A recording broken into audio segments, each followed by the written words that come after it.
show you.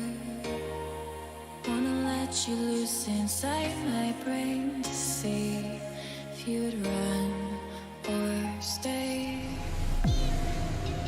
I can't seem to look away. I'm hypnotized by you. I'm running on what you say. I'm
hypnotized.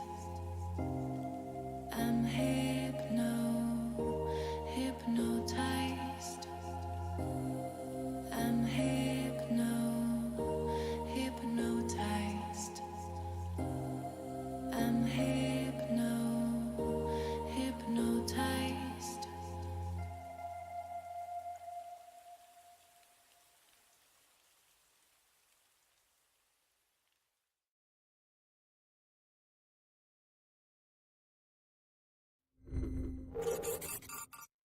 All right.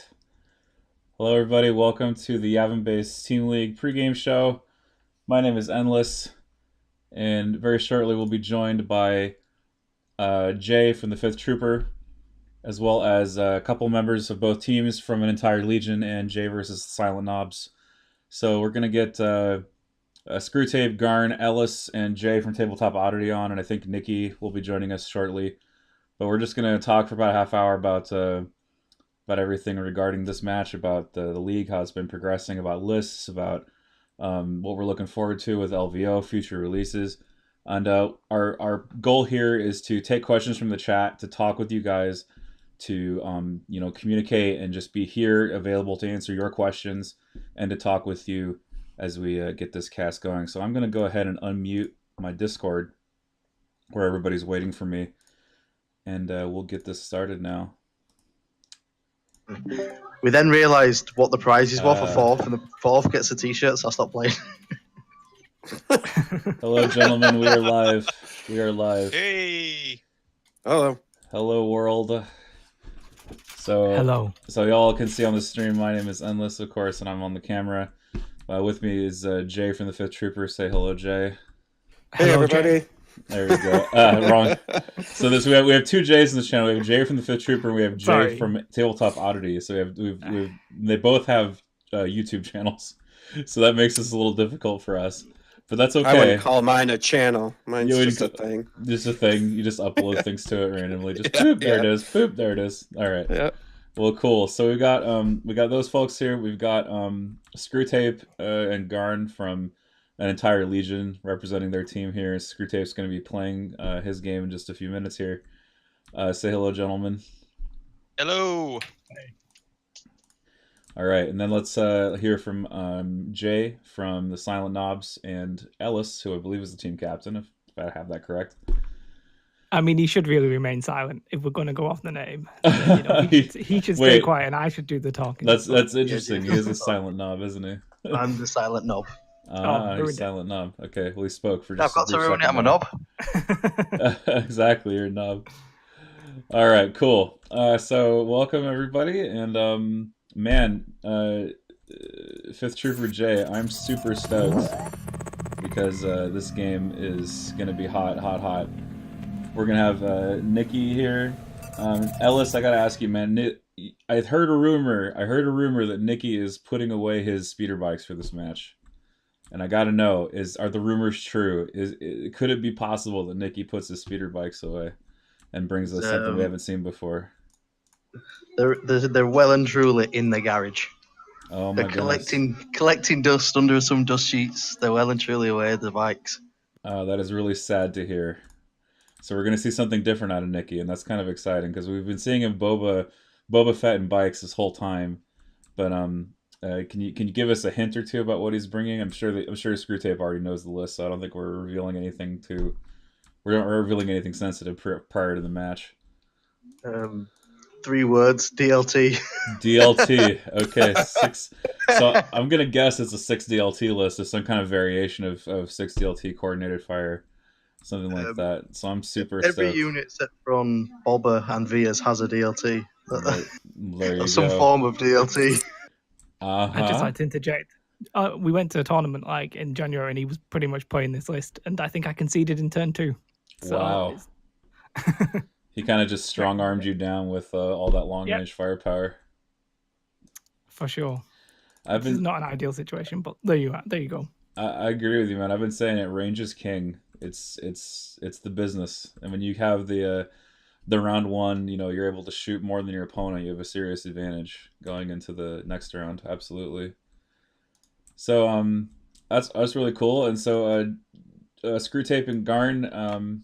Garn, I know you're a Boba Veer's player, and I know Screwtape, you're a Vader player, and I've seen you playing Vader constantly. So I'm curious about did you bring Vader for this match? Did you change it up as well? It's often interesting to see what teams do strategy-wise, and maybe they pick something their opponents don't know about or haven't seen them play before, and they just surprise them with some new innovation that they bring to the table. And I'm wondering, Screwtape, is this going to be your usual Vader, or is there going to be something else in store for the viewers? No, you'll see pretty much the exact same list I've been running. This started, I got into Legion a little bit late, and I always wanted Vader to work. And pre-IRG, he did not work. After IRG came out, I started playing a similar list to this in real life, and enjoyed it. And so I thought, I wonder if this would be good enough to take it to something like LVO or Adepticon or something like that. And when Garn asked me to join the team, I decided that I was going to, basically use this as practice or just to see if Vader is actually playable in a competitive environment. And you're a 3-0 currently, I understand, in the league. That is correct. So this is not a singles league, so it's not like the most competitive environment possible. People did break out a lot of jank early in the earlier rounds. But I gotta say, Ellis, I think we can hear your lady back there. But anyhow, That's Jay. Oh, it is. Okay. Okay, it's Jay. It's not you. Okay. Anyway, we saw your what was I gonna say? It's not the most competitive environment possible. However, it is still extremely competitive when you get to the highest levels like this. But it's not a singles league, where you're up against the full gamut. I mean, there's a team strategy there that has to be responded to, that has to be negotiated. So, I mean, how have you found it? I mean, have people given you a hard time generally? Like, what was your most difficult match coming up? Or were there any difficult ones, I guess could be another good question. So the difficult match I had was with Wonder Twins in the second round. Yes. And I feel as though that so far the lists I've encountered have been relatively standard. So I played Boba Veers in the first round. I played Luke Leia in the second round. The third round, I played Nerfly's Palp Vader list, which was a bit odd. And he got a bad pull on the map. The map was the Kashyyyk map, so it was kind of a wide open environment, so that my long range shooting kind of crippled what he was trying to do. And then in the last round, as you'll soon see, it would be another Veers Boba. So I think while there have been some odd lists out there in this format, the things that I have encountered have been pretty standard. So I have a question for everybody. I was in it too. Our team's going to be dead last, and that's how I like it. But has anybody felt more pressure or less pressure because you've had two teammates versus playing in a single situation? Well, I'm going to answer this because I felt a lot more pressure, to be fair. If it's just me, I don't really care. Like, I'm just having fun most of the time. But the fact that Ellis and like Nicky, are actually like good, has put a lot of pressure on me. And it's like, I really need to win. But then it turns out that even if I would have lost all my games, we'd still be in the final at the minute. So it's a bit of both. Yeah. How about everybody else? I felt a lot more pressure, just knowing that I feel like if I lose, I let teammates down. I'll also say I kind of feel the same way, but on the other part of it for me is I felt as though that I was kind of the scrub on the team. I mean, if you look at who my teammates are, I've got 2 people that made the Final Four in the last Invader League, and I'm just the new guy that kind of is tagging along. So I have generally not felt as much pressure. Yeah, I have a question actually. I'll respond, but then I'll segue to something else. I definitely felt pressure. Like I felt like I was letting my team down when I lost, and I brought pretty standard lists, and it's just like, you ever like do something that makes sense, then on reflection you realize it was just completely just not what was called for in a situation. Yeah, it's called the Fifth Trooper podcast. Yeah, there you go. But that happened to me a lot, where it was sort of like, I think this is correct, and I'm confident, and like confidently making a mistake. You know what I mean? Like you feel really good about your choices, and then you realize, oh man, this was totally wrong. But so go ahead. I was gonna say I'll say that from like my list, like I was running a PELP list, and it felt good for like inside the league games, but then outside the league games as well. But then like all of a sudden you start finding lists that can punch holes in your list, and then you're like, oh no, what have I done? And it all seems to like compound and come crushing in on you. Like I totally know what you mean. Yeah, you kind of like step out of line on accident, and then like everything kind of unravels suddenly. Yes. It doesn't happen slowly. It's just like whoomp, like your whole plan just goes up in smoke before you even realize it. So I was gonna ask you, Screwtape. You said that you were you felt like you were the scrub on your team, that you were like the newcomer. I gotta ask, like, what prompted, or how did you get in? How did you fall in with Garn and R1, who are kind of established personalities and who've made a name for themselves already in the online Legion scene? So absolute pure chance. I discovered Legion late. Like I think I started playing in August. And then I started looking for where's the site that I can get so that I can banter with other nerds about Legion, and stumbled onto the Discord and found the Invader League. And then I felt really bad because I missed the cut. And so I started watching the Invader League, and I downloaded TTS. I didn't know TTS before that. And I just happened to go to the channel, the Game Finder, and either I posted or Garn posted he was looking for a game. I forget which was which. And I told him, I said, hey, this is my first game. Do you mind kind of giving me a tutorial as we go through? I know how to play the game itself, but I've never played on TTS. He said, sure, let's go. And I think I proceeded to beat him 6-2. Garn, is that? Yeah, it was not even a close game. And so I don't know if it was luck or he was having an off day, or he, once again, just thought he was going to be nice to a new guy. But that sparked the friendship and then, when the team league came along, I think I was your first invite, right? Yeah, you were. And more than just that game, it was after our match, we kind of discussed the game and what happened. And Screwtape really impressed me with like his take and outlook on the game and the strategy. And I could tell he was a guy that really understands strategy at its core. So when the team league came up, I was like, I'm grabbing him for someone else. No, I found it fun. Tell me if this origin story for your team name is incorrect. I realized that R1 plays Palp, and then Garn plays Boba Veers, and then Screwtape plays Vader. Therefore, it is quite literally an entire Legion. It's all 3 heroes that are represented, or all 4 heroes, excuse me, that are represented by the Empire in one team all together. Yeah, when I put the team together too, after I got Screwtape, I really wanted 3 Empire players because I thought it'd be cool to have a team of all Empire, which isn't hard because a lot of people play Empire. But it just really worked out that, one plays Darth, one Boba Fears, and R1 actually came up with the name of entire Legion. That's pretty sick. I like that story. All right. Okay, so what major tournaments are all of you attending? Like major real life tournaments are you all attending soon? I know that Screwtape, I think you're going to Adepticon. Garner, are you going as well Yes, yeah, I'll be there. for the LCQ, and then hopefully for High Command if you make it in. Hopefully. Yeah. Hopefully. I'm a little bit disappointed with the other thing I'm disappointed the most about is that organized play is so US centric. And I look at what like Alex Watkins did when he was in Europe with X-Wing, and I just really hope that Legion gets a similar champion over there now that he's come over here to North America to run OP generally. But I really liked what he was doing with the System Opens, and it's just insane to me that a System Open event in London, or not London, where was it? It was Birmingham, got like 500 people. I just cannot fathom 500 people all playing Legion in the same space. It's just amazing to me that happened, and so I pray for similar success. But without, I think FFG is making a big mistake neglecting Europe in terms of organized play opportunities. I think Europe is a hotbed of activity. I mean, it's the birthplace of Game Workshop.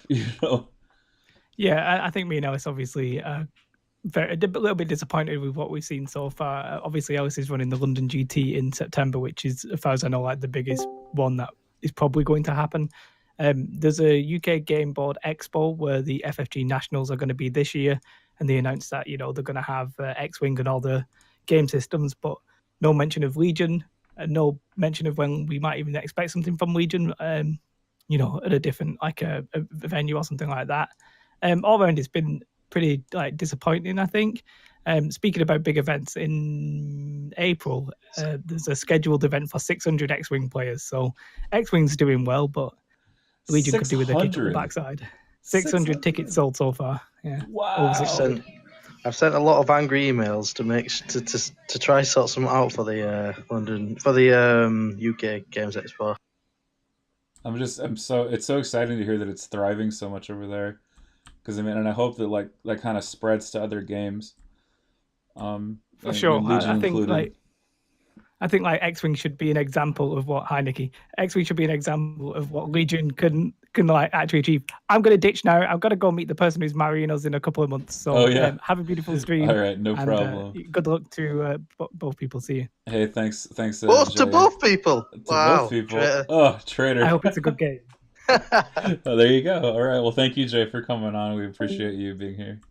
Awesome. Okay, we actually got Nicky in, Nicky Myland, who is the representative from the Silent Knobs, the other Silent Knob in the Jay and Silent Knobs that is not Ellis. Gentlemen, it is 10 a.m. and so Fifth Trooper Jay, if you have any more questions for them, ask them now because I'm gonna excuse them to go get their game started. Yeah, I guess. No, I think I'm okay, right? All right. No, I don't know. I mean, I fed you some prompts, but one prompt behind the scenes, but I don't know. I think we're past it. I didn't see it until like 20 minutes later. So show prep. Who does that? Okay. All right. So how about I'm gonna say this. I just want to say best of luck, Nicky, and best of luck, Screwtape. You guys can go get your game started, and we will continue chatting here with Garn and Ellis about the match until that game is formulated, and we'll then take a little break, and we'll get the overlay set up, and then we'll launch into the cast when we get there. All right, I think they've disappeared.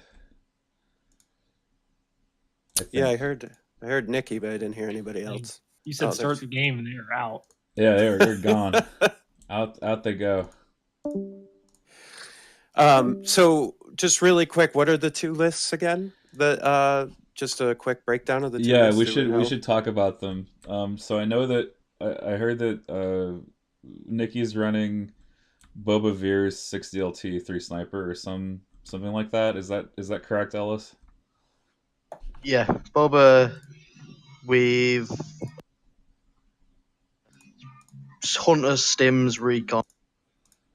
Veer's with a Steam leader. 6 units of stormtroopers. 1 has recon intel. 1 has frag grenades and an extra guy, and then 3 units of snipers. So it's like just a full blown, total commitment, coordinated fire, long range, with Boba Fett as like a flanker. It's a shame the free pip's not in use.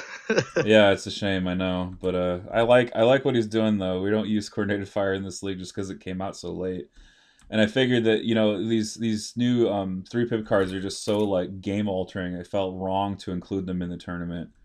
Yeah, definitely the best choice. A good choice. Yeah, and now did you say he's got recon on Boba? Yeah, he always runs recon on Boba. I kind of like that. So I think I played, was it LJ? Talk Polite runs recon on Boba as well, and I never really thought about it until LJ played it, and I was like, holy crap, that's kind of good. Or recover and monster evaporators, because Boba a lot of the times gets wasted first turn with his shots. So his second activation is either just a move to get him in a better position, or instead of wasting it, you can evaporators or grab an objective. Yeah, I like that a really lot. like it. Yeah, I haven't seen that before ever in my live games, but that's really cool. I think a lot of people just take stims because they just say, "Oh, it's 2 health," on a 5 health character. That's probably good, but then again, let's say Boba's in a 1-on-1 situation where he's not really getting shot back by much. Like, it doesn't matter. Like, he'll just not take enough damage to lose his life. So It can take both, and Nicky has took both. So he has 2 gear slots. yeah, he has 2 gear slots. What? Oh, that's cheating. That's cheating, man. He's the only unit in the game with that 2 gear slots. Wow, my mind has been blown. I did not know that about Boba Fett. That is cool. And for a long time, we've been talking about on different podcasts and stuff about how Luke's arguably the best unit in the game. Now that I've seen Boba played in all these different ways, I'm almost wondering if Boba's the best unit in the game now, because he is freaking ridiculous. I second that. I'm third that, because Luke can be countered so easily because he's only melee, whereas Boba's range, so you can't really counter him because he's always going to be able to shoot you. There's that, and Boba's bounty keyword's so unique, Yep. and as soon as he hits the table, whether you go for the bounty or not, the pressure in the mind games it plays with your opponent starts out right from the game. Yeah, you're basically like, I can collect on you if I want, or I just ignore you, and you don't know which I'm going to do. Yeah, you can have persuasive influence over what your opponent does with their commanders, especially if it's a squishy one like Leia or Luke. Yeah, and I would say, before we started recording, we were talking about our lists, and like my list, I'm bringing the LVO, and I had mentioned that I'm not putting Boba in it just because I'm not comfortable with Boba. So to that point, I guess I'd like to talk about, I feel like he is really, really good, like we're saying, but at the same time, he can be a little complex to play and to get into good positioning as well. Would you guys agree with that, or do you find him a little bit easier than maybe I think he is? So from all my Boba games, I've found that he is. You have to have complete control over him during your match if you're going to win the game using him. Like, he is your first this turn, last next turn, first last first. Throughout the entire game, you should be controlling him and knowing what he's doing. Which wraps into the new 3-pip. One of the reasons why I'm not leaning, like right now, I'm still leaning towards keeping Imperial Discipline just for the activation control, because the turn I play that 3-pip, I need to make sure I have a command token on Boba, because that's usually a turn where I'm just setting Boba up for his next big play. And I figure that, even if you did bring a relay, the likelihood of Boba and that relay being within range 2 of each other is kind of remote. Right, yeah, and then you're tying your hands tighter. And yeah, I mean, you can make it work without the Imperial Discipline and just, set Boba back and be a little bit more conservative the turn. But from my experience, I've just found that you have to have control of Boba Fett and know what he's. Yeah, improv probably doesn't do it by itself, do you figure? Right. Yeah, it bails you out once in a turn, but usually the first turn. Yeah, and I would agree. I think that kind of plays against all the centerpiece units, so Palp or even Vader a little bit too. Like there's just a ton of focus on what those units are going to do, and you need to be like 3 steps ahead as to far as how you're going to play them and watching where they're going to be on the board. And so like one of my thoughts is, do you counter that, like for someone who maybe isn't as good at setting those kind of strategies up, could you counter that by playing a larger, higher activation list that maybe is just more spread out versus trying to focus on one centerpiece? I think that's definitely a good idea. But so then if you're doing that, just don't take Boba Fett. Like though he is really good, if you're going for that strategy, I think you're better off than looking at the 6 core units, 3 snipers, some E-Web, and kind of like you said, just having a larger army spread out. Yeah, because I think for like a lot, like I think there's for people that are coming into like these tournaments and stuff that maybe aren't as capable or have as good of a grasp on some of these single units. Your count, like we just said, the counter to that is put in a ton of simpler units, but if you have more, then that'll kind of counter some of what other people are going to do with like Wonder Twins or Boba or even Vader, right? If you lay enough firepower down on Vader, there's a chance you can take him out of the game. Yep. We'll see if Screwtape does it. We can take bets if you want, but his general rule of thumb is kind of what we're talking about, where every turn he makes sure that Vader has a command token on him. So out of the 6 turns, if we get to 6 turns in this game, hopefully we'll see Vader have one every single turn. I'm guessing we will. I mean, that's speaking of getting to 6 turns in time limits, Vader is one of those characters that doesn't come online until the middle of the game, basically, just because he's kind of slow. And so, again, like having some sort of alacrity with your play in the first 2 rounds is super important if you play Vader, just because you're trying to minimize the amount of time that's spent so that you get the full length of the game and you try to make Vader the most effective possible that you can. But that is going to be a challenge, I think. The speed differential. Yeah, and I think that slows down too because you're trying, like you said, you're trying to put him in position like turn 1 and turn 2 so that he's not getting as much fire on him, and I think that slows him down even more, right? Besides his movement speed, and it can get complex, and you got to make sure that you set up the rest of your pieces right by the time Vader gets there. Hello? There's a cat. Okay. Good morning, cat. Or good afternoon, cat. Sorry about that, guys. Oh, Nothing but professionals on this cast. Nothing but pros over here. Okay, Should well, we talk about well, Screwtape's list? yeah. Let's talk about Screwtape's list before we go into the transition here. Garn muted himself though because there's a cat. So Yeah, still here. so you know what Screwtape's running, just so that we know. Yeah.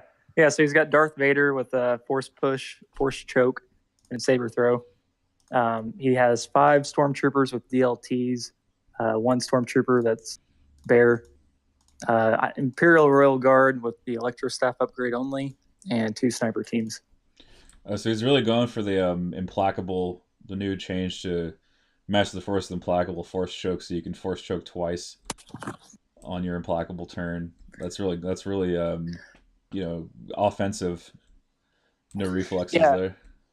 So, but interestingly, he was using force choke before the change. In that very first match we had, he was using force choke, and his reasoning for it then was that was before the change where you couldn't force choke operatives. He knew how prevalent Boba was becoming, and his idea was to have a force choke on Vader so that you could put wounds on Boba for free. So for him, it was already a meta call that basically held out. It basically got better because of the change. Yeah. So at first, when that change happened, he was bummed about it, but then we realized quickly, we were like, wait, no, this is stronger on the implacable turn. What did his core look like again? 5 stormtroopers with DLTs and 1 Bear stormtrooper. So no snowtroopers at all. Right. Yeah. So he came up with this theory that hopefully he doesn't get mad at me sharing all his trade secrets. But his theory on snows with Vader and Palpatine, etc., is that short range units compete with each other, kind of like for survival. In that in the map, there's only so much cover to go around. So he wants Vader's the centerpiece, so he wants nothing else to get in the way. to where the safe spots on the map out of line of sight are. Did he bring snipers? Yeah, he has 2 snipers. 2 snipers, and then does he have a guard unit? I forgot. Right, yeah, 1 guard unit. Okay, 1 guard unit. Okay, so he's a big fan of the single guard for Vader, huh? Right, yeah. So does he new ways it? Is that something that he does? Rarely. We'll see what happens in this match, but he's more of a responsive player, kind of defensive. So normally offensively, no, he does not do that. Okay. I've seen that work with the new ways with the Royal Guard, and holy cow, it is. The first time I saw it, I didn't really think about it until the person pulled it off, and then just getting them that extra movement, similar to pull the strings with help, is just it's crazy talk. It moves them so far across the board. The 3-2 speed moves, yeah, they're just like a heat-seeking missile. Yeah, and then they get to attack melee. It's crazy. So, like someone like Vader on the opposing team, you can put your guards into base contact with another Force user, Vader, Luke, anybody that Boba, if you're trying to get rid of him, within 1 turn and have them melee, and it's like it's just crazy.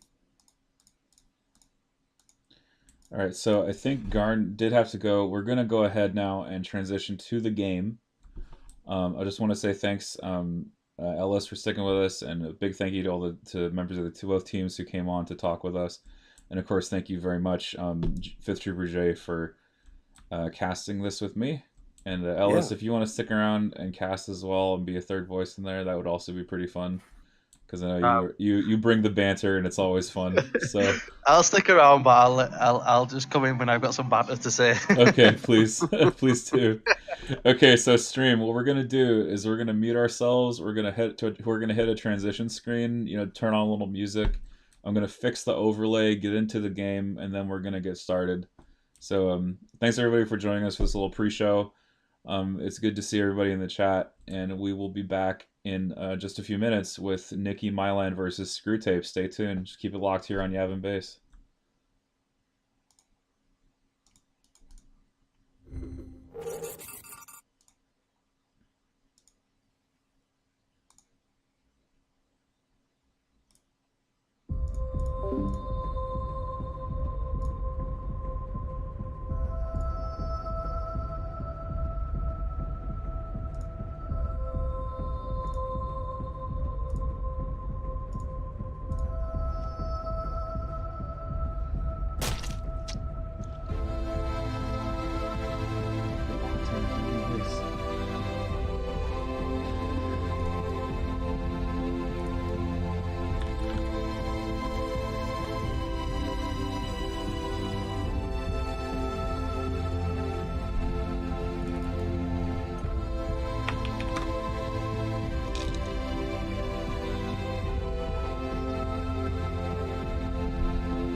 All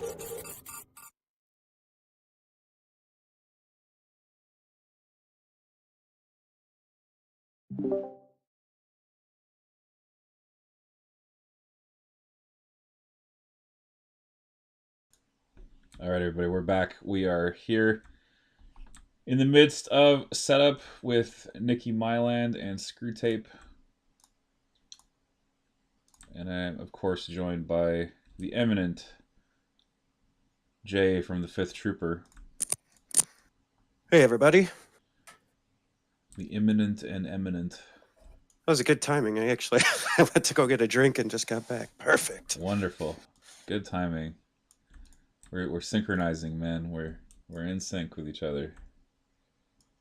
All right, so we got Nothing could be better. we're on Jeddah City. Are you in this game, Jay? Because I cannot see currently who is in the game because I No, I don't. players I off. don't. I don't think I have the info. No. If you want to just let me shoot pass it it to to me. you. Oh my gosh, it's kind of essential. You know that I think about it. Yeah. Message Jay, the 5th Trooper.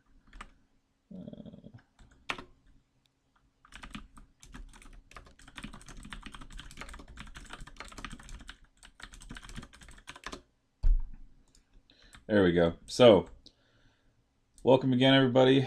This is the Avonbase stream. You're watching the finals of the Avonbase Team League. This is game 1 between Nicky, Myland, and Screwtape.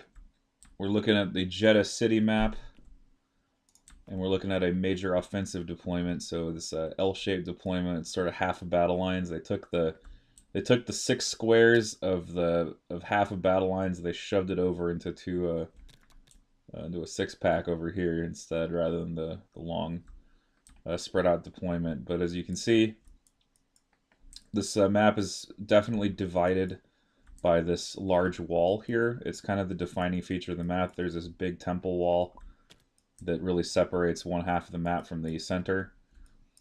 And both sides are going to be looking to, I think, deploy in such a way that they can control advancing up that side. The objective today, key positions. I believe key positions was forced by Nicky here. And Nicky has chosen his key position way far in the back here by this barricade. So far away from anything anything that Screwtape will be able to approach. I think Screwtape is just going to have to battle for the middle. Screwtape, on the other hand, picking his KP here on the corner of this building, much closer to the central objective, which is this hollow poster of the Emperor himself before he was disfigured.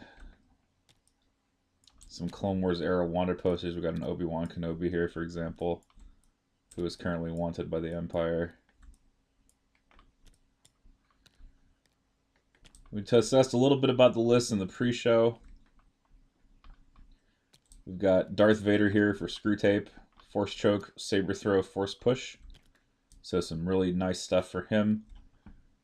Very offensive build, no Force Reflexes to speak of. And Force Choke, of course, improving with the changes to Master of the Force. Master of the Force now refreshing at the end of Vader's activation, which means on the turn he plays Implacable, he gets to use a force power for free, an additional force power for free. So it's a slight adjustment, a nice bump to his points, or his, how do you say it? A bump to his power level, for sure. Yeah, I like, I think Force Choke, and not that it matters as much in the Team League here, but with the new specialists and everything, I think Force Choke is so much more important now than it was important before, but I think it has a whole new meaning now. Oh, totally. And I mean, it was always useful when you got in close quarters because you could just kill someone's heavy weapon just straight out of the unit. That's always, I think, the best reason for it is like, I got a 5-point upgrade and I just killed your 22-point unit with no save, just flat. Yeah.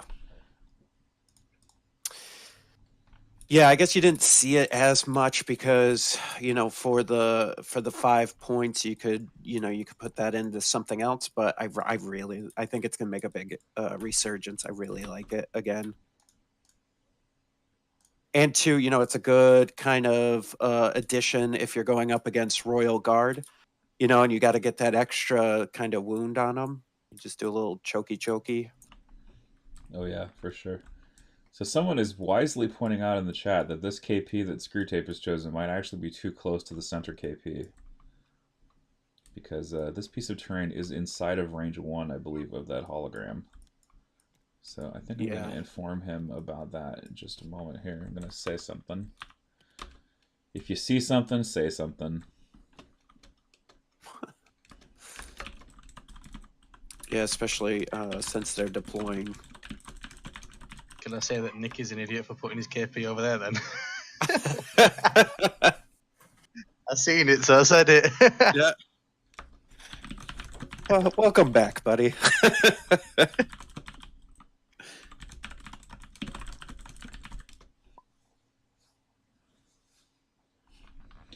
Hey there, Ellis.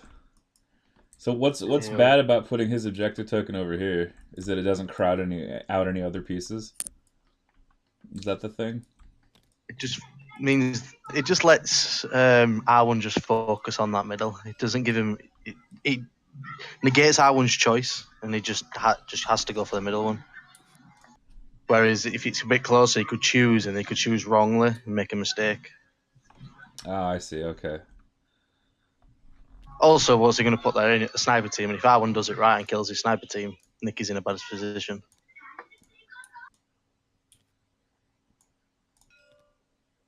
It just seems, especially with how he's deploying and where his KP is, it just seems a bit. Well, I know I like this game for one reason and one reason only, and that's a lot of dead Imperials. So it's a win. It's a win for the rebellion anytime the Imperials fight each other. Yeah, and the Vader and Boba could die as well, which would be even better. That would be even better. So I guess your only bounty target here is Vader.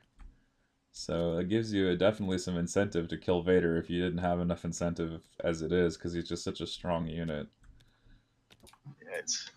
Yeah, I think he has to kill Vader. It's a massive win condition for Nicky. Now, is this a game Empire versus Empire without a snowtrooper? That is very intense and interesting to me. Neither player opting to bring snowtroopers in this match. Yeah, it's interesting, and like if I think if you look at Nicky's side, he probably had the points that he could have. He could have probably made one of those DLT units because he put the frags, the extra stormtrooper, and and he's got that recon intel on one of the DLTs too. I think you could have added that up to a snowtrooper unit. Yeah, he could have, but I won't let him. So why? What's the? Because we either wanted Nicky versus Palp or Vader, because we knew they were going to run the same list. Unless they didn't, then all of my work putting it thought into what we're going to run was just null and void. But all the thought behind it was Nicky has to play Vader or Palp, and then I have to play the other one, and we always give Jay to Garn. Always put us weakest against their best. Garn's, in my eyes, their best player. And running snows just gives Vader a target straight away. Okay. Oh, Same with Palpatine. So it really is a match, kind of a match call, and it's sort of like we had this list in mind for their Vader player. So you already went in kind of knowing, you were able to kind of just get a read on what list they were bringing because they never really changed them. That's interesting. Yeah. So basically the knobs got a read on an entire legion and just said, okay, well if they keep this up, if they stay on trend, we'll get the exact matchups we want. So that's an interesting bit of a meta strategy here for future seasons of Team League for people who are interested, is that you just change it up every round. Don't run the same thing. And we've changed it every round. Yeah, same here. We've changed. I even run Imperials at one point against Kingsley's team. Wow. So I just want to say, I will say on the flip side of that. On the flip side of that, we changed our armies every round too, and we're in dead last. So it's not it doesn't work universally. Like maybe right. That's not the secret sauce to win. It's just something you can do. Oh, and be good at the game. That's another thing you could do. That's a good point. Be good. So we have a steadily increasing pile of stormtroopers near this barricade in the center here. They're just going up and up and up. So many squads of Stormies are deploying towards the middle here for Nicky. And Screwtape here opting to go to the side. Interesting. I guess it's KP is kind of a strange objective. Like, you know you want to create a battle line that favors you. So in a sense, you want to rush up there. But there's also the phenomena of if I am too sanguine about holding the center, I'll just get blown up. Because there's no cover for me. So I always have this... I've always found that I have to strike this weird balance with KP that I don't have to strike with other objectives. Where it's sort of like I have to temper my aggression and not just get overly zealous. I mean, aggression is generally bad in this game. It generally gets you killed. But there are times where it's very warranted, especially for the rebels. Because a lot of times our best defense is, you know, just killing a model, then the model can't shoot us.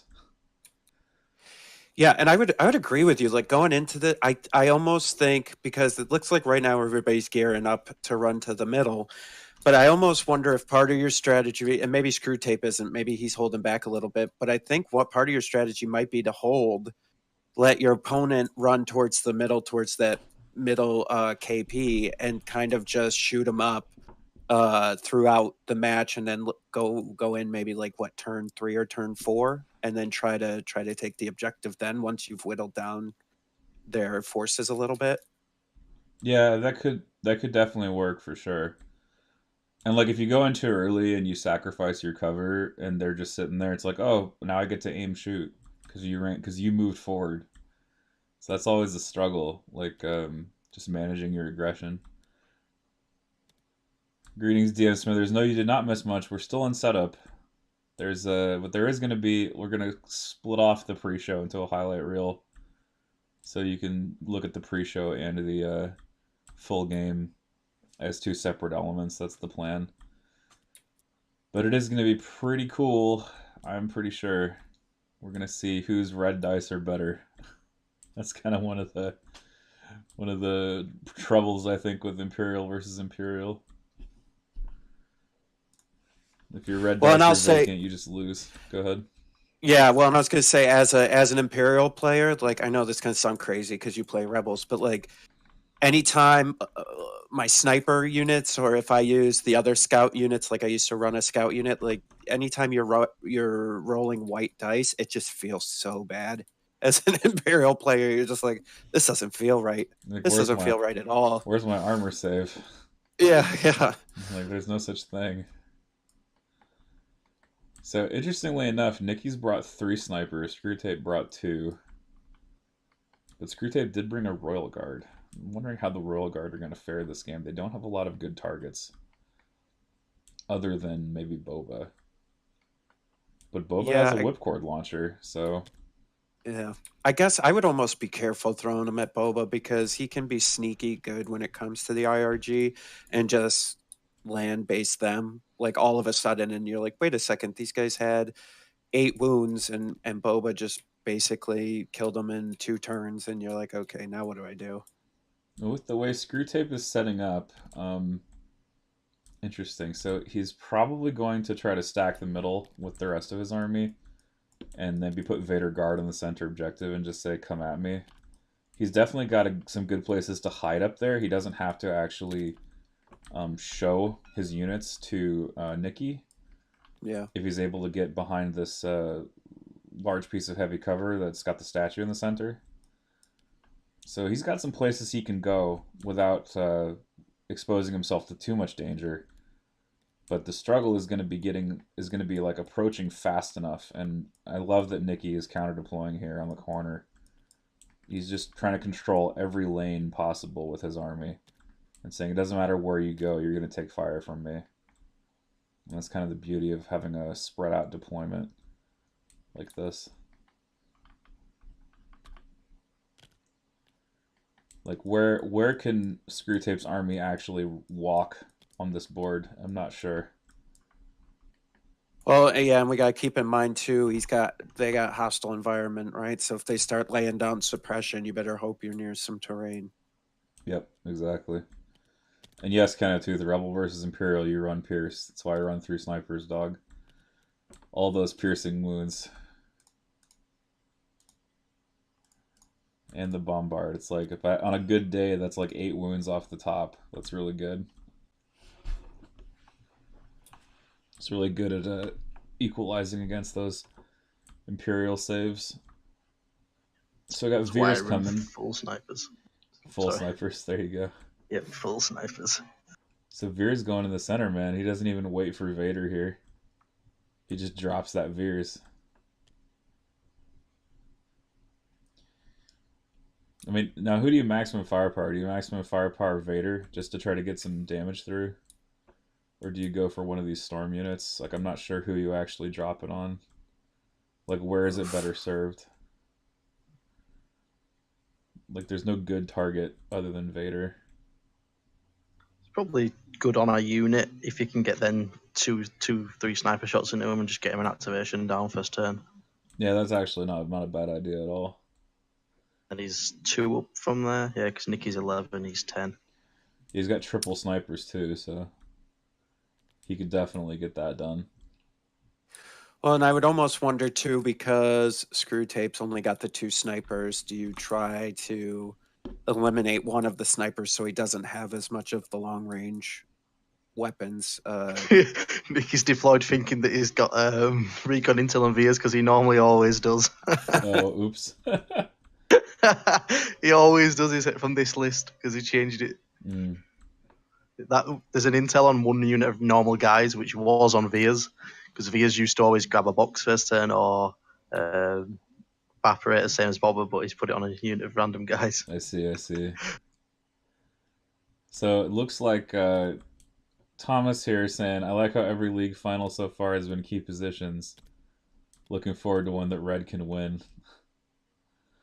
Red, how has Red's track record been lately? I haven't been keeping track of any stats. Maybe Orc would know.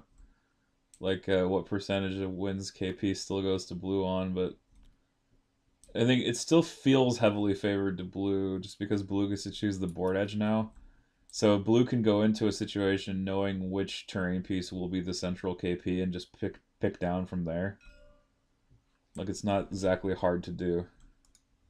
So we got the first of Screwtape snipers here deploying behind this building, looking straight down the alley at the massive troops that have assembled here for Nicky, the blue player here. He's got 4 units of stormtroopers surrounding Veers, kind of layered in with each other. And a couple of other more storm units. He's got at least, I think all of his storm units are down. I fear for the lives of the white stormtroopers here, the white bases, because they're very much isolated from the rest of the army. They'll probably have to just cross over and hit the heavy cover. I will say I've had this board with this deployment before. This is a weird, this side where Nicky is just such a weird deployment area.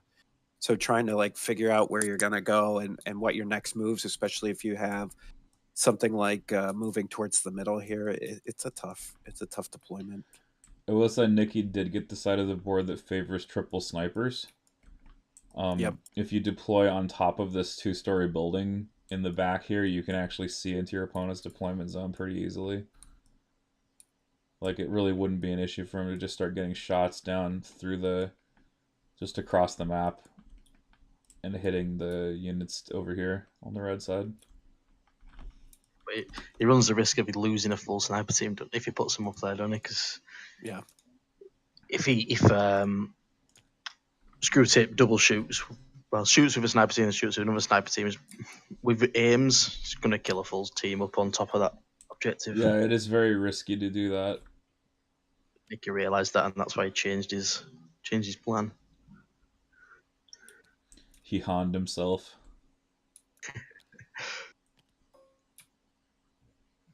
And Screwtapes that have the Royal Guard, which is almost just as good as having a 3rd unit of snipers. Right, because they can yank the wounds. They just take the wounds off to them. And if you can only see one guy at a time anyway, if it's not a crit, then it's going on to the Royal Guard. So if it's a crit, it's killing a guy, but not... We're coming down to the end of deployment here. And we've only got Vader and guard left for Screwtape, and we've got Boba Fett and one more sniper left for Nicky. It is 10 activations versus 11 activations here. And it looks like Nicky is going for it. He's going to go ahead and put the sniper on top of the tower. It's showing Veer's underwear, saying, come maximum firepower on me. Yeah, I almost wonder if you... do you do that as kind of a diversion? Like, okay, he's got 3 snipers, right? So you can afford to maybe put one up there and then use your other 2 to get into better position so they're not taking all the fire the whole time. Mm-hmm. Looks like he's got Vader here going to the center, sort of the expected move, just deploying inside the courtyard there with minimal vision from his opponent. Pinging this DLT squad on the corner here, which is seeing right into where Vader would like to deploy. Vader does not want to take free damage from DLTs. Generally not a good thing.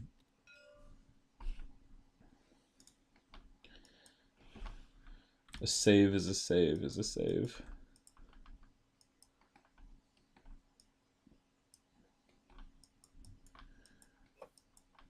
So they're discussing something.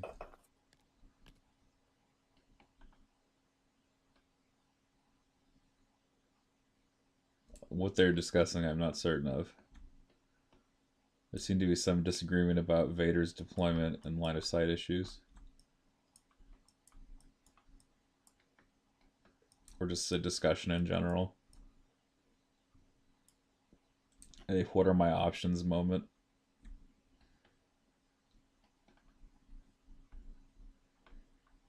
I don't know, man. Maybe you just run Vader and the guard together. I feel like the guard could be strong at flanking in this map, if not for Boba Fett, though. Boba Fett. Yeah, and I want... Go ahead. Go ahead. I was going to say, I wonder, too, instead of running him right into Boba Fett, like I think you would want to, where you're like, oh, man, I'm going to, stop Boba. You almost maybe use him with the Guardian to protect Vader to get him where he needs to go to then, really cause some trouble. Yeah, Boba Fett's really the issue, I think, for this game. I mean, the rest is pretty elementary. I mean, Vader's a really good unit, but we are going to see, I think this game will bear out the idea that Veers is just straight more efficient. Smithers suggesting if you're feeling risky, you could turn one New Ways guard into him. Well, you're right, man. That is a pretty hard commitment to just go that early. That's pretty tough to countenance, I think. Especially in a game where, it's for all the marbles.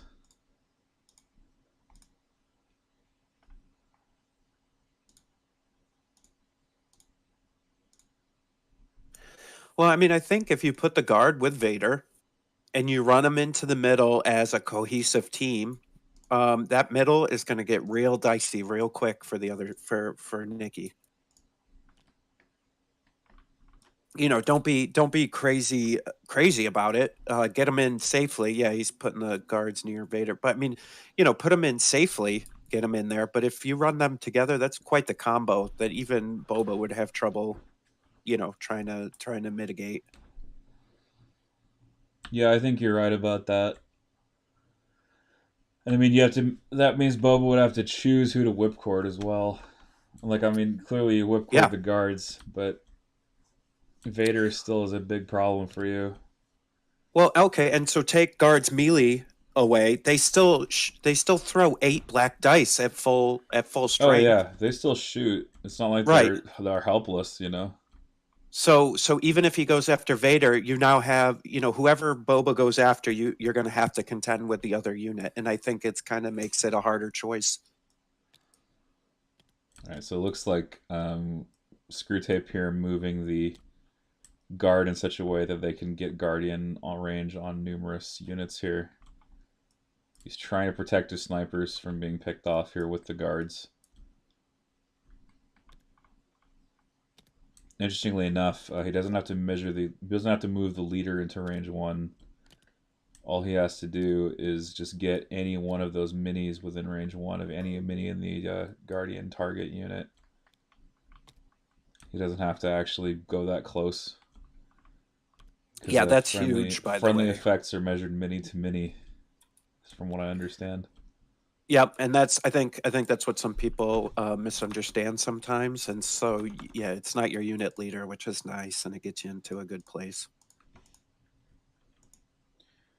So the way he's dispositioned these guard, he's trying to force heavy cover with them hiding 2 behind the building back here, and then putting 2 on the front side here. Or no, sorry, not the front, but I guess the back. Depends on your point of view. So from a certain point of view, this is the back of the building. And they do have Guardian range on Vader, just in case. And we are just about there. Where is Boba Fett going to go? This is the next big question. Does Boba Fett scout and then try to get around the flank? Does Boba Fett wait his time or bide his time behind a line of sight blocking terrain and then jump out at just the right moment? Is it some combination of those two? Probably. Yeah, I would think you're gonna. I mean, with all the DLTs on the board right now, I would try to keep Boba as away from everything as possible. But he's putting Boba into the mouth of the wolf here. I don't know if I would have done that. I don't know if I would do this either. Maybe he'll change his mind. I'm in last place. So what do I know? I know, right? Well, maybe the plan is just to use Boba Fett as a distraction. I don't know. That's an expensive distraction. Hey, but he's a pretty good one because they don't have Pierce. Yep. Oh, excuse me, stream. I'm sorry. I am not well slept. Dude, that's messed up. I know. That's all right. You're too busy getting ready for LVO. I know. I was telling you as I got in here this morning, I had just finished putting a bunch of texture paint on my models. Yep. Got to make those bases look sharp. I will say, it forces you to paint your models when you go to these big events. So it's like something you've been putting off for a while. You're finally like, all right, I got to get this done now. Yep. I think my biggest mistake was making all of my guns lead belcher mixed with black. I think that was the biggest mistake. Oh, because I have to make batches of it, and I don't really have a wet palette, so I have to make it. I have to make it, and then I have to burn through it all as fast as possible before it dries. Yeah. See, I go with like a darker gray, and then I do a wash, and then I do a dry brush of like the lead belcher or like a metal. Yeah, I think dry brushing would have been way easier. All right, so deployment is finished. We're heading into turn 1 here. Here we go. Here we go. We're going to kick this final off right here. Here it goes. Get ready, stream. Get ready, stream. Dun, dun, dun. Where's that Imperial March music? I got to queue up here.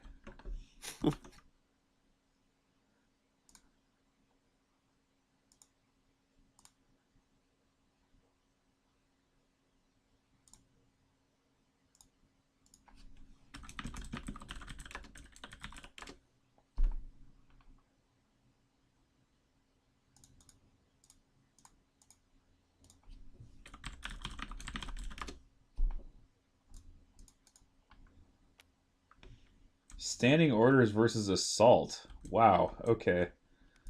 I did not expect that. I guarantee you I did not expect those 2 cards to come out. Nope.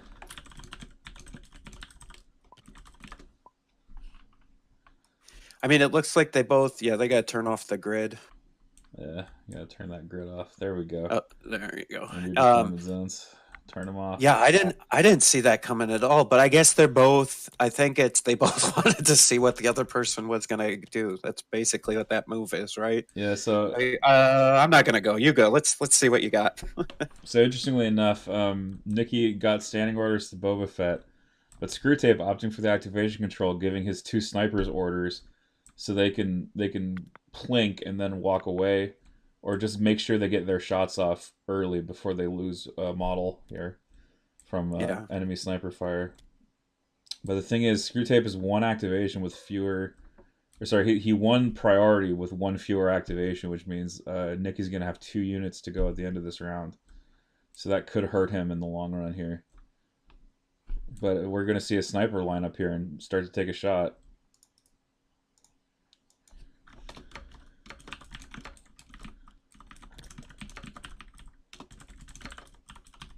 Yep. It's a good early. Yeah, see, they're right. Yeah, we kind of called that, right? Being right in the open like that.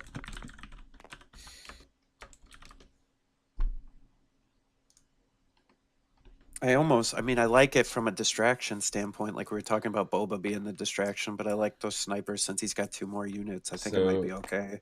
We have an attempted counter snipe that fails. It just generates a suppression.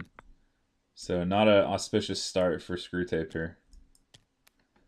No. The aim shot up onto the guard tower here and nothing doing. Just a surge and a hit after an aim token was spent. So nothing there for them. And Nicky, Lucky Duck, pulls a Special Forces token out of the bag first. So he will get a chance now to respond. That's a huge pull. That sniper has a very good angle on some guard or some other stormtroopers here. Yeah, and now they'll get the activation before the other sniper gets a shot at it. Indeed, indeed. So will he shoot storms or will he shoot the Royal Guard? The world may never know. But that aim, let's see if it converts. It does convert, so that'll be at least 1 pierce. It looks like they took a shot on something in the open there. And he fails 2 saves, so he's going to take 2 casualties? Ouch. Oh, so those storms are going to lose 2 models off the top. That is painful. Especially when you put them where he put them and you think they're safe. You think they're safe, but they saw 3 models out of cover through the archway. So getting his shots in, that's brutal. And that's how you use snipers, man. You find those out of cover shots and you take them. You don't just settle for shooting heavy cover every round. If your opponent offers you an out of cover shot, you shoot him.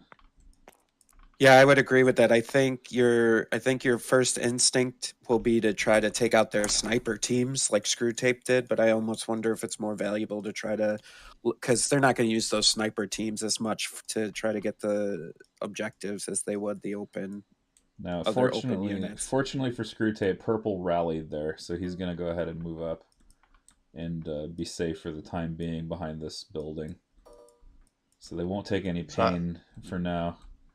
Hello, Ellis. Welcome back. I just got back. Did Nicky play standing orders? Am I seeing that right? He sure did. You are seeing it right. He played standing orders.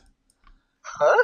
Yeah. That's kind of that was the noise we made. Yeah. Oh, sometimes this guy. It's working out for him so far. He wonders why he's always a bridesmaid at events. Play standing orders turn 1. Well, like he's gonna get. Well, the theory is correct. Maybe he'll go last with Boba Fett. Yeah, he'll also go last with Veers at this rate. Yeah, but if he draws Veers now, then yeah, it's all kind of left to chance basically. He should have just gone bombardment on Veers and hit this. Well, I don't even know what he's been. He pulls another spec. Wow. So 2 specs off the top. Did he shuffle? I hope he shuffled. So the guard tower up here, they're going to rally their suppression, and they're going to try to shoot from here. But very lucky for Nicky pulling 2 specs off the top there.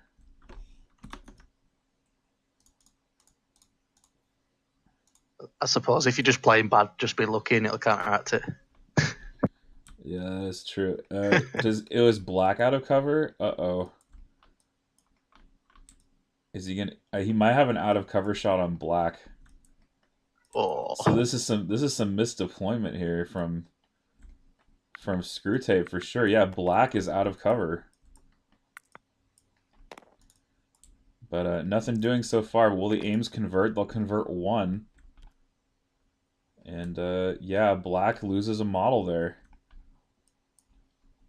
So already Nicky with 3 casualties racked up here.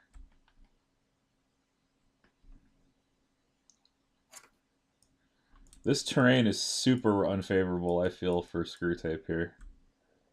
I would agree. Yeah. And especially on KP, like I feel if he would have rather been better suited with Evaporators or some other objective. Of course, I caught in a little bit too late to see the battle cards get picked, so... It was for Nicky rushed it. Okay, so Nicky just forced it then. Yeah, it was rapid reinforcements and long march, and Screwtape got it in a long march rapid. Right, so he just forced it out. And then Nicky went all the way to the end. I think it will breakthrough, sabotage, then key positions. Or it might be breakthrough, recover, key positions. I know breakthrough were first because I thought Nicky might have took it because if we played it the other day. And so now with Nicky having drawn 2 sniper tokens out of the bag, and Screwtape continuing to draw core, in a sense, Screwtape has kind of set himself up for failure here.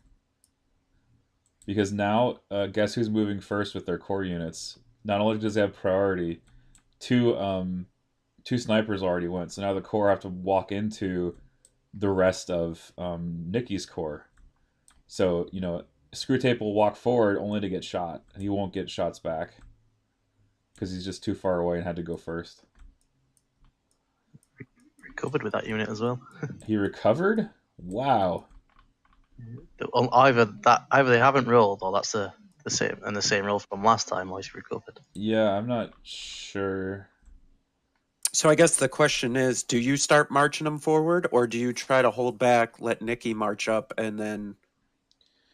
I think you make a lateral movement like he's doing now and just try to hide behind this staircase. And you just try to wait him out a little bit. You need to wait until Vader gets in position, and then once Vader is in a place where he can start doing some damage, that's when you push out. For now, I think you just try to preserve as many troopers as you can, because you're just gonna get outranged. No, it's basically Veer's running a gun line. Like, you're just gonna get hosed by all these stormtroopers at range 3. I mean, people say white dice aren't scary, but they're wrong.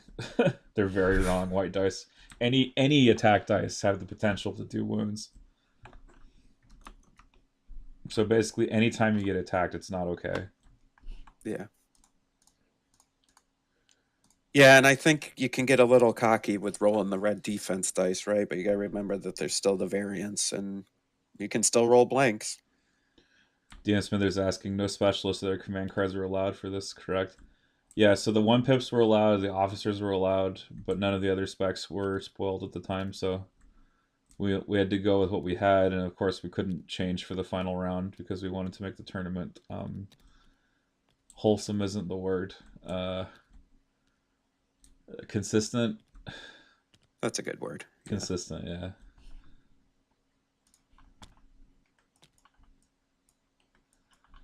We needed to make the...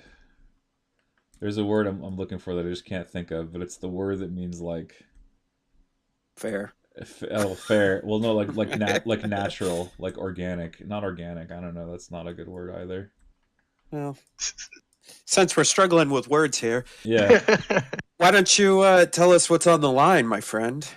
What's on the line? Yes, I will tell us what's on the line. So, the winner of this series between an entire Legion and Jay and Silent Knobs is going to be crowned the first place champion of the Avon-based Team League. They're going to receive $210 to be split evenly between their 3 players. So it's going to be $70 per player. And then they're going to win some T-shirts from the Legion Discord, sponsored by McGoats.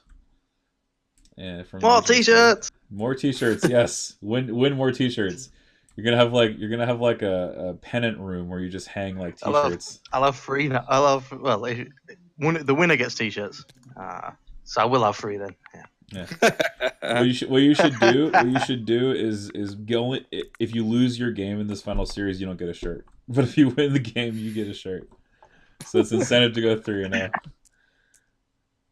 Yeah, they win T-shirts. The Legion Discord makes T-shirts. Yeah, I've got one from both Invader Leagues. Well, there you go. So you don't need a T-shirt. I need 3. You got to complete. We can hang A Tag 'em all triple, up. the triple T-shirt crown. I don't know. And just take pictures of them and just post one every day in the Discord channel. Yeah, just be like, Oh, good. I'm so good. I won this. I can go to a free game event and wear a different T-shirt. There you go. There you go. So it looks like Screwtape double moved with black. It looks like they did rally, in fact. So he did take a double move with them. Nicky, I don't know if he moved a core because it looks like he took a core. Maybe he just went ahead and dodged standby there. I'm not sure. I might be missing some tokens on my screen. I'm not certain. It looks like the 4-man storm unit is moving out. They're going to dodge standby. Wow. So there's like just is this going to be just a mass dodge standby from both players? I think that unit up on the left near Vader moved into range 4 of Vader, shot with a DLT. He took the wounds on Railguard and took a wound on a Railguard. Oh, that explains that. Thank you for tracking that. I couldn't see that initially. Yep. I mean, I almost don't know that he has a choice at this point. I think he has to hold and wait because I think, Nicky's got his key position over here on the far side. And so he'll have at least 1 point and he'll have to come to that middle for the other one. So I think you just hold, let him make his moves. And then if he makes a mistake, you come in hard and light him up. So Nicky trying to get aggressive here. That mud slowing him down. The speed 1 move will not get him into range 4 of Vader, which is very fortunate for Screwtape that he doesn't have to take yet another set of saves on Vader here. But now that they are free of the mud, they're going to move at full speed again, likely towards the center or towards some kind of hard cover, where they can then shoot their way into Vader's little fortress area there.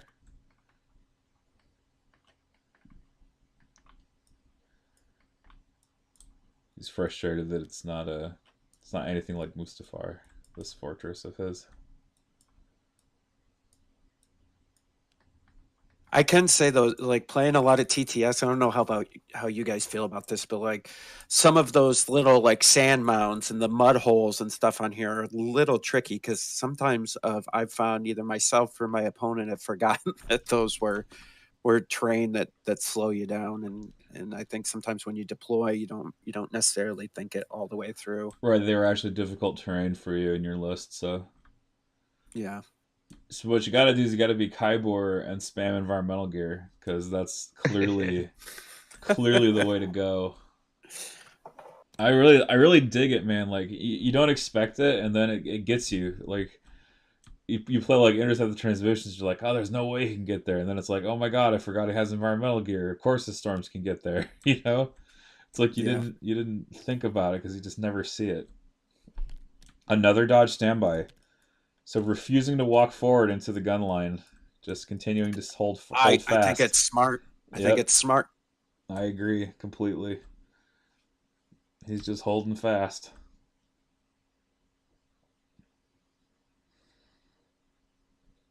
He's like, nope, you have to come to me. I have not seen a game like this ever, where it's sort of like both players just kind of refusing to engage each other.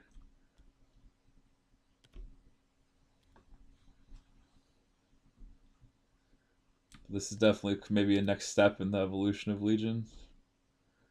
Or neither Start side. aim, just don't shoot each other.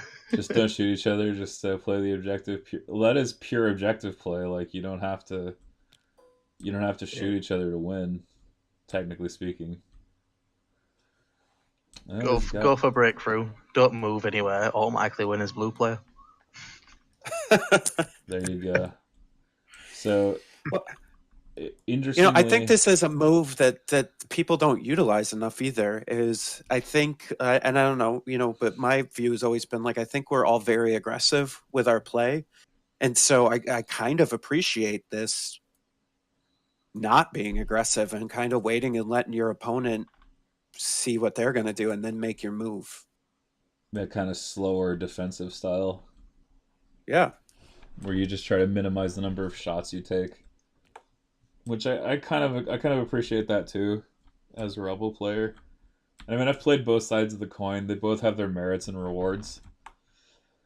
But I feel like as a rebel now, like I feel like if I don't get my damage in early, I'm gonna get tabled eventually because I just won't have done enough damage to the enemy army to actually survive, essentially. Oh no, so he's cohering out to the side here. It looks like some of those guys may be able to see the hand of the leader of purple there. If you look at the leader, purple leader there, his arm is sticking out around the corner. Oh shoot, yeah. So he might be able to actually pop a shot at that and see if he can just get some more suppression, maybe a crit through. He's gonna have a I hard don't time know. getting everyone to see is the issue, I think. Yeah, I don't know if he's got range either, but he might He have just line barely of has sight range on 3. yeah. I was gonna say he's got line of sight on the guard too, so he could maybe pop that guard a little bit, but I don't know. Looks like he'll get 1 through the cover. And the Stormy saves it, so nothing doing there. Just a suppression for now. Yep. I was ready for him to like roll something ridiculous. I'll never forget it, man. Back at Gen Con with old key positions, there was a guy I saw who he basically rage quit his final match because he took like 6 wounds from a Weiss ATST on KP with like no intervening terrain or hardly any intervening terrain. So he just like forfeit his final match because like, nope, I'm not gonna just get tabled by this Weiss ATST. This is pointless. He took like 6 wounds unanswered. It was pretty bad. Yeah, that Weiss ATST is so good. Really and truly. No, you come forward. No, you. Kenna2 suggesting that we cue the elevator music. I don't know, man. I could go for some Girl from Ipanema right now. That's a fun song. Some smooth jazz. Some smooth jazz. Hey, that intro was downright sultry. Yeah, for anybody who hasn't listened, the new Notorious Scoundrels this week has a smooth jazz intro. It's the best. We've stepped back from our hot takes. It's only going to be cool takes from here on out. Yeah. No more hot takes.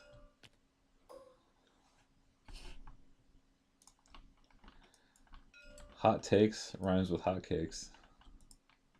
I do like hotcakes. I do love me some hotcakes. So he's got range 4 here with his DLT.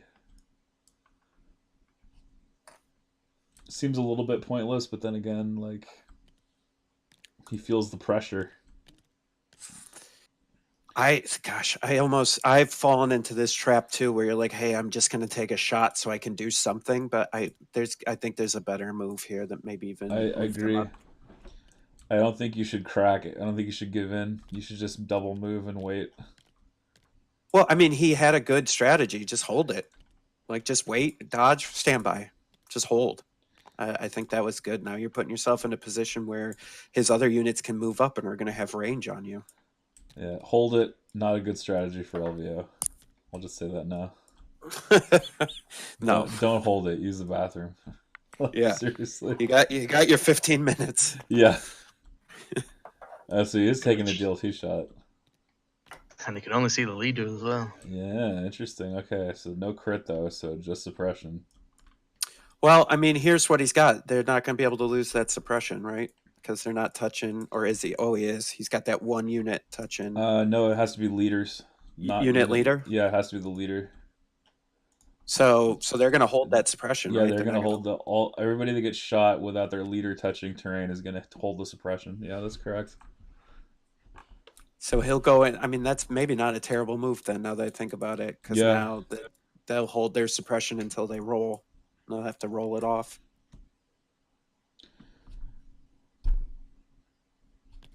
Yeah, it says trooper units whose unit leader is not in base contact with a piece of terrain cannot remove suppression tokens during the end phase.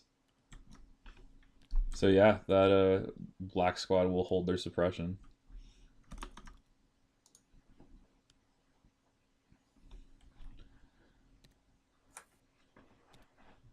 Yes, hostile environment is there on the screen. I do put down the objective deployment and conditions for all the people to read.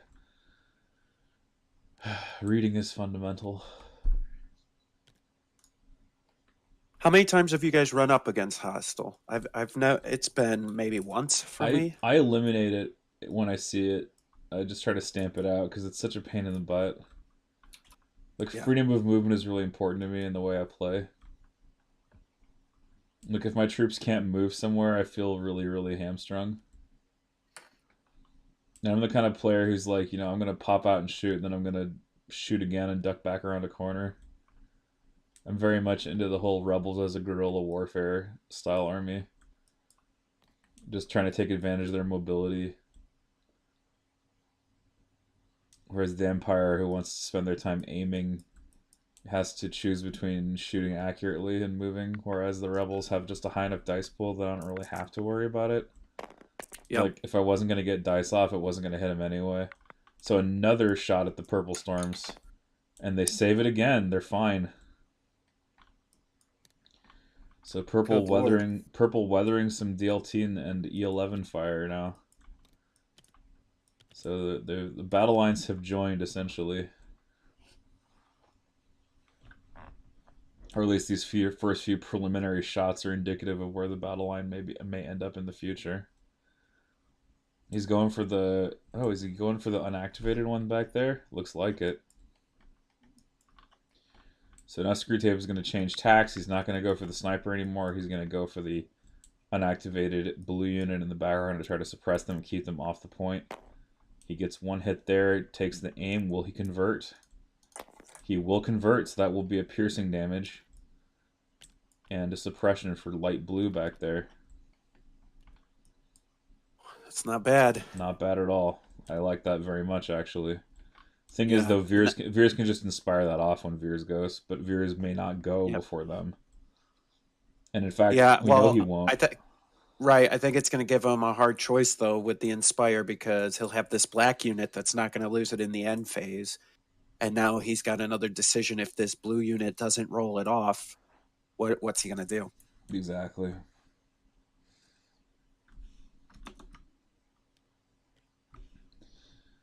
Empire mirror match is annoying. Saves all day. Yeah, truly. You're not going to like LVO then. No. I'm probably not. I'm probably not going to like LVO because it's going to be all Imperials. Yeah. My prediction for LVO is actually 70-30 Imperial. And I think a Weiss ATST will win at least one slot. That's interesting. That's my prediction. That is interesting, seeing as that may very well be the list I'm playing. I think a lot of people aren't teching for Weiss. I think they've written the ATST off, and I think that's a mistake.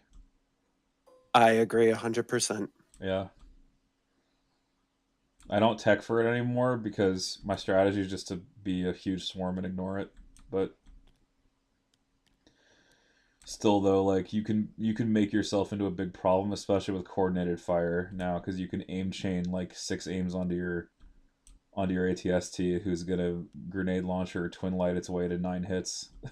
You know? Yeah, I mean, with Veers, if you want a real aggressive list, you have pinned down too. So now you can choose 4 different targets that'll have to return their order tokens back to the pile. Yep, it can be pretty devastating against uplinks or any tech really. Yep. So white squad move shoot here. So Nicky just continuing to get the move shots here, but not a whole lot of good targets for him. He looks like he's going for yellow because they haven't activated yet, just to generate suppressions. Gets the one hit he needs to do just that, so yellow will be suppressed. It looks like he is in base contact with that barricade, though, so he should be all right. And he did split fire with his white dice against the purple storms, who, again, resist all damage. The hero squad. They're doing it. Yep. They shall know no fear. That's right. You got it, though, buddies. Yellow rallies, which is fortunate. Now, will Screwtape choose to make a counterattack here, is my question. Or will he just keep going toward the center? I think you don't even bother to counterattack yet. I think you just get going towards the middle. Yeah, I think he's got a position, right? He's got to get position now. He's a little bit behind, and so I think position is your main objective. He's got to find his key position. Ooh, But look at you. look at me go.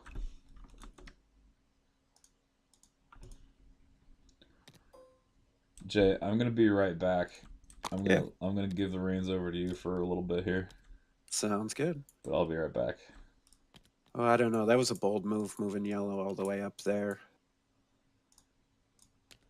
But if he does it right, he can split the cover between heavy and light. He might be okay. I would have hit that guy. Yeah, I'd put him behind there and try to get the benefit of the heavy cover.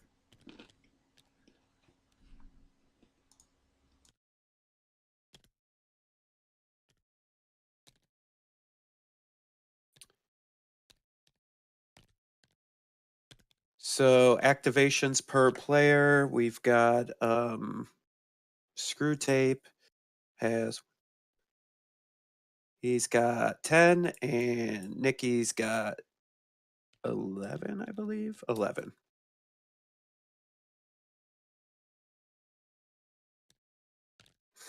All right, so Screwtape moved up those yellows. He's in contact with one of the key positions there.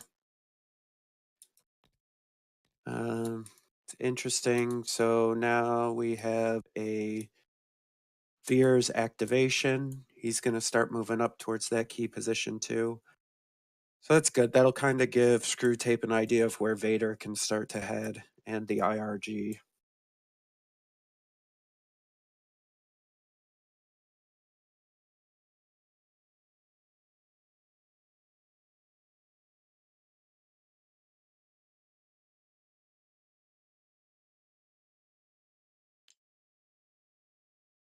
So it looks like he's definitely gonna move, it looks like. And instead of going right up towards the center, yep, looks like he went to hide behind this staircase set here. He's gonna check in some range. Looks like he inspired one on the blue squad over there that's by the tower. And handed out an aim to Boba and to the blue squad. I think those are both solid moves.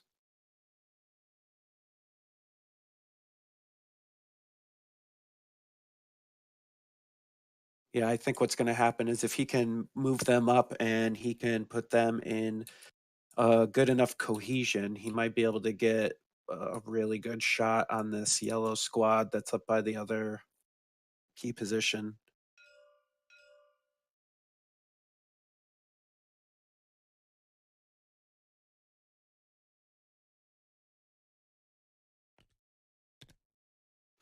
All right, so Screwtape here pulls IRG. See what he's going to do with that.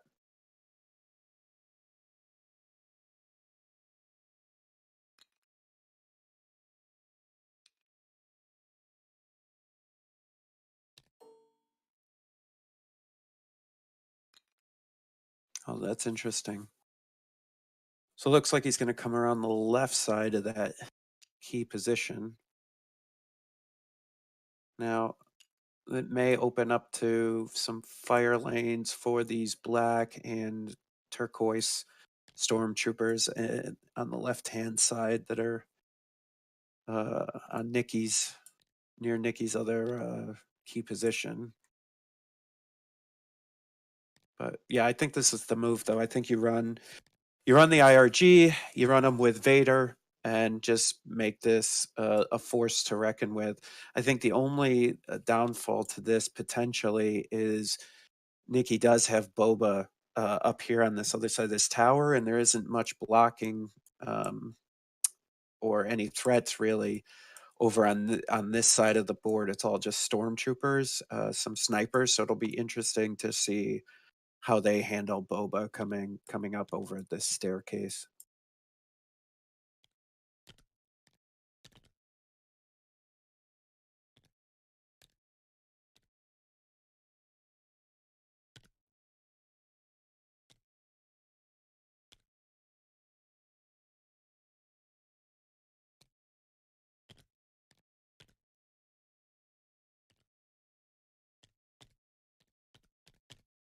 So it looks like he's just trying to put him into cohesion. He's probably got heavy cover, I would think, from the black and turquoise stormtrooper units. So if they move up and fire, he'll have cover there. But it looks like he's trying to position backpack rocket onto Vader next turn. I don't know if he'll be close, but maybe. It depends on where Vader ends up going.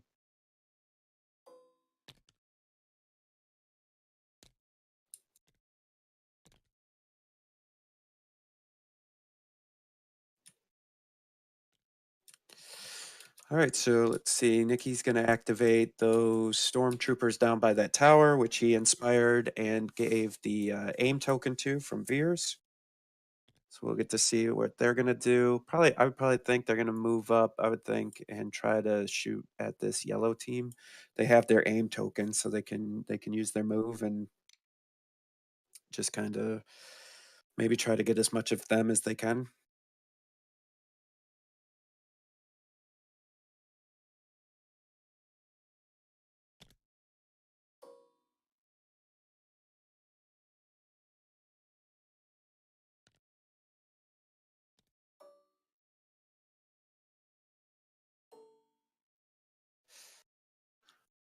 Yeah, so the question is, do you put yourself in a position now with these light blue unit to try to get line of sight on the unit or just try to get cover? And it looks like Nicky's shooting for cover here.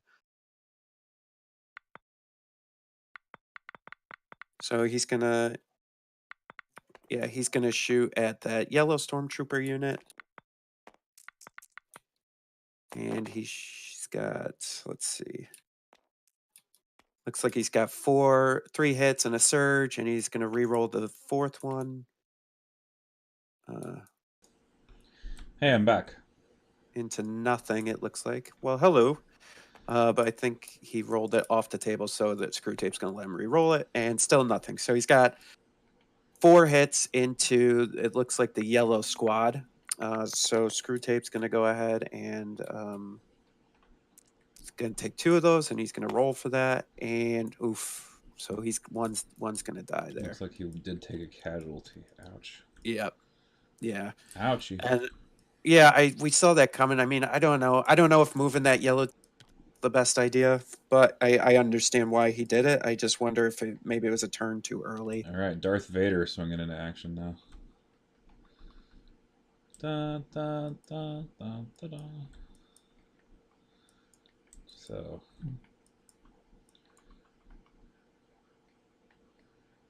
the Emperor is going to show us the true nature of the Force. Here comes Vader. It is cold in here. Dude. I can't even complain. I'm in California. Yeah, it's like -20 where I am right now. I know. Like I can't even. It's cold. Like, no, seriously, like right now the northeastern part of the country is literally Hoth. Like, yeah. Oh my god. They literally like canceled all schools today. Like everything in my areas. They're like, nah, don't go outside, bro. Yeah, for real. Yeah, it's you're basically experiencing night on Hoth where you are. Gotta close the gate. Yeah, I saw something online that's like, I think it was Chicago or Minnesota or something, was as cold as Antarctica. Yeah. I was like, dear God. You leave for work and your significant other is like, your tauntaun will freeze before the first marker. Yeah. Oh my God. Don't take any deep breaths was like their whole like go outside, like, hey, don't take any deep breaths, you'll regret it. You'll regret it. Don't stay outside for more than 4 minutes, you'll regret it. Like, wow. Hey, you like your toes? Don't go outside, bro. Dang. Yeah. Listen, man. Chicago was colder than Everest in parts of Antarctica. Wow. Man. Dude. So that's just jet stream atmospheric stuff, right? So it's the cold and then the wind, right? So like it's like for us, it's maybe the temperature is like 0 degrees, but then we have like 40-mile-per-hour winds right now, which make it like -30. Wow. Yeah, it's crazy. Chicago was colder than parts of Mars. Yep. Wow. So it's nice to be able to sit inside. We call it the polar vortex. Yes, thank you, Nerfly. Yes, the polar vortex. Yeah. I call it hell freezing over. It's the worst. Hell's But- Kitchen froze over. You know, it's nice. I'm inside watching this lovely game, and actually, I'm painting my snow troopers as we speak. So it's working. That's super thematic. Yeah, it's working out perfect. You have for me. inspiration from the hostile environment. Were you able to remove your suppression tokens before you got in the door? Yeah, I wish. My whole life is a suppression token. Ouch. Just kidding. I got a good life. Help, I'm being repressed. Or I'm being suppressed. There you go. Both. What's rain? All we have are frozen ice spears that fall from the sky. Yeah, that's a pretty good assessment. Well, But, my parents you know, came from baseball-sized hail. That's where they came from. Yeah. Basically just hide your car under an overpass, because if you couldn't hide that car was a toast. Yeah. So Nerfly said his dog was a madman yesterday and spent 10 minutes outside. Was negative 42. Wow. Yeah. That animal is brave or stupid. So I have a husky, and he's just like, this is the best. I'm so happy right now. Yeah. So you never know. All right, So we moved Vader up here next to the guard. I don't know. This was I get it. It's a little bit dicey of a move because of these black and these turquoise stormtroopers over here and the sniper. I'm like, I don't know, man. If you could get him around the corner fast enough, maybe. I love Nicky's setup, man. It's just like a perfect gun line. Yeah. Like, he's got the main body of his army in the center. He's got a pretty tough flanking force protecting the flank here. In the form of 2 DLT storms and a sniper. And he's got a scout that's heading up these stairs. But those stairs are difficult.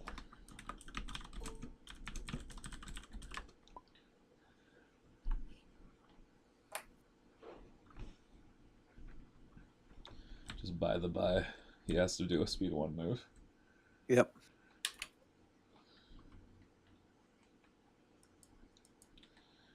I don't know why they're difficult, but apparently they are, because they're ruined. I don't know. Because torture is why. Oh, that's weird. So those stairs are difficult, but these stairs are open. How weird. That's super weird. Why is one open? I have no idea. Huh.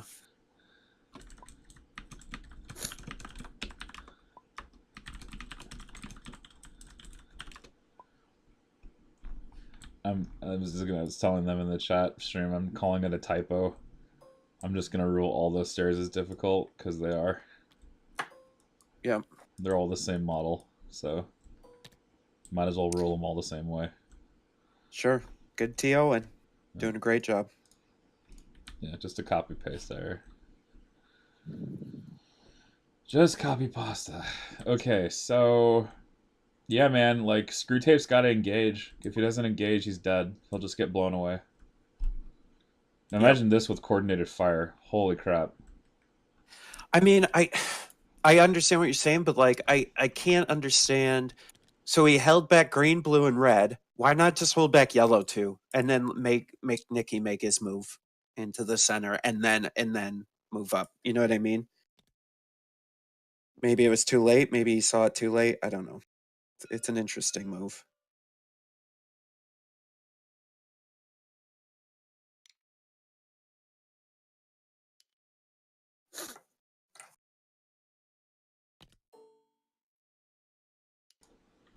Sorry, I fell off the face of the earth for a second there. Oh, you're good, man. Might be a good time. We got a little downtime. Mention the sponsor, Dan Wolf. Of course. So we have a number of really awesome sponsors that pitched in to make this league possible, and among them are, of course, Fifth Trooper, So Jay is here co-casting as well. He's pitching in by being co-caster as well, and by giving us $150 that we split between the second and third place teams. And then we got Dan Wolf, who is the person that was kind of the genesis of this tournament. He basically provided the first seed money, in addition to by about 5 minutes. Yeah, so everybody's clear. Dan Wolf was the one that was all over the sponsorship, and then I just kind of chased his tails a little bit and was like, well, then we're going to sponsor too. Well, so. no, I was super thrilled. Like, I couldn't believe that there was such an outpouring, you know? I mean, I think it's definitely helped. Like, it's given people something to shoot for. It's added prestige to what we're doing. You know, it's definitely been a big positive for the league to have the community's backing like this. Well, and I'm hoping, I think it is a little bit with LVO, but I'm hoping that this translate into, you know, real life tournaments too. I think, you know, FFG, whatever, they do what they can, but I think that if you're really going to attract people to these tournaments and you really want to put on these big tournaments, I think cash prizes might be the way to go, or some sort of large prize outside of, you know, cards and acrylic tokens. There's got to be a bounty, literally. Yeah. On and it has to be somewhat substantial. It doesn't have to be outrageous. Like, I do not expect someone to get $5,000 just for winning a tournament. Like, that's a little bit insane. But imagine this, like, how far would you travel for $1,000 for first prize? Pretty far. Yeah. I'd be willing if I could win a tournament and then get the cost of my airfare out of that tournament. Like, that'd actually be worth it, I feel. I would definitely take a flight across the country for $1,000. 100%. Dude, I'm taking a flight from, you know, the LVO, which is like, well, yeah, I was gonna say I'm flying from New York to LVO. Yeah, exactly. Like, you're going to LVO for the sheer fun of it, the sheer amusement. To basically be embarrassed by everybody that's really good. Well, you know, but you're gonna come hang at the Hofbrau house. We're gonna have a good time. It's gonna be fun. At least I hope. Oh, it'll be great. Yeah.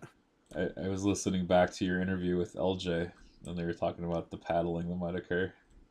Oh my God! Yeah, that's the best. And I'm wondering how my wife will react, because I invited. Oh my God! The first time that happened to me. So anybody, just really quick, who doesn't know, at Hofbrau House, they'll have one of the waitresses basically with like this giant paddle.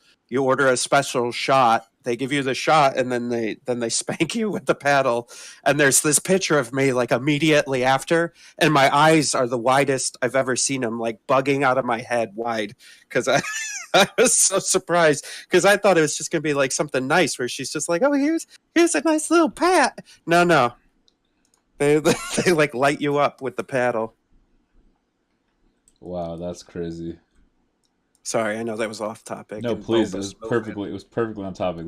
I have the mature content filter on for a reason. This is one of those reasons where you can go ahead and discuss random things. Like, I showed my wife the advert for it, and she's like, "Oh my God, her boobs are spilling out of her dirndl." It's like, I feel like, well, it is Vegas, you know. Yeah, that's the kind of stuff. That's the kind of stuff you see in Vegas. Oh, so Boba getting in on the action here. Getting that unit leader, bang, and just pierce through the cover. Yeah, I was wondering what he was going to do there. So that's pretty interesting. Just popped a cap in that guy. Well, that was good. I think that's a good move. Low hanging fruit. You stay in cover. Yeah. Yep, getting the double hit there. So end of round 1. Yeah, end of 1. And it's been pretty one-sided so far, at least. Yeah, I would agree with that too. But I think Screwtape was just in a position that he doesn't have the terrain in his favor on this one, and so he had to be as reluctant as he could be. Yeah, I mean, this terrain is really messing him up. But this is this is just massed Imperial firepower. Like, this is like, I have a stream, if you're looking at this is like the story of the tournament, with this picture of Veer's Boba hanging out together with like 20 stormtroopers. Yeah, and if anybody's wondering, I think we talked about this before, but yeah, Veer's Boba is going to be the list to beat in any tournament format you're heading into right now. I think. Would you agree with that? And probably on the Rebels side, you're looking at Wonder Twins. I think is still super relevant. Well, for a while there, I really thought that Palpatine was number one. Just because Palpatine is a Force user. Oh, we got Master of Evil. What? Wow. So he's not. Wow. So he's actually skipping the Master of Evil effect just for the dodge. Wow. That is a big sacrifice. Man, I don't. I think he felt like he needed a 3-pip. And he's gonna get one. Yeah. Huh. I mean, I guess you gotta do what you gotta do. That seems. Well, okay. So here's the scenario though, right? With Vader, yeah, number one, Kenatu says he can wait to activate, which is true. But I think the problem was, where were you going to use that 3-pip? If you get him in position up closer to the units, I mean, are you really going to use a 3-pip and lose the bid? Probably not. Yeah. Probably not. So now, how will this play out? Will Vader go first? Will the guards go first? Because he didn't win priority, so maximum firepower has the priority. Which is interesting too, because now Screwtape's left all his units back here, so now Nicky has pretty much free range on who he can shoot with the. I think. So Nerfly. So interesting. Both Nerfly and Spirit of Fire have both mentioned that if things move up towards Vader, Vader will then hit them with the Master Evil by activating late. Yep. So they're saying it's a zoning tool. Very interesting, though. I don't think Alt's going to move towards Vader though in this turn. I see why he did it. It stops the bobber. If bobber played rocket to try shoot Vader, it stops that massively. Oh, yeah. It also stops this. Veer's moving up and hitting him. Now Veer's is just going to hit another unit. Yeah, that's also true. Though Veers is looking right at him. Like, do you think Veers just says, I'm just going to go for it? No, he's going to go ahead and just shoot yellow here. Yeah, you can't shoot Vader until those Royal Guard are down. That's true. Because they'll just soak. Oh, he's trying to get a chip shot. 2 crits onto yellow with the chip shot. Wow. Holy crap. Wow. And no save. Oh, man. Oh my gosh. Did he just kill? He killed the DLT. Oh. Oh, wow. What a shot. No. And he's going to get the maximum firepower afterward because it doesn't quash the attack from maximum firepower. That's a huge move. Wow. Oh. That's high level right there.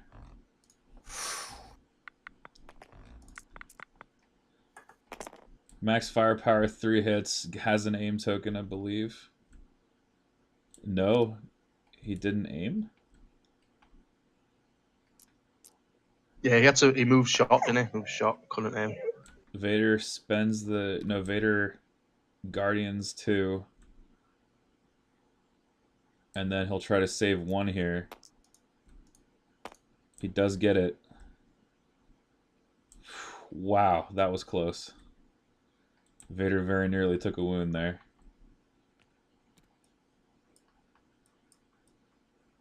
So he did end up shooting the max firepower into Vader. The guard picked it up for him. But that was quite damaging. That was still 4 wounds there.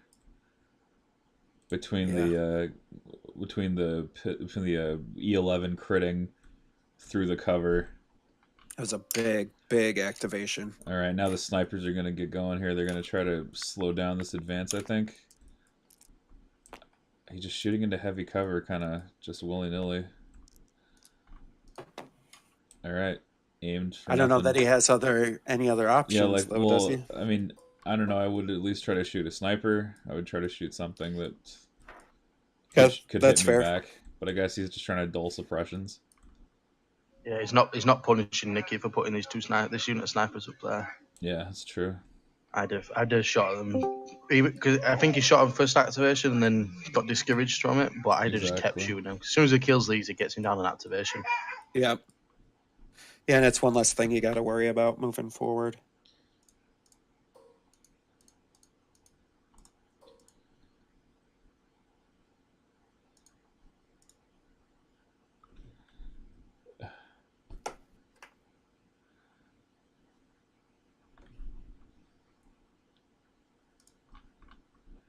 So, DLTs are going for the guard.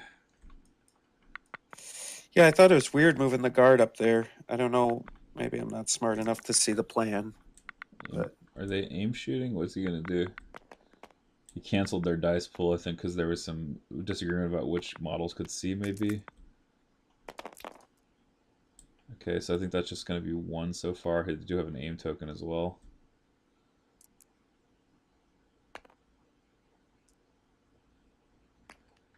So he already rerolled one. He's going to try to reroll the other two with the same aim token. Doesn't add anything, so just the one save. Oh, they're in the open? Wow, so losing another guard. How are they in the open, though?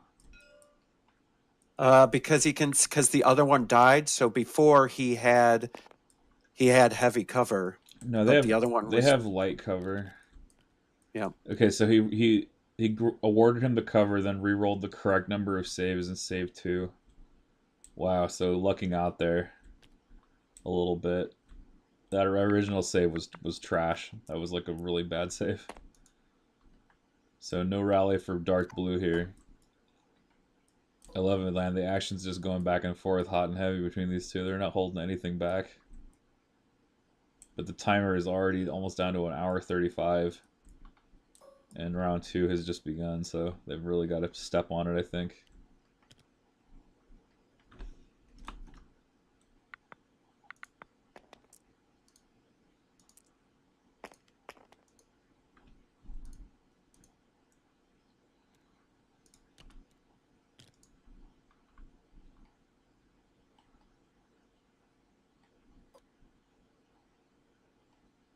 So looks like blue just shot their DLT at a hard cover position for no damage.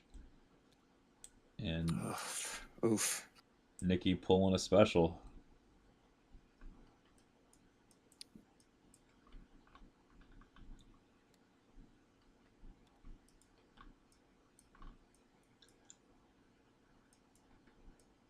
I mean, is it just me, or is Screwtape just gonna lose all his core units here?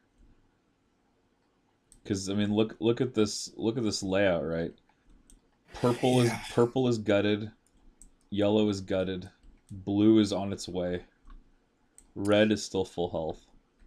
I guess the only thing, I don't know, maybe you're hoping for is that, but it doesn't look like Nicky's going to do it, is that maybe Nicky will pull his units out of position in order to finish him, and then you got an opportunity. But again, the sniper coming up short here for Nicky. It's just going to suppress something. I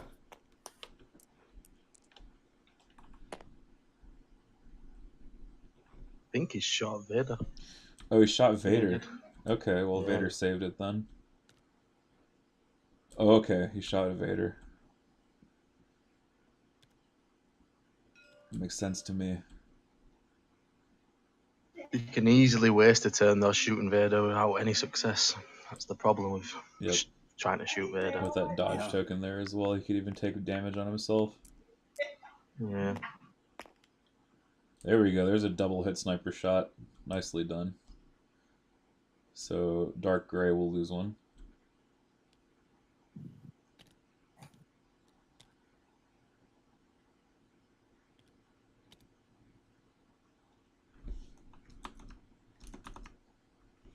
Interesting that he's just stacking the suppression on one unit instead of dealing out everywhere.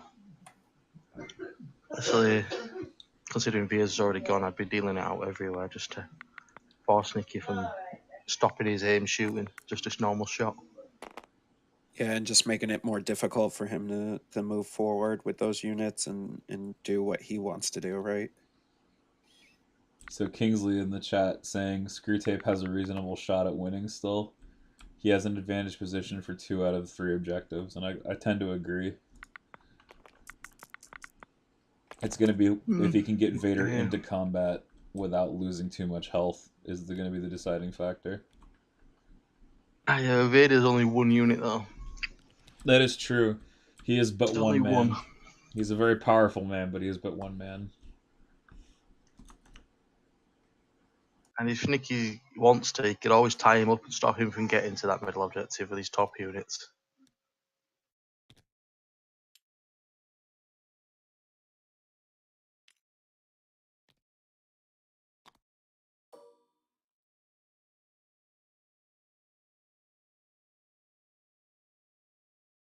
Still don't like Nicky's position, any of his kit positions. I still think it's stupid.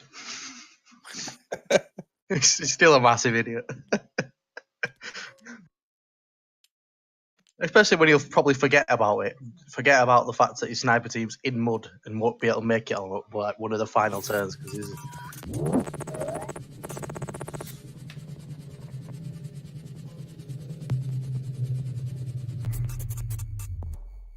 There's table. There's Jay chat. He must be watching it in car or something. Hey Chancellor, thanks for the donation, man. Seriously, I appreciate the bits.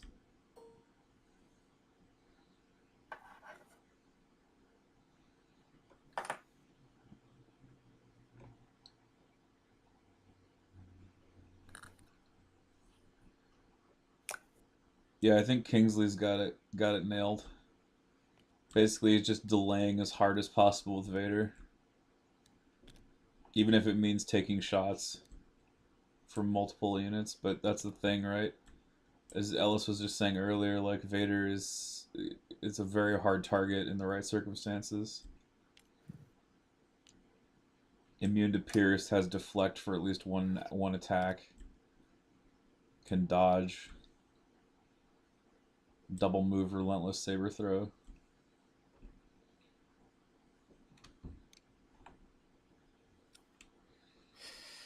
Well, Andy's still got the guard too, so he could be positioning them in for new ways to motivate them or something similar. Yes, Kingsley Vader's on full health. He has had Royal Guards pulling wounds for him. Force push and throw. And choke. And choke, and that's it.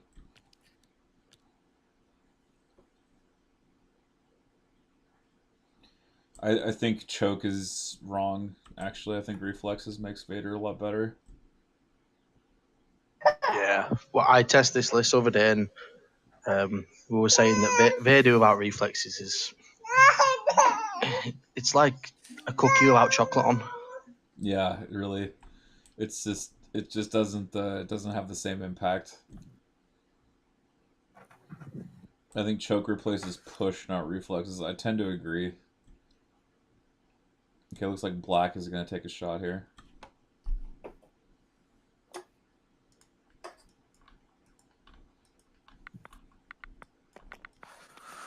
That's another hard shot to take. Just one.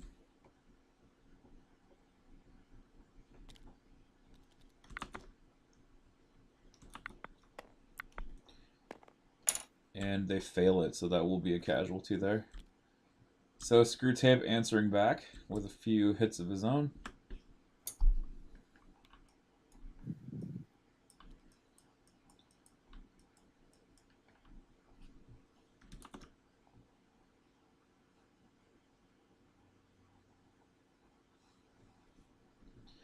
Debate in the chat about the necessity of force push on Vader. Which I kind of approve of this discussion. I think it's awesome.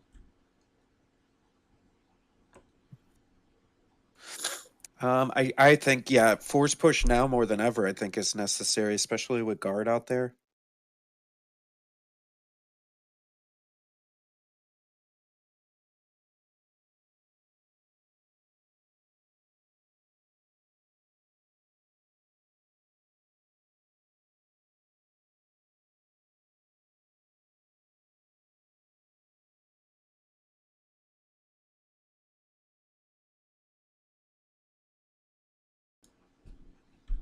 See, that's right, Nerfly. If only he had Palpatine to pull the strings.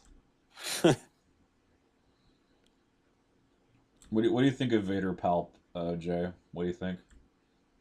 Think it's fun to play? Think it's any good? Ever I think tried it's it? fun. I've put together the list, but like every time I'm like, God, that's a lot of points. It's really hard to get past that, the activation disadvantage on that. I like it. I think it's super strong and it's tough to deal with, but once they deal with it, what do you got left? I think he's got legs once, like the activation meta drops a bit down to like 8, 9-ish. At the moment, it's like most lists are 10. Yeah. When that drops down to like 8, 9, like when most lists are 8 or 9, when like the new vehicles come out and specialists, because specialists, the more specialists you take, the less activations you get. I like it. I've used it a few times. I think I played about 4 or 5 games with it. The issue is not the Boba Palp, it's everything. Not the Palp Vader, it's everything else. Because you don't get a lot of anything else with it. Right. So no damage breaking through the cover there, as Nicky shoots down the central alley here, splitting fire with his DLT into the black squad, but not getting the double hit that would have necessitated a save.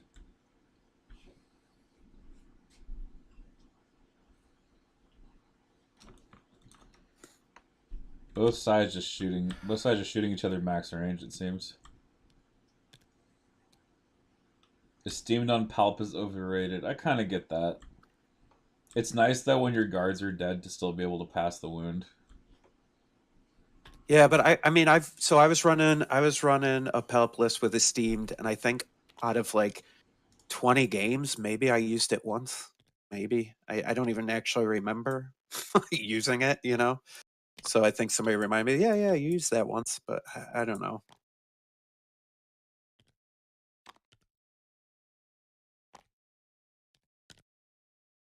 I think because the way you're playing Pelp, he's generally pretty well covered, and you're playing him a little bit more passively and not out his front.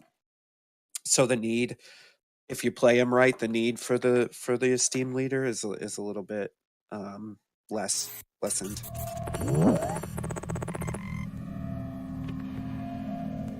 Just my thoughts on it, anyways.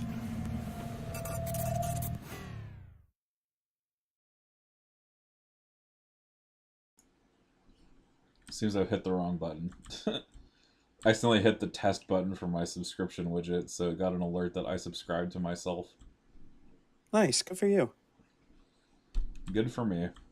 Yeah, it's a good cast. You should subscribe to it. Yeah, I agree. Completely unironically. Please. It was really loud. I apologize for that. I'm going to turn my alert volume down.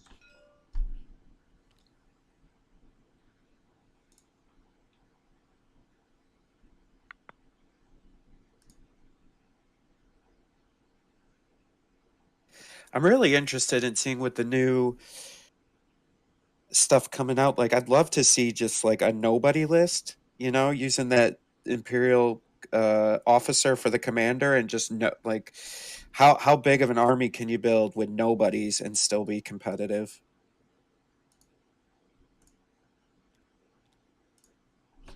I'd like it to play in nobody's only format. That'd be kind of fun. Yeah. Just force yourself to play with generic commanders. Yeah. That would change the meta.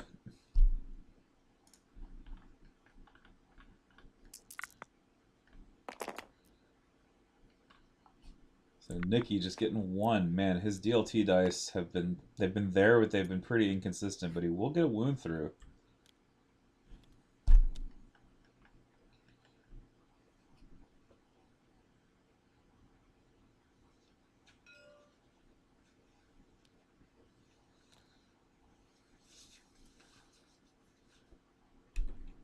Boba Fett, one of the last activations to go here. I was just about to say he's lucky that he's not joining yet. Yeah. And I want him last.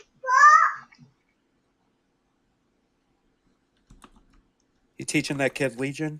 Is that what's happening? Yep, she's watching. Good. Excellent. Give it 10 years and she'll be winning maximum firepowers. Perfect. I'm putting a remind me on there.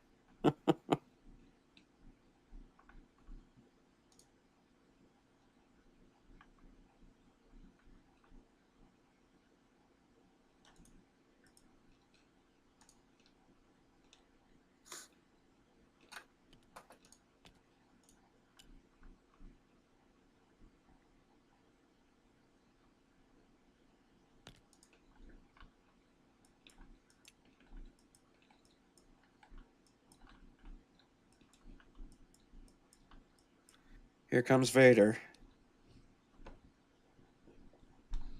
Let's see if he's able to do anything here. We're going to see Implacable versus Whipcord next turn. Possibly.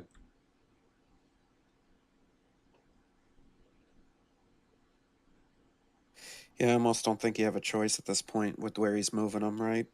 Yeah, I think so too. He's just close enough. Yeah.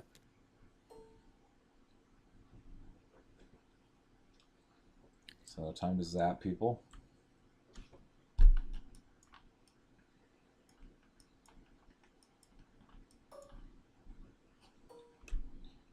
If they will not fight, then they will meet their destiny at the hands of Vader.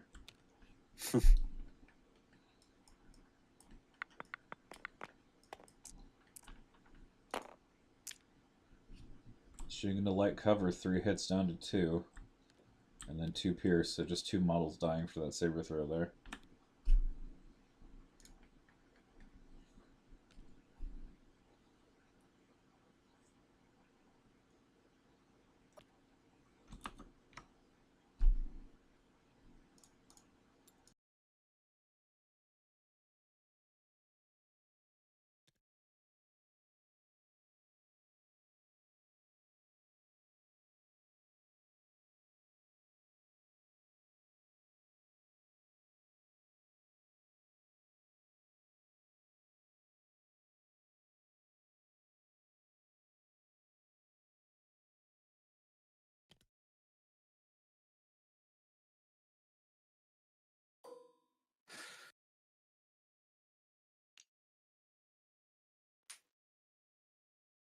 So you got this round. When's the next match? Saturday, you said? Yellow? Yes, it is in Saturday. On Saturday. In Saturday? In Saturday. It's in Saturday. In Saturday. It's within the bounds of Saturday. What time? It starts at noon Pacific. Nice. And we're gonna make sure that I'm well rested for that because it's gonna be an 8-hour stream probably. Oh yeah, you're doing a double It's header. a double header. We're just gonna knock out both of these finals games. Bam bam. That's great. Are you gonna do like a Yavin like award ceremony at the end and give out medals? And I don't have plans for that at present. everybody but Chewie gets one. I was mostly gonna be like, I can't stand your faces, get out of here. I don't know. I don't know. Congratulations on winning. I hate you. Yeah, congrats. Now I'm jealous of you. No, in all seriousness, though, I probably should think about an award ceremony if I can get it all together. Get Skype call going and we could all get our faces on. That's true. These are your winners, everybody. If he does that, you have to dress in a tuxedo. And Well, we're at a tournament as well after. So we'll know who wins Saturday, won't we? So we're at a tournament about 2 weeks. 2 weeks after, too late. Could have got a photo for you. Boba Fett picks the DLT with his carbine there. Out of purple. And then shoots a wrist rocket at blue. They fail their save, so they'll lose a model. I don't know why I didn't just go to kill a full unit there.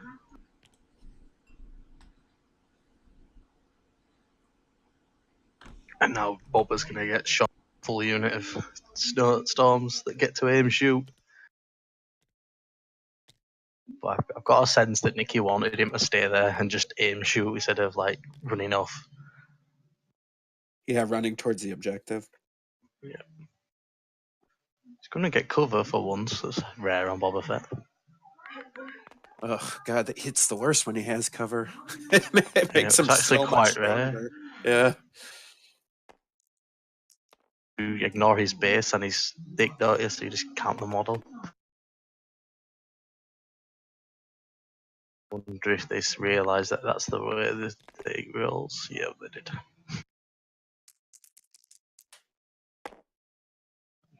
And there's the saves. Yeah. There's a full unit wasted. It's almost the same as if you just shooting Boba at Part Vader, but Yeah, that's bit what of Boba scary does. where He he is. saves, right? He saves all day long. Saves. It's I'm taking for a likely. sabers at him. I think Chad is correct. It's likely that Flamer is next turn against Black. So Yeah. for upgrades on Boba, he has Hunter, Emergency Stims, and Recon Intel.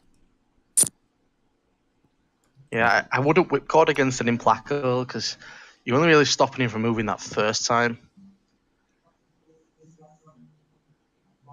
Yeah, then again, no, I would whipcord against this Implacable and just go for a roll off.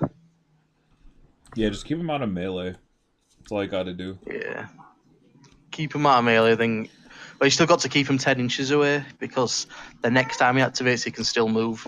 If only Palp was he- if only Vader was Palp right now. Oh my God, the Now You Will Die would be off the chain. Yeah. That would kill like 3 units. Oh, this Easy I would be peasy. so happy to have Palpatine in this position. Dear Easy God. peasy. This would be one of those Nicky's games where it's me. like you're just bleeding for 3 rounds and then suddenly whack, like half your opponent's list is dead. Oh no, this is where Nicky loses a unit by deflect. Yep, deflect. The Royal Guard's not gone yet, but is that the next? No, he's got 1 trooper unit left or 2 left, hasn't he? Yeah, he's got 2 trooper units left. Yeah, the interesting thing is going to see what these guards do too. I don't know Yeah, what I'm you do with curious them. about him too. He's still got 3 models left. They're still pretty dangerous. Yeah, I think they've got to follow Vader. Let's be real. They don't get undangerous until there's only 1 left. Really, they're always dangerous.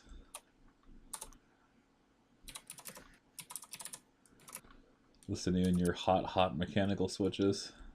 I'm sorry. I'll mute. No, you please. You're fine. Do what you need to do. I type on stream all the time, as people can attest. Sorry, somebody was just asking me if I could get a TTS game in. I'm like, I'm in the middle of a stream, man. This is really important. This is really improtant. Yeah, practicing for LVO is secondary. Yeah, exactly. That's how I feel.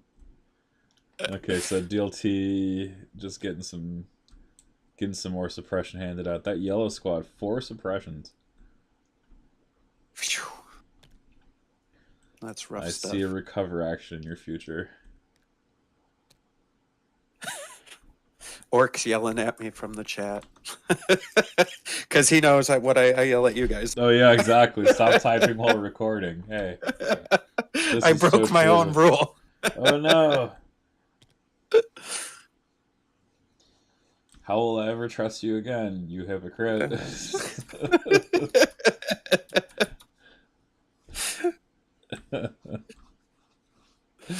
Ah, I'm so sorry, guys. I've let you down.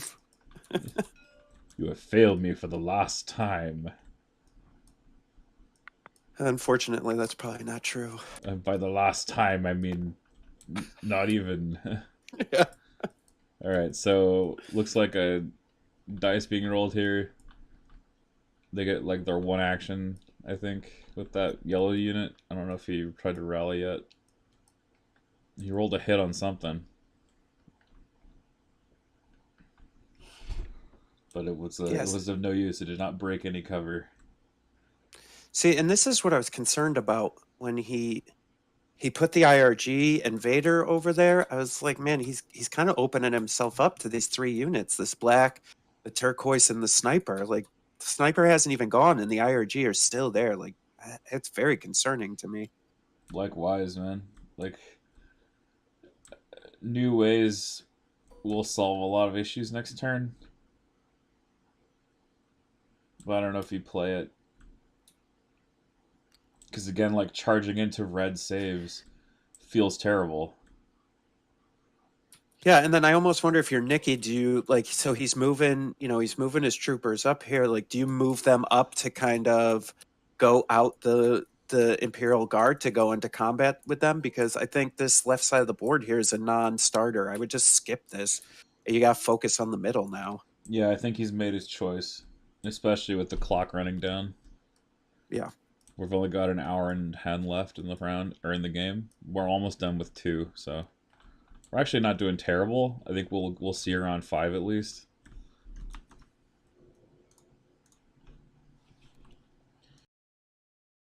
Yeah.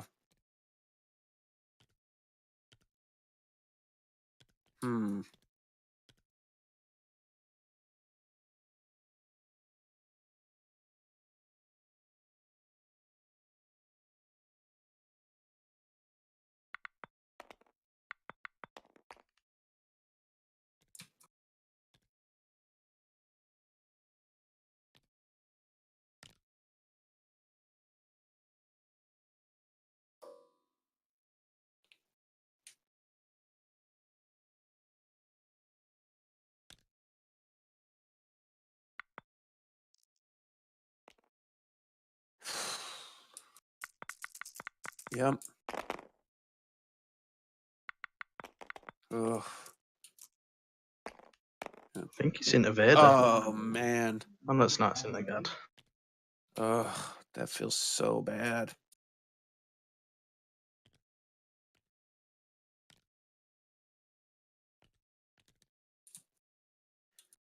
Man, the DLT is like one of the best minis that you can add to any unit. It's so sick.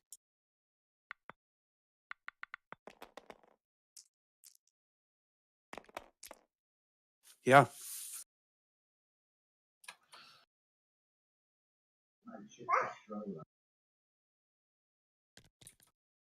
Was that yellow or purple? Yeah, purple. Purple is that. Yeah, purple's got 4 suppressions. I mean, so the question now is really at this point, what do they got left? An hour, just about an hour and some change left. I don't think you're going to be able to, as Screwtape, you're trying to hold this center now with 2 IRG and Vader, because I don't think you're going to be able to get the rest of your troops up to that middle. He's got red stuck back here. He's got blue, yellow, and green and purple are all going to get suppressed to the moon before they even make it. I don't know.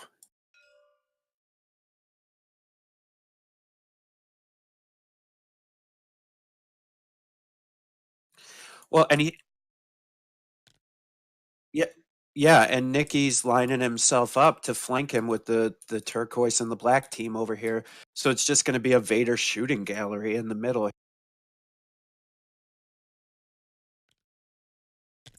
Well, yeah, and I almost think you don't even need Boba. You have so many stormtroopers. You focus those all on Vader, and you have Boba just come over here and clean up these troopers down here.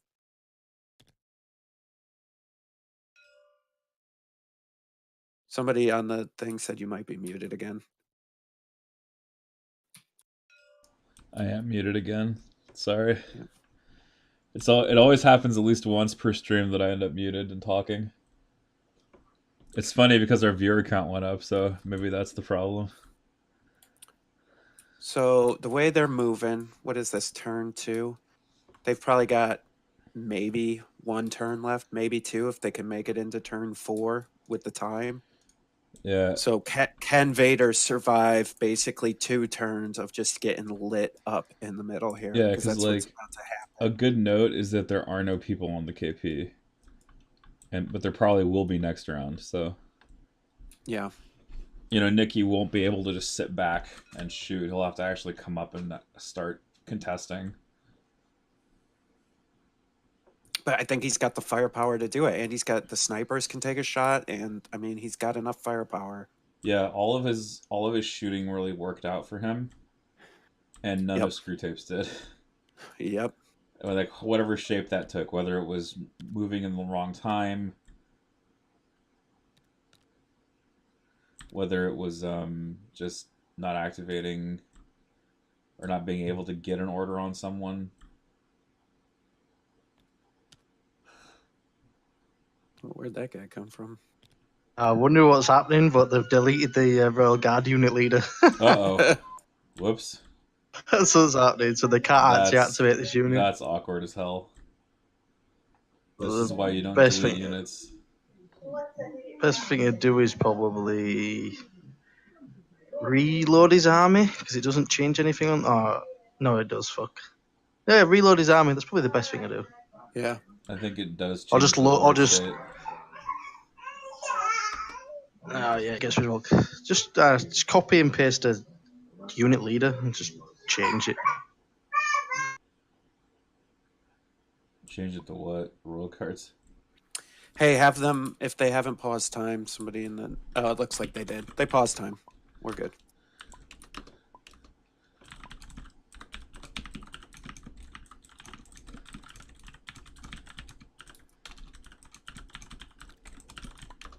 Yeah, so orc attrition. Oh, for sure. Yeah, it's really adding up here, and just all the shots have just been crazy.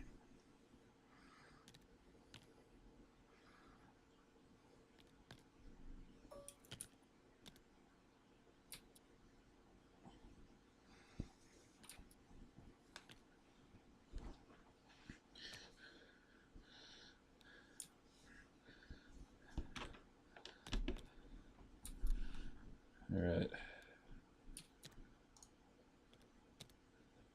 I don't. That doesn't somebody, work either. No, somebody said use a sniper mini, but I think the only problem with that is line of sight stuff because he's crouching. Right, that might become an issue. Yeah, it could become an issue. Yeah, copy and pasting don't work. 'Cause it doesn't class it as a unit. 'Cause it goes by the unit cards on your army. Yeah. Wasn't he the last mini that just died? So couldn't I just rewind time? I suppose. Wasn't that just the last thing that happened?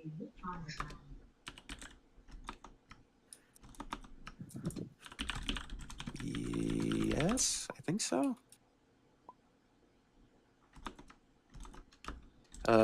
Endless is putting that in the chat now. Yes. Just doing a couple Control Z's. See what happens here. Control Z.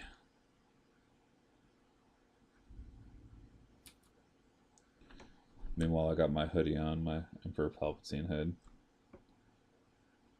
Look at you, you handsome It's devil. more of a sweatshirt. Mm-hmm. Mm-hmm.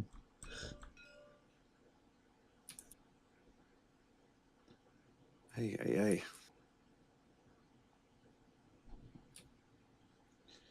He really has the That- cowl pulled really far down his head for a lot of. I think you should wear that wear a bathrobe at the whole LVO that looks like. No, I won't wear the bathrobe. No.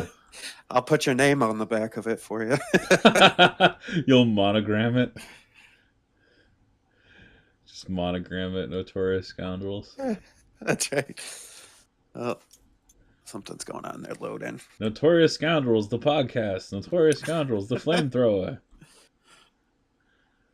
Notorious Scoundrels, the movie. Hey, man, the more stuff we can brand, the better. Right. Notorious Scoundrels, the lunchbox. Speaking of a little self-promotion, next week, Fifth Trooper and Notorious Scoundrels are doing a combined cast about LVO. That's so right, that we are. Fun. We're gonna bring back our combined casting thing from Christmas. We couldn't stay away from each other for a month. Such a hit. Everybody loved it so much. We're gonna do it again. Yep, it was really fun, and we're gonna make it hopefully a semi-regular kind of thing. But it's special for LVO because it's It's like a gigantor tournament. It's a big tournament. Well, and then what? 50% over 50% of us on the two podcasts are going to be playing at LVO, so it'll be good to Yeah, actually me, talk about something we'll be in. Mike, you, Evan. Is Jeremy playing? Jeremy is, Evan is not. So Evan couldn't make it to LVO this year. Interesting. I got timed out from this game. Me too. I got disconnected. Uh-oh. Something's wrong. Something's fishy. Somebody's coming. All right, well. While they fix that, I'm going to go ahead and swap over to my little advert screen and just plug all the sponsors. Yeah. I think they're going to load a new save, but while they're doing that, just want to say thanks to all of our sponsors, Dan Wolf Games, the Legion Discord, the Fifth Trooper Podcast, the Terrain Studio, and Notorious Scoundrels Podcast. DanWolfGames.com, the Legion Discord, you can find them on Google or Facebook. The Fifth Trooper Podcast at thefifthtrooper.com. The Terrain Studio on Facebook and Patreon, all one word. And of course, podcast.notoriousscoundrels.com for the Notorious Scoundrels Podcast. Yeah. We are good job. Super grateful to all of our sponsors for offering prizes for the Team League through their generous support. We would not be able to run this league without them, and we certainly would not be able to run this league without you, our viewers. So thanks for being a viewer, and please do consider checking out all these folks and seeing what they have to offer. I don't think you'll be disappointed with any of them. So as we get this technical situation resolved, we'll just be hanging out here for a little while. Yeah. What do you want to talk about? What we got? I don't know, man. You two decided on your list for LVO. I'm pretty close. I am between two. I actually, you know what? We got the time, right? Let's talk about it. Yeah. And chat can weigh in. Yeah, so right in. now, I'm between two lists. My one list is Veers and General Vice with an ATST with core troops.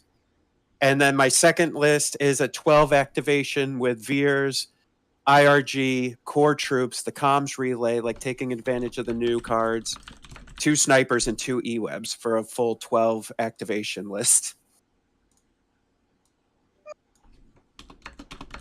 So 12 activations. yeah. Yeah. Shameless.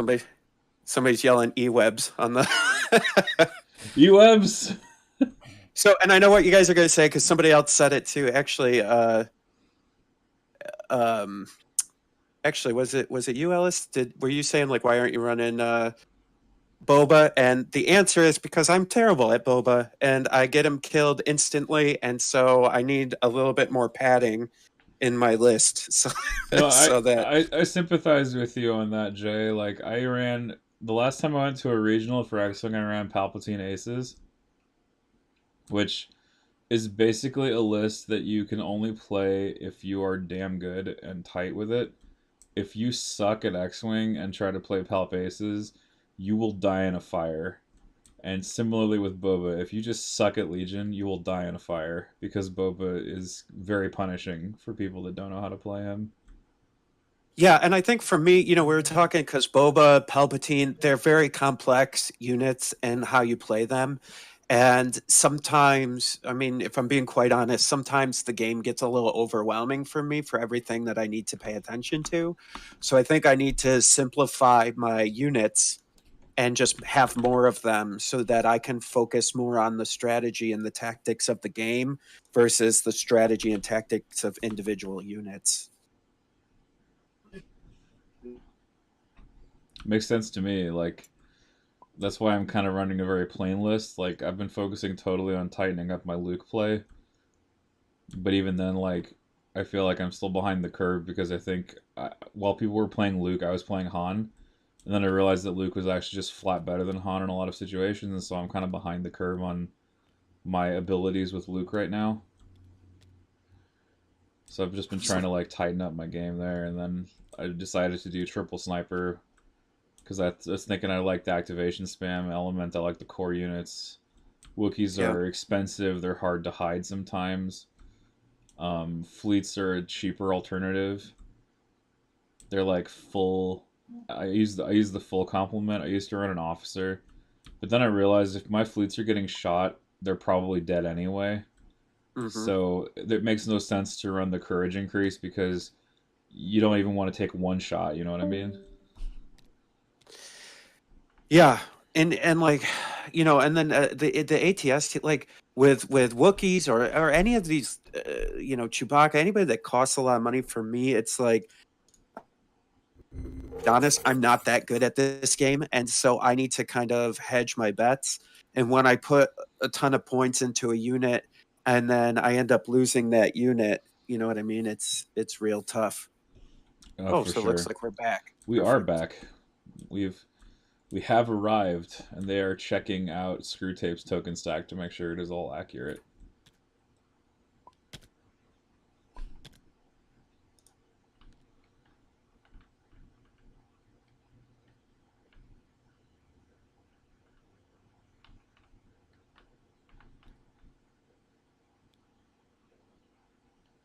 So it looks like they did spawn in another copy of the list and swap the models. So that one actually does have a unit leader. Perfect.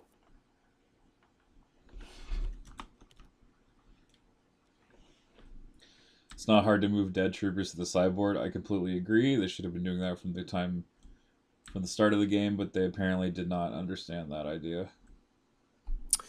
Well, I can say too, depending, you got to move them to the sideboard because sometimes if you put them on this bottom board and someone does a range check, they'll pick up the troopers down there. So maybe that's why they were bleeding them. Oh man.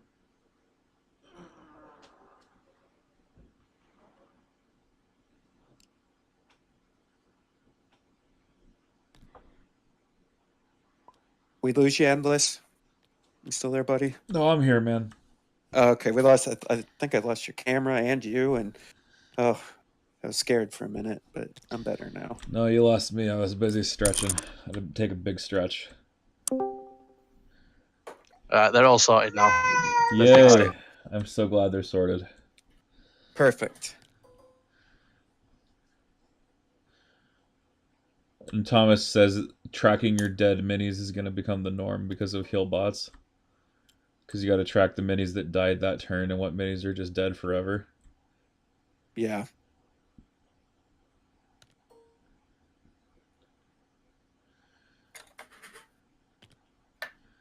Yeah, pardon the yawn, everybody. My apologies. Hey man, I had to stretch. I really did. Like all my whole torso was just like crunched up. It's actually my fault, everybody. I'm not keeping him. Oh please, occupied well enough. give me a break, sir. You are I'm boring him. you are a gentleman and a scholar. Stop it. Okay, so the guard are double moving here, which is accurate. I feel that's correct. He's basically just staking the entire game on whether Vader and this guard are going to be able to pin this stuff down. And man, that is a tall order. If I had 4 wounds of Royal Guards staring at like 16 wounds of Stormtroopers, I'd brick myself because that's Agreed. That's I think it felt better when he had more, but now that his guards are reduced. Yeah, now that his guards are much more reduced, it doesn't feel so good. Especially like this is my big problem with running guard with Vader is that guard are optimal with Palpatine behind them, and it just feels wrong to run a suboptimal guard unit here. Although it's still a good idea because it's extra wounds for Vader, and Vader is a late game unit that is hard to challenge. But the whole theory here is predicated that you've done enough damage in the middle phases of the game to turn Vader into that powerhouse. And without that damage being done, you're just a sitting duck. And Vader looks like he's walking into the sea right there. I wonder too. Do you think? And this has kind of been my read on this as they're going into the next round. Do you feel like? I feel like sometimes the guard you almost have to choose what their role is going to be. Are they going to be support? Are they going to be aggressive? And I think some people, myself included, end up trying to do both with them. And I just don't think they're capable of doing both. Does that make sense? I think it does make sense to me. Like I've honestly I'm loath to use the Guardian on any of the Guardian units because they're such premiums. So I hate like feeding wounds to a lesser unit just on principle. They're measuring for implacable, guarantee you, right now. Yeah, do you think? I don't think any units are in a move pull. No way. They're definitely in a move, saber throw, implacable, find him later on. And at the end of that saber throw, use a choke out one of the DLTs. Find him later on. So move him, pull a unit. With this many core units here having taken casualties, do you think Boba even bothers with the flamer anymore? You there is that red squad. There is red. They are a good flamer target. That is true enough. But they're too far away, so I think you flamer later on. You could rocket pack this turn, but then you've got a useless flamer later on. Yeah. I don't mind. I'd like a rocket pack into Vader and then focus Vader down this turn, and then Boba Fett goes and finishes off the troopers next turn. Yeah, I kind of like that. I like putting the Alpha on Vader just to get a head start. Could also whipcord, but it puts. If he's whipcording, that means he's in range to force pull. Oh no, he's not. He can just be out of. He can be out, guy. But if he whipcords, it comes down to a dice roll, and he has whip. Oh, new ways to motivate them. Wow. Yeah, I think he baited Nicky into that there massively. That may have been a mistake. Yeah, that means Vader's going to stand there in the open this turn and get shot by everything. Yeah, I think a mistake a lot of people make, myself included, is that you think Vader's a little bit more durable than he actually is. And I get it, he's durable, but man, he can die quick too. And I think Screwtape's putting himself up to chance at this point, which is crazy.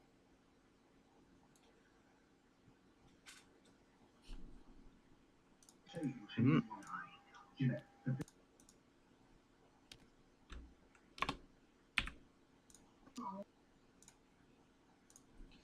So he's going with Boba Fett first. Ruh-roh. This could get interesting. He could jump there, shoot, and then whipcord, or he could jump, whipcord, and then just jump away. So whipcord is range 1 and it's a free action? I think that's correct.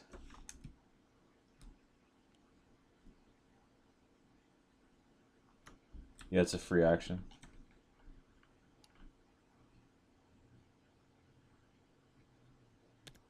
I so hope he jumps whipcords and jumps into like the statue areas just so he can't get touched or even charged by the Royal Guard. I like that idea.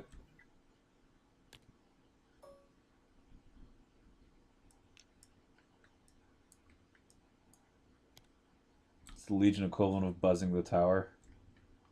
Just dip in, whipcord, get out. Yeah.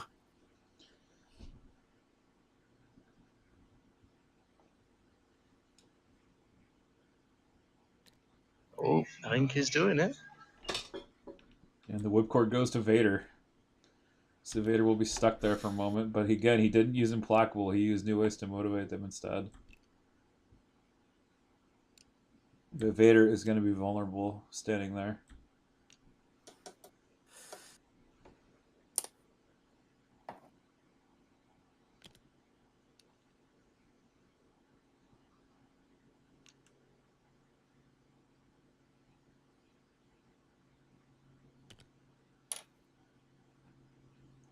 So,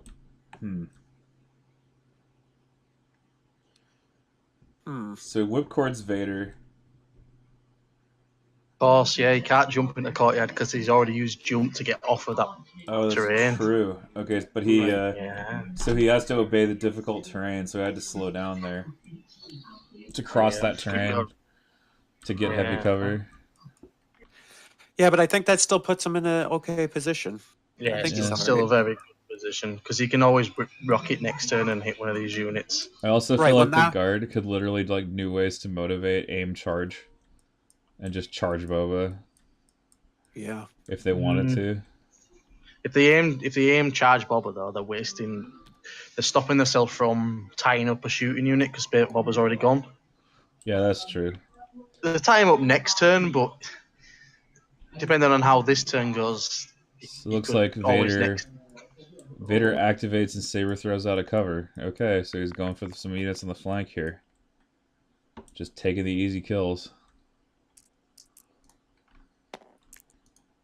2 there for that squad and a suppression.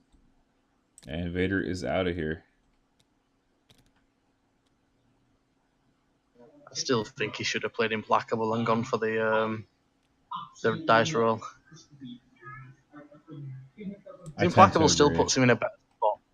Still puts him in a better spot than Motivated because he could have now took a wound, shuffled himself back in, and then later on Saber throwed again and potentially killed another 2. So he could have killed 4, Right. almost a full unit. And it started even closer to his target. Yeah. And he gets to move on the next one and force pull, so he could move, force pull a unit, choke somewhere. I think an Implacable would have been the best player then. I suppose he figures that he didn't want to Unless he lives this turn. it. Yeah. Hopefully he lives. He's got 1 dodge to speak of to resist all the incoming damage. Yeah, it seems a little odd to try to build. I don't know. I wouldn't build a turn on hope. You know, that's scares me. Well, rebellions are built on hope. Yeah, except for no one's rebelling here. And literally no one rebels.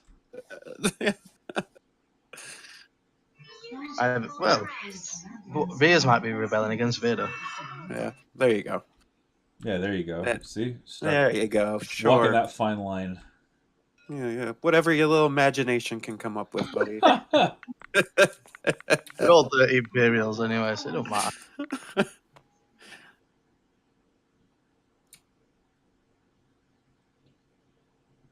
Nicky just thinking who to go with.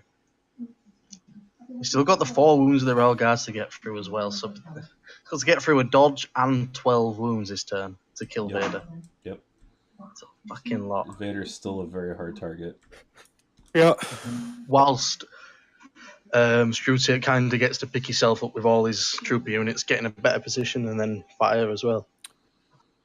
Do you think it makes sense, because with time, would you move up a stormtrooper unit, fire at Vader, and then try to get into base contact with Vader next turn to tie Vader up for a little bit? Like he can use force push, I understand, but it might just tie him up, and then get yourself near the position, the key position. You'll tie him up, but he'll just kill you. Like You're putting a unit out, and he could also not kill you, push you into the open, and kill you with all his troopers, and then just kill something else. Right, but he's not going to be able to kill everybody. So I'm saying, like, you use 1 trooper unit as a sacrificial lamb to keep him somewhat occupied. I don't know. I'm just thinking it through. An Implacable turn, they'll kill 2 units because of the double force choke, saber throw, and then fighting a unit. So an Implacable turn kills 2 units, which will put Nicky down massively on the numbers. Yep. It'll almost negate everything he's done how well he's done for the last 2 turns. If he doesn't, this turn has to come down to killing Vader. I think if he doesn't kill Vader here, Vader walks up, kills 2 units next turn. They get a turn 4, he kills another unit, and then Screwtape's won the game.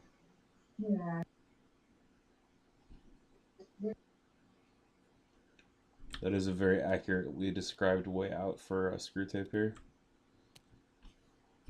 And Nicky's shot with the blue unit into Vader. They were suppressed. No, they wasn't suppressed. He just got 2 hits with 1 crit, went through, nothing. 1 activation. Two activations down and done nothing to Vader so far.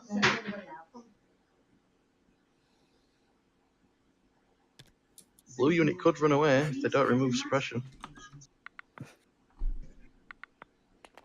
Because they're out of range of Vader. They remove 1 though. It's off lucky. Nope, they don't panic for now. Got lucky there. It's also a problem that's fundamental with the single commander format list. There's no second to take his place or to command troops.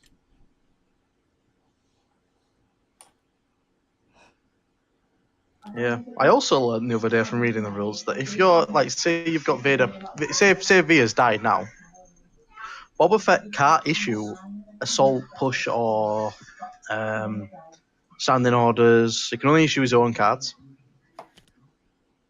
Right. So he'd be stuck. Operatives can only issue their own cards, which I'd learnt the other day. Didn't know that.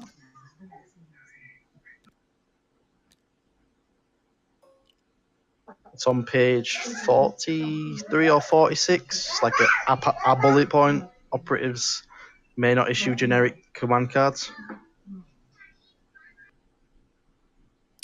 Yeah, so he'd be stuck with standing orders. He can't even stand in orders. It's generic command card. He could only use his own ones. Yeah, I don't see why strike teams are precluded like that. Yeah. Anyhow. So we got some more fiddling with these core units in the backfield, some suppressions being traded. But what is the fate of Darth Vader is the question we're all looking forward to finding out the answer to. What will be his fate? Will he die a shameful death, rolling no saves? Or will he act like the Dark Lord of the Sith and go down with a fight?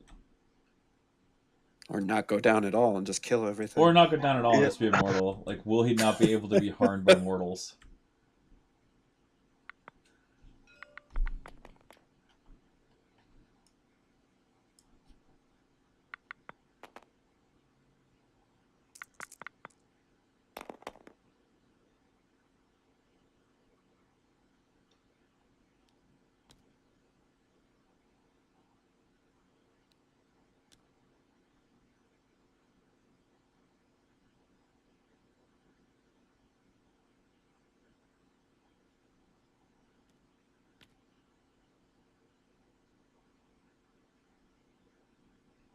What did he shoot there? I cannot tell. Shot in Vader. He's elected not to dodge. Take 2 on the railguard and 2 on himself. Oh, wow. Okay. That's on the That's on railguard. Okay. Now we'll run himself. Which, if he does no ways to motivate him now, that will kill one.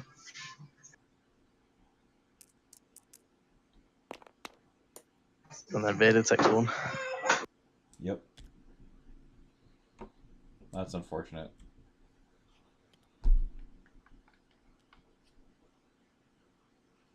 Okay, so from the chat, Ellis, it says if all of the player's commanders have been defeated, an operative can be promoted to a new commander. If promoted in this way, it loses the rank of operative and can be nominated as a commander and can issue orders using non-operative specific command cards during the command phase. Whoa, wait a minute. Does that mean that you can force choke him once he becomes a commander?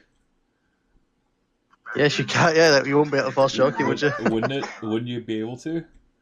Because if he's a commander suddenly. Yeah, he promoted. He loses the rank of operative. He loses the rank he's of gone. operative. So yeah, he's a valid force choke target after that. Whoa, some meta play there. You got to know your rules pretty deeply to know that one. Like just So as soon as if Vias dies, then you can no longer force choke Boba if he promotes him. It doesn't work on a new commander? Or it does work? Yeah, so it doesn't work, yeah. So you wouldn't be able to force choke whichever unit becomes the commander. That's too bad. Even if he's a troop, yeah. Well, because they're not a trooper anymore either. They're a commander. Kingsley, don't ask questions like that. Imagine if it plays out. No, that's the whole reason this discussion came up was because it doesn't work on operatives anymore. And I was thinking, well, if it loses the rank of operative, that must mean it's vulnerable to force choking. The answer is no. It's replaced by a different rank that is also invulnerable to force choking. It's like black squad shot, double miss. Yeah, That's some deep cut rules right there. yeah, man. Like, how often are you gonna run into that in a game? Like never. Nobody runs force choke. Stop it. Sorry. Nobody's bad enough to run force choke. Ouch. Ow. We'll never see this again. It'll be fine. No. I'll you know me. I'll get lucky. I'll steal a bunch of wins. I'll squeak by into high command, and I'll meet Screwtape in high command, and he'll just crush me. Like You'll have force worry. choke. He'll just force choke every unit you have. Yeah, he'll just like he'll win against me, and then he'll pop off, and he'll just like force choke, like air force choke me, like you know. Well, force choke is pretty legit on key positions. You just force choke the unit leader that's already been on the final turn to get on a key position. Yeah, I mean it's a mortal wound to any trooper unit, any non-leader trooper unit within range 1. It's pretty good. It's a mortal wound. And I keep calling it a mortal wound because I play Sigmar sometimes. Ugh. Ugh. What are you ughing it? Ugh. Blech. I played Sigmar very, very successfully for the last 2 years, and it's still. I've literally burned all my fantasy stuff out in my front yard. No, what? I'm just kidding. I hate you. Nicky got into the Age of Sigmar Masters and plays for Age of Sigmar in England last year, and we still think it's shit. What faction Yeah. did he play? They played Bone Splitters, double wow. Cunning Rook. Good for him for playing. Oh no, wait, he did double Cunning Rook. Never mind. Yeah, when he was good. Yeah, I And I refuse.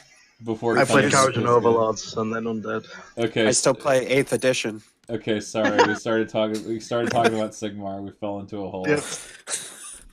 So he's shot with this black unit, got 2 hits, which passed onto the Royal Guard and failed the save, so he killed another Royal Guard.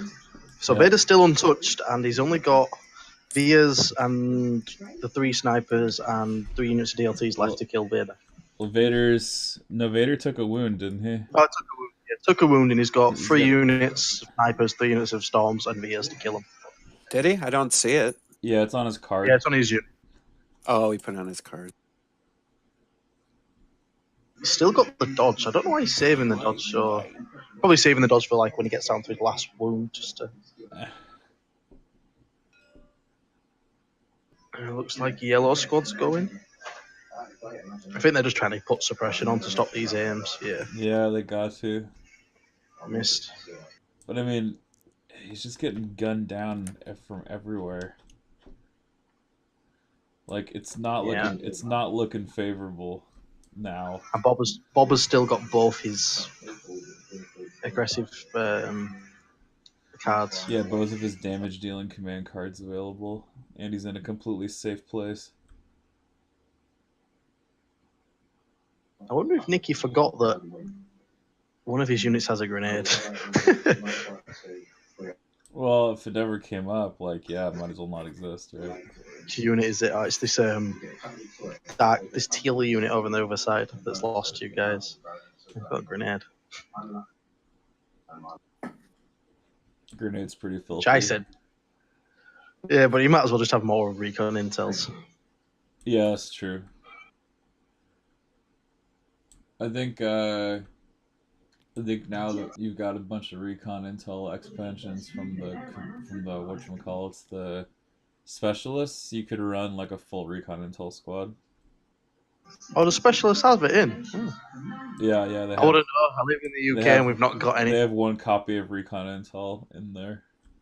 There's none in the UK, so I'm just salty. I'm sorry. Mad salt.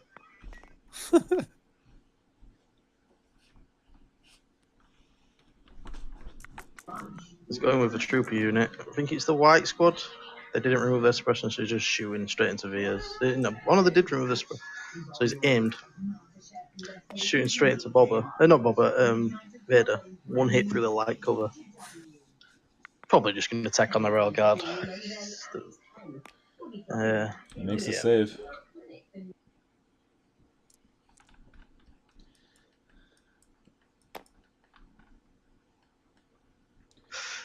Nicky down to 3 stormtrooper units left, 3 sniper teams, and Veers just to kill. So 7 activations left to kill Vader. 7 activations. No, not 7. 1, 2, 3, 4, 5. Yeah, 7. Yeah, 7. Oh no, 6. Yeah, 2 troop units already been club of troop units. I mean, I think that's the way, right? To get, if you don't have anything else that can combat Vader, you just load him up, just shoot everything you have at him. Yeah.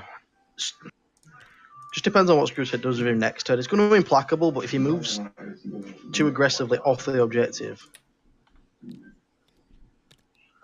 and Nicky's dice just doing nothing to Vader like this turn, like getting 2 hits out of 5 and 2 hits out of 6. So we're at 44 minutes on time. You've got to get me in there, Luke.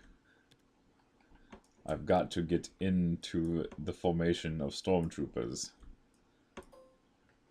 so that I may kill them mercilessly. I am James Earl Jones. Yeah. Good to meet you, buddy. Mufasa. I don't know. Mufasa. Mufasa. Do it again. I'm pretty loopy right now. Okay, so We couldn't tell. 2 crits from nice. 2 crits from Green. Good shot. Bam. That one shot's been better than Nicky's shots all this turn. Pretty much. Double save. Oh, double save. Wrecked. It's the first crits I think we've seen this turn. Yeah. Just wrecked by double saves. Terrible. No Pierce. You ain't no Veers. And now he's got his snipers to go. But Get out I feel here. like his sniper shooting Vader massively wasted. Oh yeah. Well, I think His I think you got to try to knock those yellow and green guys off of the other objective, right? At this point, and Oh yes. Yeah, he needs to start hitting that unit down there.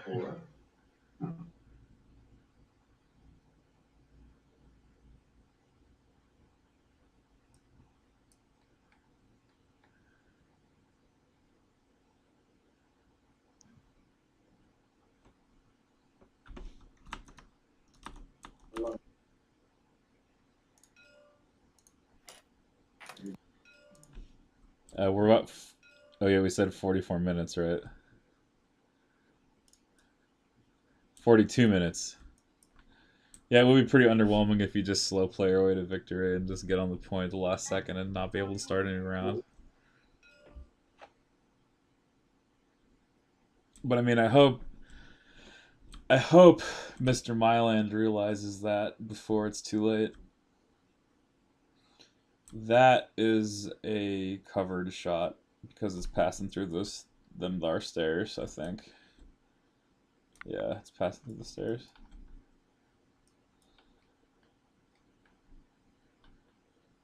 If only that guy wasn't crouching. If only. Because it doesn't matter if he's passing, it has to be obscured and passing. But he's crouching, so it obscures it. Yeah, just passing without the center line being obstructed never counted. Yeah. But they're gonna go ahead and shoot their rifle. They got 1 hit there. They have an aim token, I think. Rerolling both. Doesn't get anything. The dice just not cooperating with Nicky here.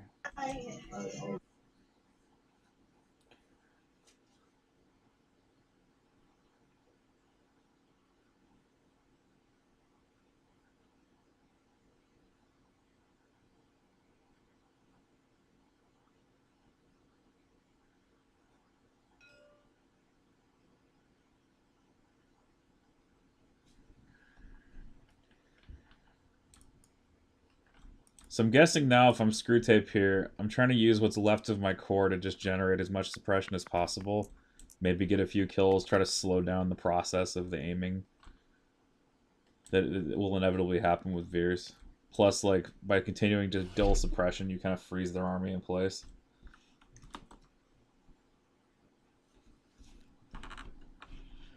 Yeah, Keno, I totally agree. Height advantage with snipers is truly important.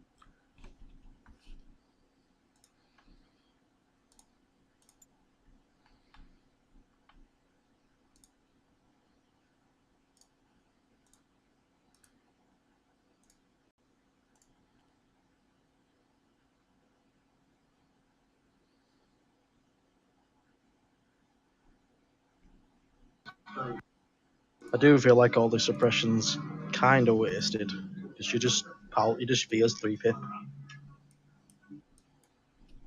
Yeah, I kind of feel similarly.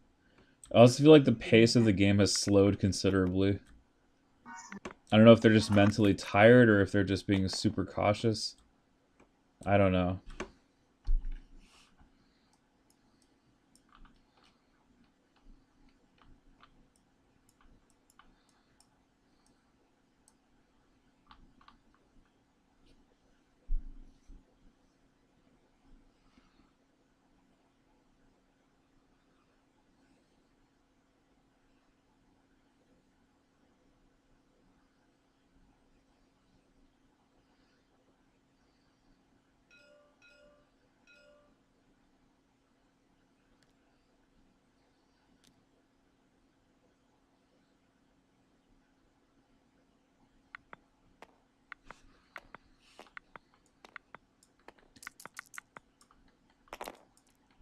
So you think if you're Screwtape for the next round, do you try to move these red, blue? You just kind of push everybody up and start shooting? 100%.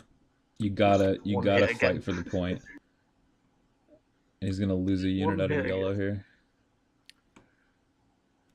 No, black. Okay, never mind.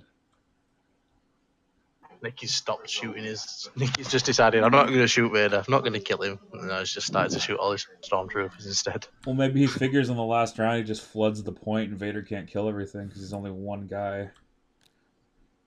At best, Vader attacks twice. At best. Yeah. You know what? They're on 3 now, so they'll probably get to 5. So in 2 turns, he might kill 3 units. Yep.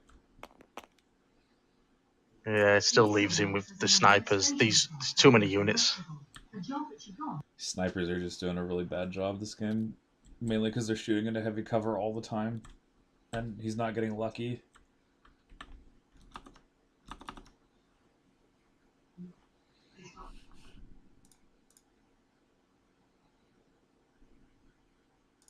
I still can't believe that this unit of snipers on top of this building is still alive.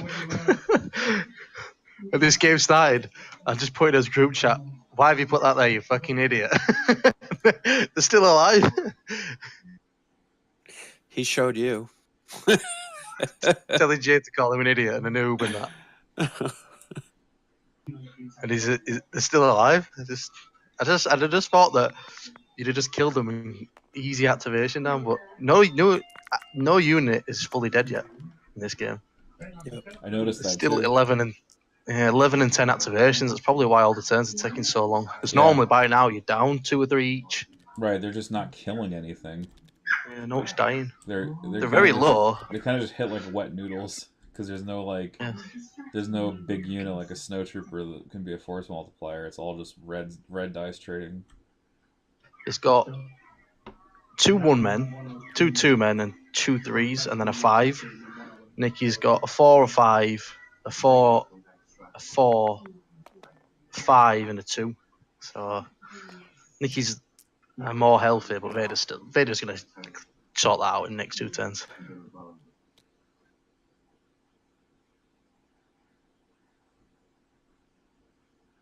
You think they'll make it to round 5? Like I think I think time's gonna end during round 4 if I had to guess. I think it'll end during 4. They're just not. They just got to pick it up a little bit, man.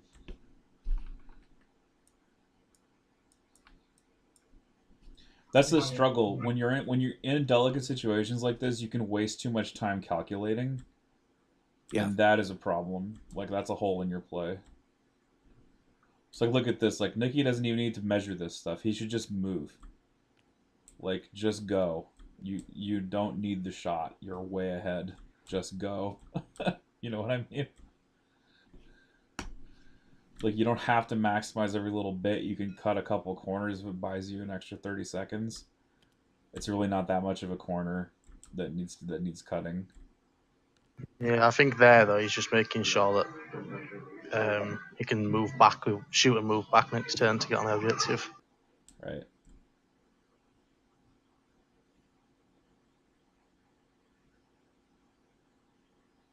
What's he going to shoot into? Probably the Royal Guard. It's pointless shooting Vader now. Yeah, it is. One hit. He's probably shot at Vader. Yeah, shot at Vader. Let's.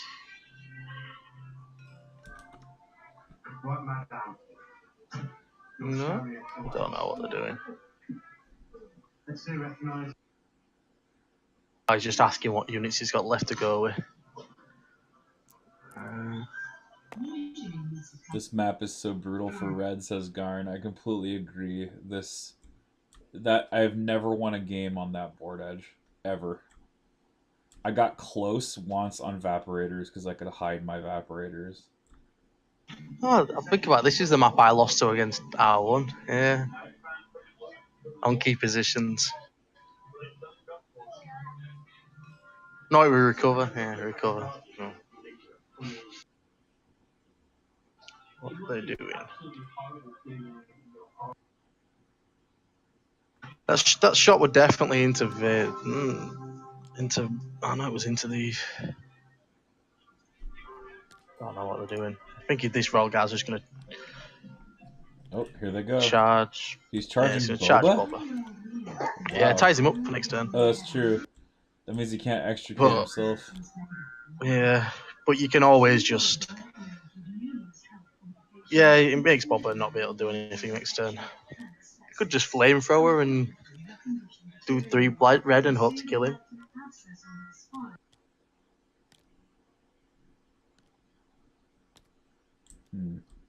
I thought, am I wrong here? I thought the sides were impassable. No, they're not impassable.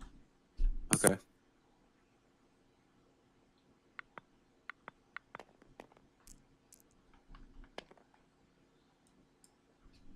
Just one from this charge. They don't have tenacity. What? No tenacity. Boba takes a wound? Wow. Cheap shot, man. Sucker punched him.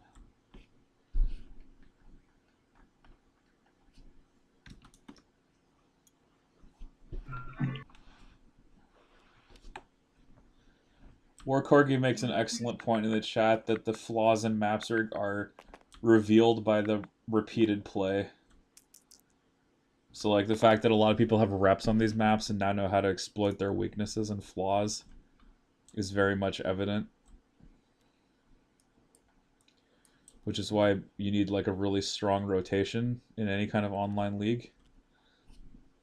So I think next times, I don't think 7 will be enough. I think we need to go to 14. Yeah, and I think Just we'll do- build just those, do right, 20. as we go. Hmm? You know, the more tournaments we do on here and the more stuff that goes on, the more maps will get built and the more Correct. people, yeah. Can you even make, like, a no repeats rule? Like, once both players have played on a certain map, they're not allowed to repeat it. Yeah. Yeah. Well, they have that, don't they? We kind of have that by in the Invader League. You play a certain map each round, Yeah, that way there is no repeat. except from like the final rounds. They're random. The struggle with that is that you can study up because you know what the maps are. So I like during Invader League, I would sit down with my map in like a single player lobby and just measure everything. Try hard. And just be like, oh, I can shoot my FD cannon from this position. Oh, I can get range 3 if I walk here to this position. You have too much time on your hands. Calling me a tryhard, man. What the hell is this? Calling me a tryhard of all people. Yeah. Although I have tried hard Dude, for this league. For this one. this is I have 20% done my luck. research. It's 20% luck, 20% skill, 20% concentrated power of will. So what's the other 40%? Garbage. Winging it. Pure heart. Salt. Salt. Sodium. 5% salt. Yeah. This map also has too much terrain, says Kingsley. Yeah.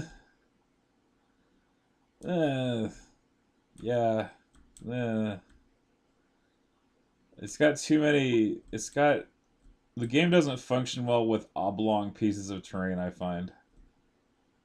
That's another feature. It works best with squares, circles, and some variations of squares and circles.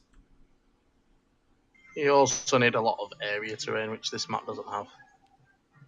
When I build maps for like tournaments I run, I put like 6 pieces of area terrain, like woods, like ruins, crash shipyards, and craters and stuff.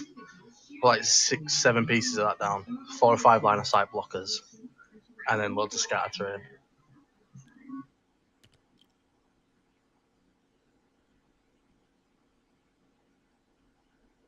And I always make sure there's no pieces of terrain near where key positions, like the middle, no big line of sight blocker, because when you get key positions, it's just a big line of sight blocker. It's just boring.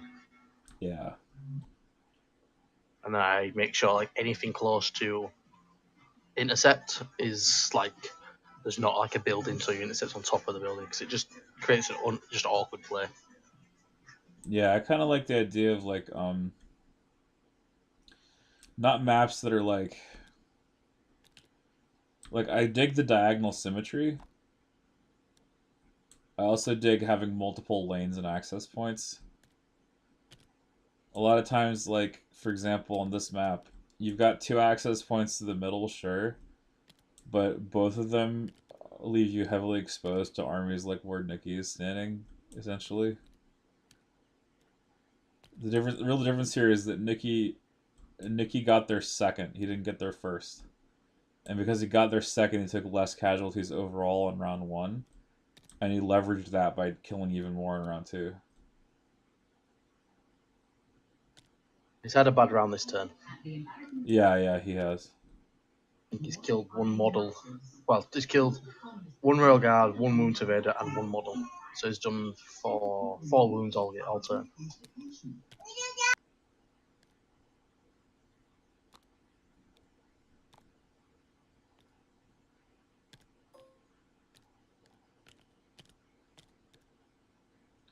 So red here moving up and getting in position. Yeah. 27 minutes remaining, being extremely picky with cohesion even now. Yeah, well, this is going to make or break it, right? Yeah, essentially. I mean, the whole game is going to be decided on 4, like who can get to the middle first. Yep. Or who can hold the middle, I guess. Because Nicky's already in position to double move back to this barricade here and hold on to that. Screwtape will have at least 1 squad able to move and touch. He's already got a unit leader touching his KP. Or he's got multiple unit leaders touching his KP. Yeah, he's got 3 right now. Mm-hmm. Always comes down to the fight for the center, doesn't it? It would seem. Battle of wills.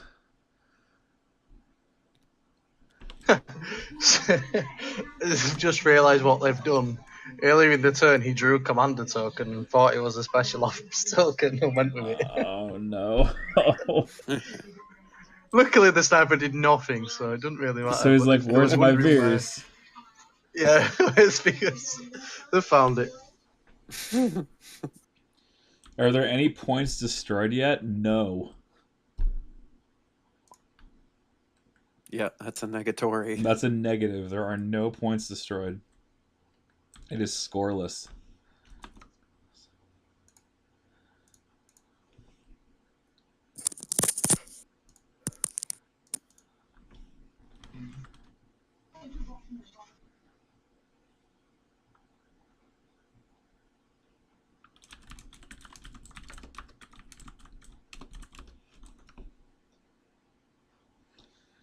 Arranging my game with Finn on Monday.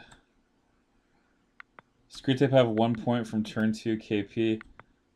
You only score the points at the end of the game. They're not scored on sequence. Yeah, that's intercept transmissions. Oh, did he get a unit leader there? Kill the unit. Whoa! He killed a unit. Whoa!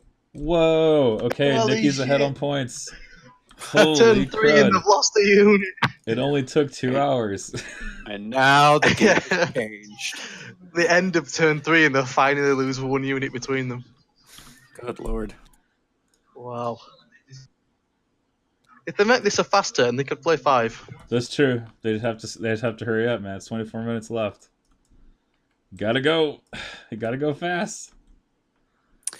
I will say some of Nicky's, it looks like maybe, 3 or 4 units of Nicky's are going to keep their suppression. You know what?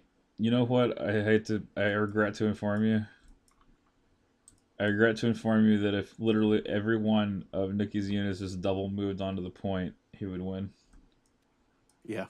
That's what I regret right now. 1, 2, 3, 4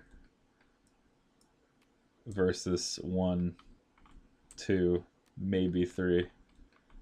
Implacable being Right. played. Well, it's going to see what Vader can do. And let's see what Vader can do to change that calculus. Yeah. So Imperial Discipline gets dropped for Nicky is going to remove all those suppressions.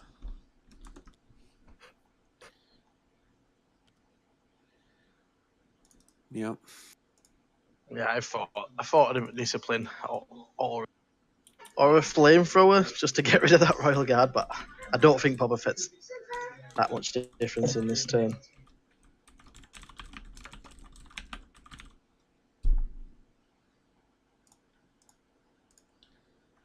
I got my Imperial March queued up for Raiders Implacable.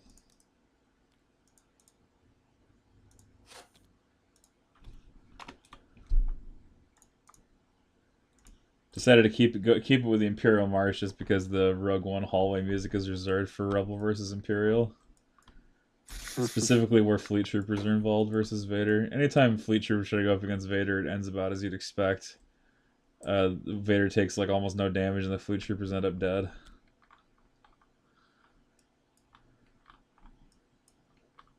Oh, looks like he's gonna go last with Vader. Could bait Nicky into shooting him all again. Jay, when we're at LVO, when we have the lunch break, can we scream lunch like we're one of those Fleet Troopers from Rogue One screaming launch? Yes. There you go. I'm with you 100%. Lunch!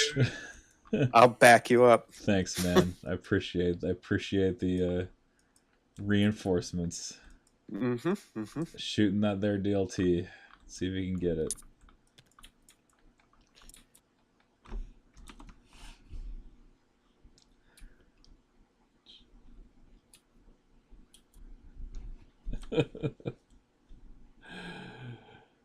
Cannon Tooth, all too easy.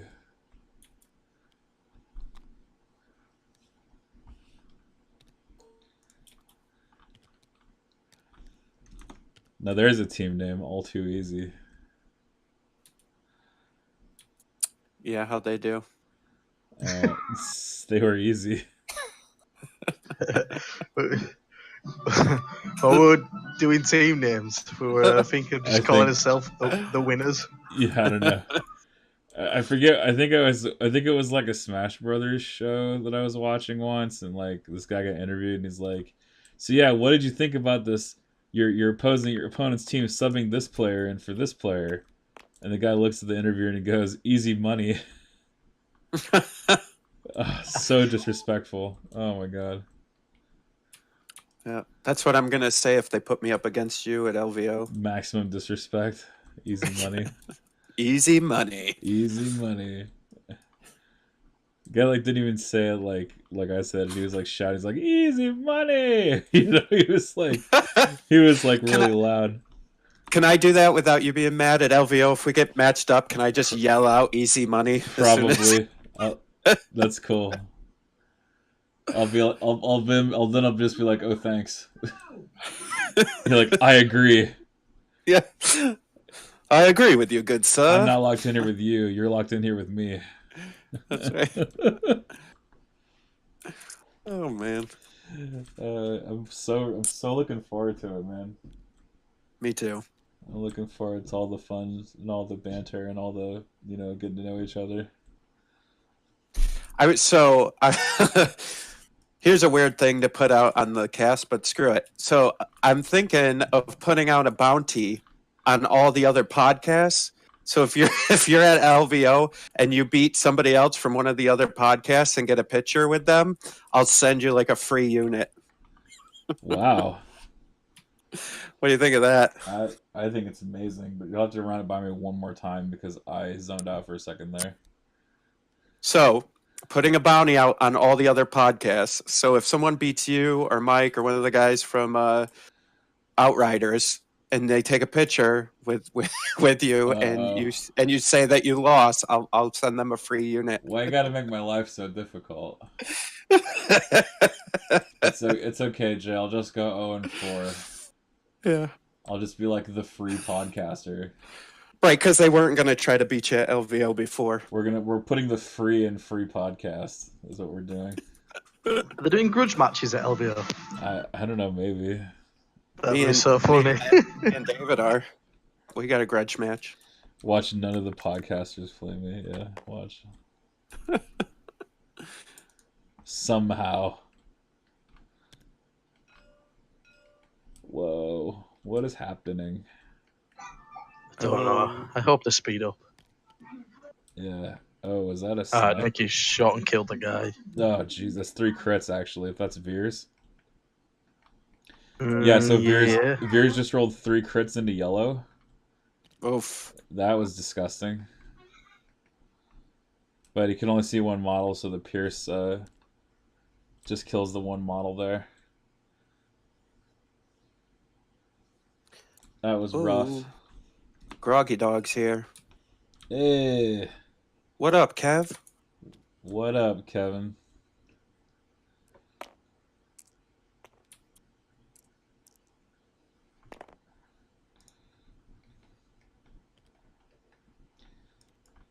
Oh, he killed a unit. Yay! He did it. He did it. We did it. Oh boy. Look at this sly bastard. He might pull this off.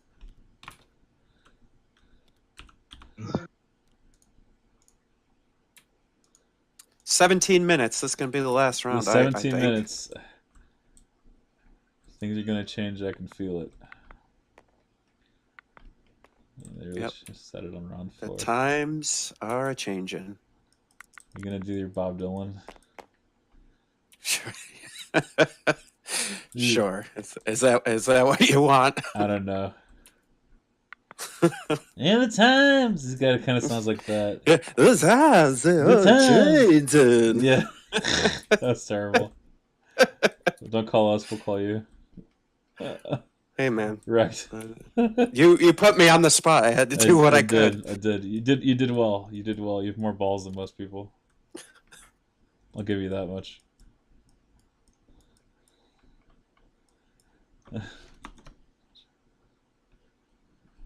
Yeah, there's no melee besides Boba and IRG. There is no melee, only Zool. How many memes can I think of in this last 17 minutes? Yeah, so Kevin, these storms are Nicky's gun line completely, and then like all of these guys are what's left of Screwtape's core units. They kind of got shredded. They kind of just walked into a meat grinder. Funny story with the Zool thing. So I have a son. His name is Dayton. And when he was young, he's 12 now, but when he was like 3 or 4, I taught him anytime somebody said his name to go, there is no Dayton, only Zool. Wow. Yeah, we used to have a lot of fun with that. Did you like call him down for breakfast or something? Yeah. Dayton, time for breakfast. There is no Dayton, only Zool. Wow. That is a very interesting child. Yep. Oh my goodness. How is this gonna work? So okay, I don't know. So basically like he's kind of praying that Vader gets on the point alone. Like I'm really not sure.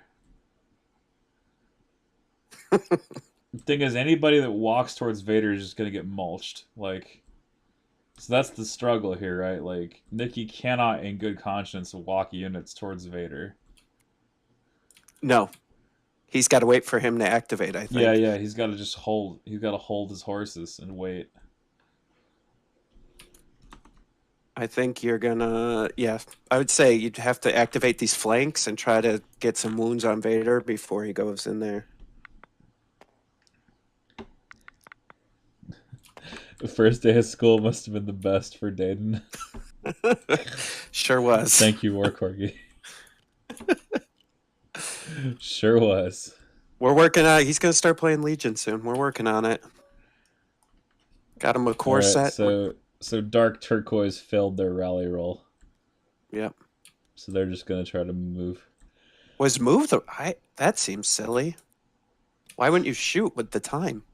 I don't know. Maybe he's not looking at the clock. I mean, there's 14 minutes left. I would have just shot.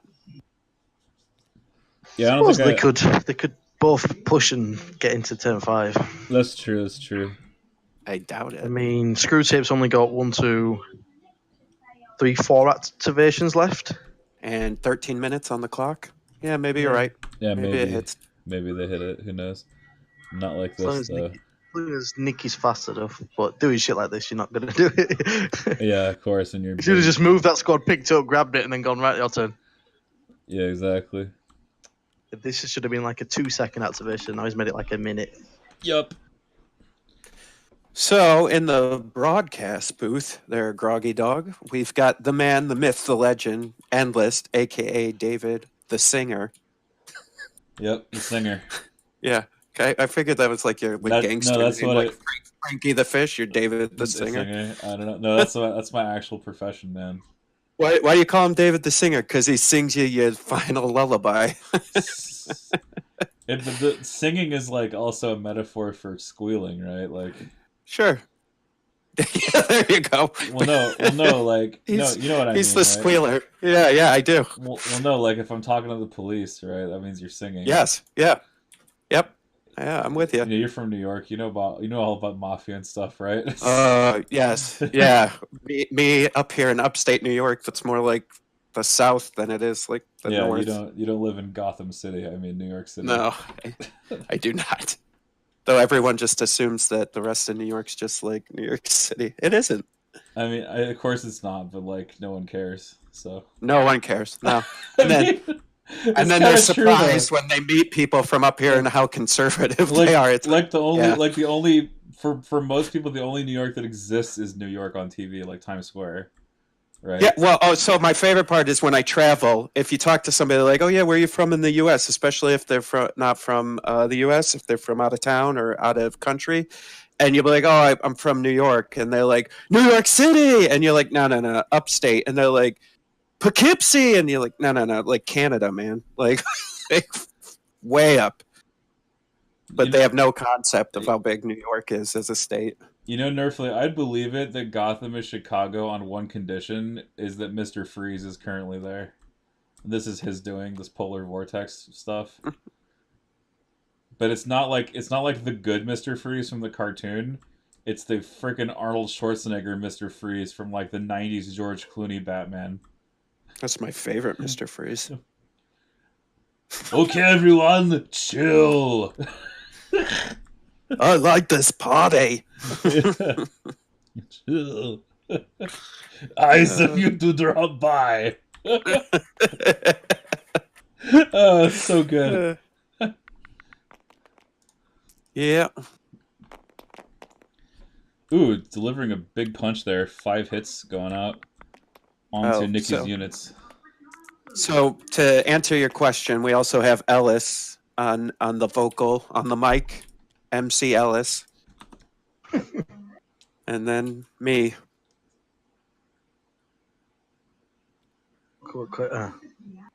Groggy Dog's questions.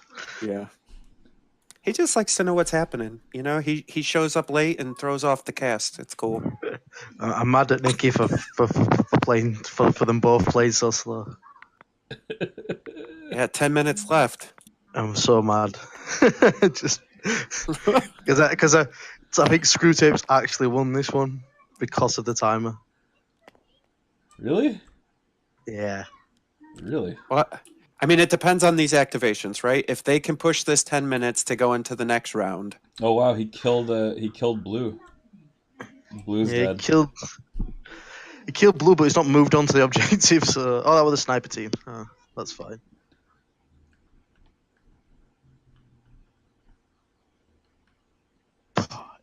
Imagine if Bobber, big dick, 2 hits, 2 wounds, killed the Royal Guard. Yeah, he could Retreated do it. onto the objective and flew onto the objective. He could do Oh. it. You never know. He might, you know. Like Depends on how far Bobber is. He might be able to fall oh, back. the guard dodges. Wow. God dodged. Yes. He might be able to fall back onto the objective depending on how far Bobber is. Dodge and swing at Boba Fett for 1. Wait, why is Boba rolling white dice? Roll red dice, you fool. Is he going to take another wound? No. No, he won't. He won't.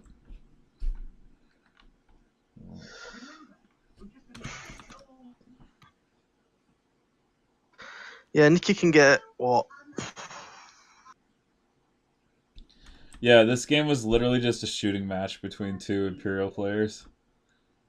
Nicky can get 4 units on the objective, but Vader can potentially kill 2 and push 1 off. Vader might win the game, actually, though. Yeah. He hasn't been relevant, though, relatively speaking.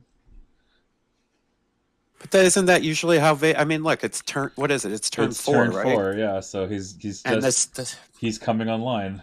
Right. This is exactly what happens with Vader. You're like, Yeah. nah, he's never gonna make it. It'll be fine. And then next thing you know, he's just messing up everything you've put in place. He just bossed everyone around for a little bit.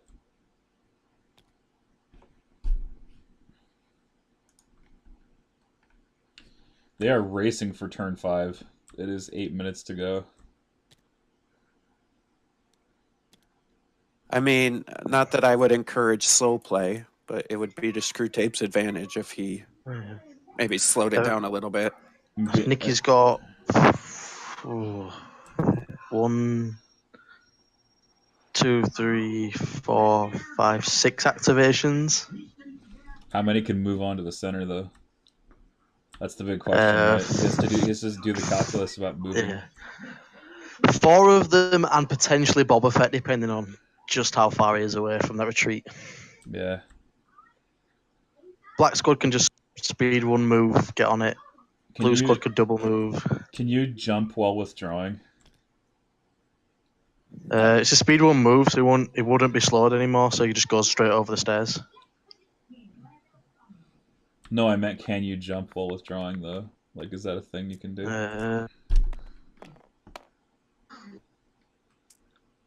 I don't know what the rules are on jump. It just says jump 2 on the fucking card. Yeah. God damn FFG. Alright, so those storms roll a white dice and roll a crit on one of the other storm units in down the field. And that blocks it, but they'll take suppression, which is almost more important at this phase of the game, because really it's about getting on that point for the final round. Yep. 6.5 minutes. I think if they do push into the next round, it's going to be just barely. There'll be like a minute or 2 left. And then they'll just have to play out that last round, which I think is to Nicky's favor.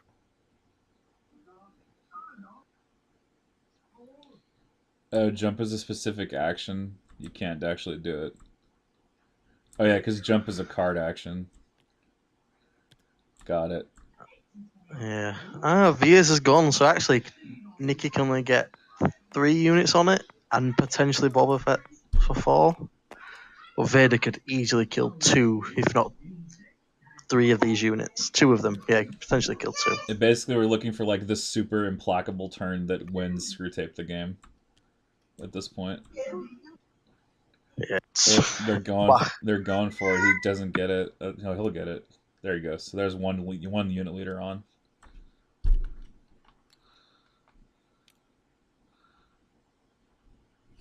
That should be legal there. Yeah. But he's not going to get on the point. That's not on the point. Okay, that's on the point now. That's legal. That's fine.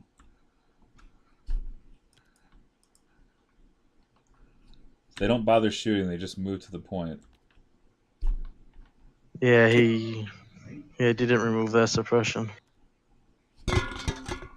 Could potentially put enough models around it to force Vader not to be able to get on it, because Vader I mean doesn't he even can have push. to. Yeah. Vader doesn't have to touch that unit. He can just force choke twice.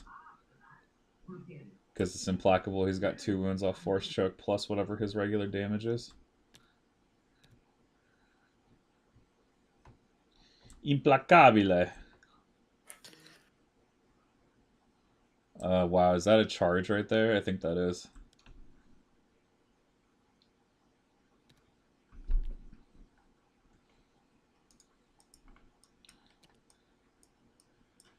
The funny thing, that strike team is pushed up so far, he could actually double force choke and kill it, maybe. I don't know. I don't think they'd be in range if he did that, but it would be funny.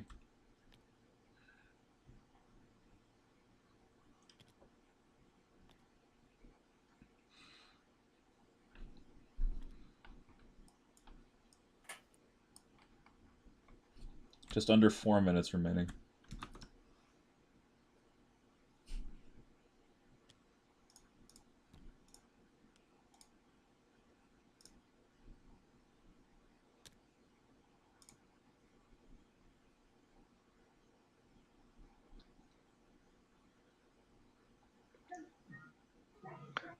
I'd really love to see if this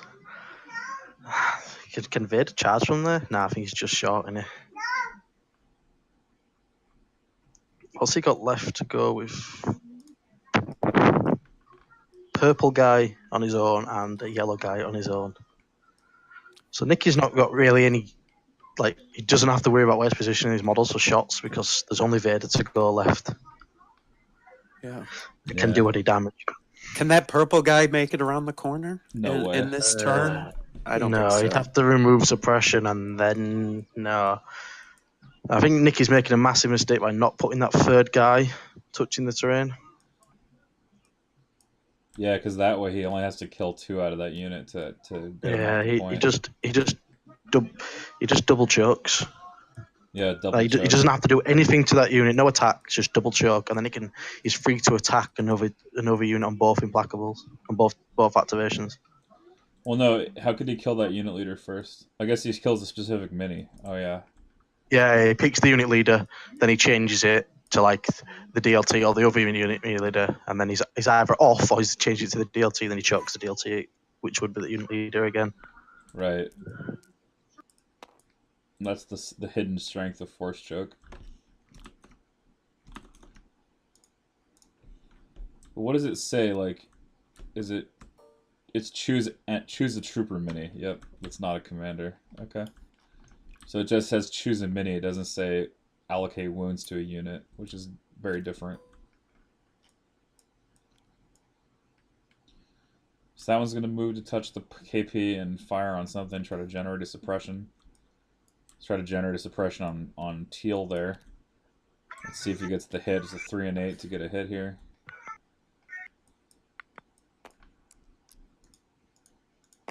No paint, so no suppression generated there.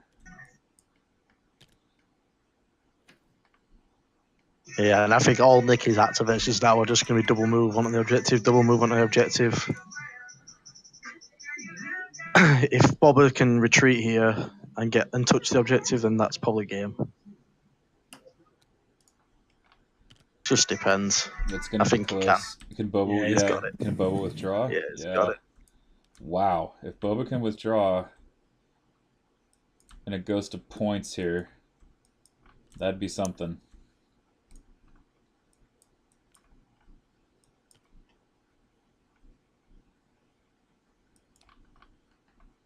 Yeah, he's got it. Oh, wow. That's super close. And he's got it. It's on. It's wow. So Vader withdraws into contact with the point. So it looks like now the best that Screwtape could do is force this to go to points, I think. Nicky, they've only killed one unit between each one. And then just so everybody knows, that's time. So this Yeah. is the last round. So Time in the round Yeah. has just expired, so this is the final round, turn 4. It's not game yet. Again, it depends on the points shakeout after Vader does his implacable damage. But again, the best that Vader can do is to kill off enough units to contest but not capture. No, Vader does not have force push. Vader has choke instead. Oh no, he does have push. Never mind. What am I he's saying? got push. Okay, so then Yeah, he's actually all right then. If he kills 2 units and pushes a third, then he's Yep. fine. There's only what, 1 unit left for Nicky? No, 3 units left for Nicky, but not all of them can get on the point anymore. Only one can get on the point, right? No, 2 can. Damn. That's problems.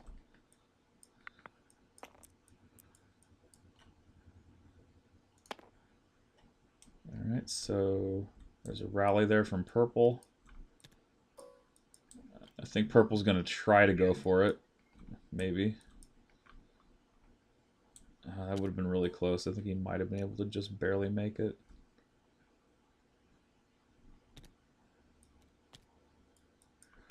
And it looks like he's just getting more unit leaders to touch that one back there.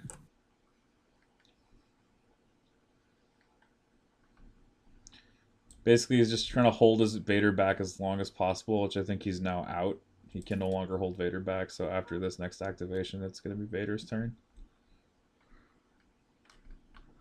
And then it's all got to come down to what Vader can kill and what he can push out of range.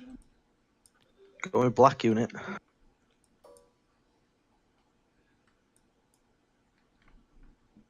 mean, do you shoot Vader? I mean,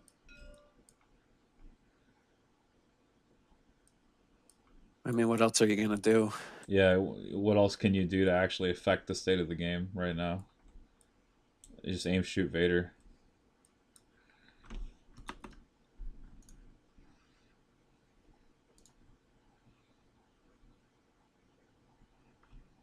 Yeah, Vader might be able to steal the game with push choke. It's going to be a close thing, but...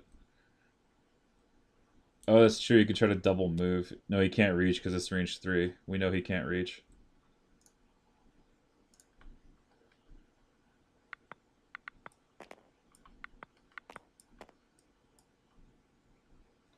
Gonna shoot Vader. If that was just into 2, we could have charged Vader and forced the push on that unit. Exactly. 4 saves though. Pretty good roll. So it does like 4 wounds. Where it does 4 wounds. Where it does in the 5 interim, saves. yeah, 5 saves for Vader. Vader's gonna take 3 wounds. 3. So Vader's down to 4 before implacable. So, that stinks. Now, obviously, the jig is up if he just loses Vader. yeah, he's got to go with Vader now. Nicky's got 2 troop units after that. That's gonna be bad. Thankfully, Vader does have an implacable in the tank, so...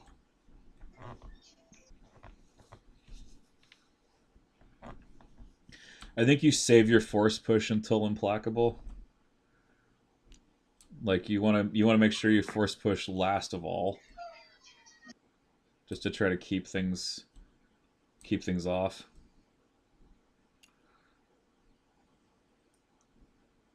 It all comes down to this activation. I think Nicky's lost personally. We'll see, man. Like he's only got 2 attacks. That's the thing. Yeah, but it's the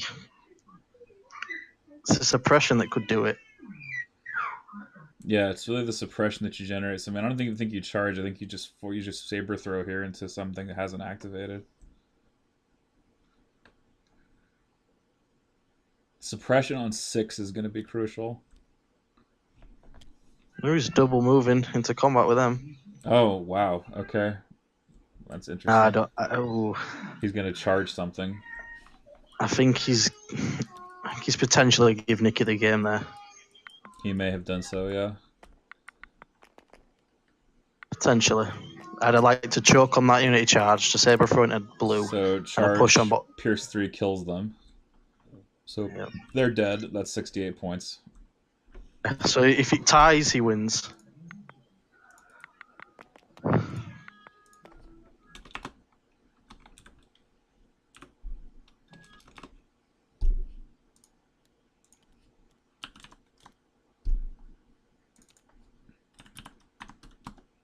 So what? Force choke there, that leader, and then throw your saber at like the blue squad. Probably would have been a better. Yeah, the force choke that unit leader, saber throw blue squad, force push Boba Fett. Yep. And then next turn, ready your choke that unit, saber throw grey unit, and it comes down to Nicky removing 2 suppression. And if he doesn't remove either one, He could double Screwtape. force push as well with Master with a force one. And if he didn't remove either one, Screwtape won. Like as soon as he doesn't remove one of both of those suppression, Screwtape wins. If he did done that. So it looks like he pushed Boba off there, just like by a millimeter. Yeah, it's to put him in the way of the blue unit. Yeah, to try to block 5. But that's not really going to function, I don't think. He needs to take the wound for implacable. There it goes, yeah. If I were Nicky, I won't say it, just in case they're listening. Yeah, I wouldn't say anything. Oh my gosh. Well, for a game that took a while to rev up, it sure got there. Yeah, it got there. So as far as I'm seeing that Nicky is actually now behind because he's lost 3 Stormtrooper squads to Screwtape having only lost 2 Stormtrooper squads. Is that... They both lost 2. They both lost 2? Okay, so... Yeah. Nicky has 4 left, Screwtape has 4, but... Okay. And it's both the same DLT units. Right, so they're tied on points. So ties would go to blue in this case. If it ends up contested. Oh no, he's killed the... Oh, he's killed the unit with recon intel, and Nicky is 1 point down, so currently Screwtape's winning. Oh, wow. By 1 point. He killed the storm with recon intel? Yeah. Oh, Screwtape's wow. winning by 1 point. What is that? 2 points, right? How's it 1 point? It should be 2 points. Nicky's down a point. Yes. Oh, his points destroyed. Yeah, my bad. Yeah, his points destroyed. Not points remaining.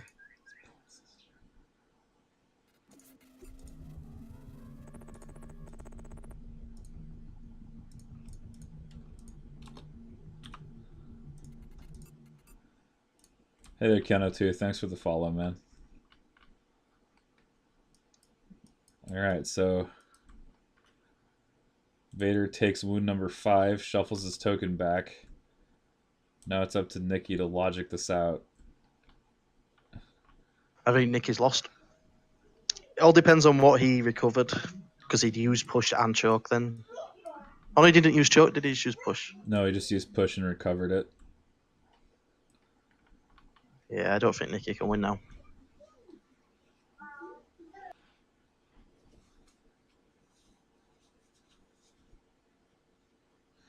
It's going to depend on whether one of these Stormtrooper units can save against Vader.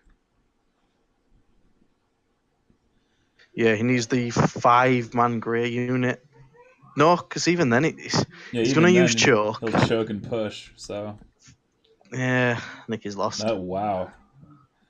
So Nicky just hitting a brick wall against the Vader of Screwtape here. Chilling, man.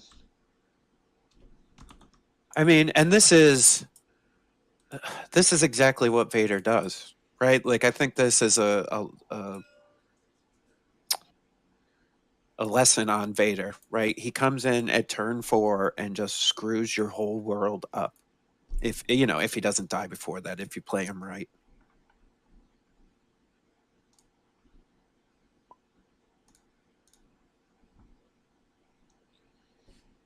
Nicky saying 2 choices. 33% chance of removing suppression or kill Vader. Which way is it? That is true. If you just go for it and kill Vader, you win. What's he got? Vader's got... He's got 3 wounds 3 left wounds left and no dodge token. in light cover. In light cover, if you take 2 aim shots with your DLTs, what are the odds that you kill him? I'd actually prefer killing Vader than trying to walk onto the point with him. If he walks on, then he loses, because what does he do? He shoots Vader now, moves on to the point. Vader pushes them off. Saber throws and chokes the other unit, and then they've got to remove a suppression to come back on it. And they've still won 1, so then he goes down to points destroyed. It feels like he has to kill Vader to secure the victory here, because it'll go to points destroyed, no win. I don't know, man. Nicky's convincing me. He's got an argument there for killing Vader. Do you just go for broke and say? That's also true. If he shoots, Kenotooth has a very interesting point of something that Nicky could do.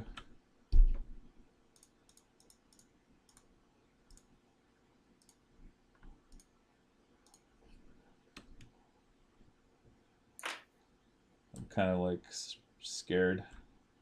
I'm really scared. Like, what happens? I mean, this is what championships are made of, right? Yeah, man. We're just thinking through all the possibilities in the position. We're all working our little Legion brains really hard, trying to calculate all these positions, and the smoke's coming out of our ears. Yeah. I wouldn't do that. I'd just make my decision. Deep mind, help us now. We've got to calculate the 3 moves ahead.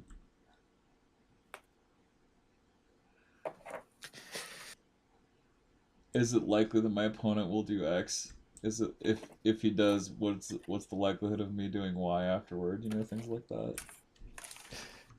Yeah, and it's hard to do. I mean, maybe this one because we've been playing the team league and you can catch some of the other games. But I would say most league games, especially big tournaments, it's hard to determine what your opponent's going to do because you don't know them.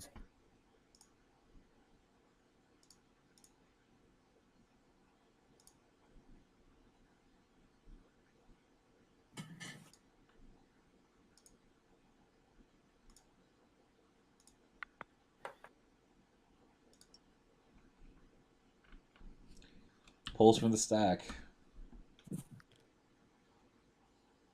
This is it, boys and girls. He's shooting going Vader. For it. He's going for it. He has to. Yeah, he has to. He has to. There's no way out. He has to go for it.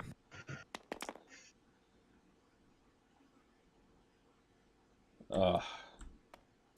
Miserable. Will the aim take mercy on him? Barely. 2 saves. He needs Vader to fail both. Vader fails 1, so 2 health left on Vader now. But Vader now activates, so what does he do? He's got blue in range 1, but they've already activated. He's out of range. He cannot get into range, I don't know. Or no, can he get into range on 2? I don't think so. And well, maybe. He'd have to, but he could only throw his saber. They'd have heavy, right?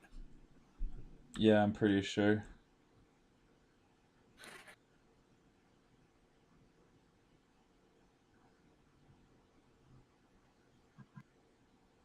Got 2 choices. It's going down to 2. He dodges and gets rid of a hit, or he saber throws and potentially gets rid of 3 shots. There's the third option that he has as well that no one mentioned. Yeah, there's a third. There's definitely a third option. Look who's right in front of him. What do you do when you don't want your Jedi being shot?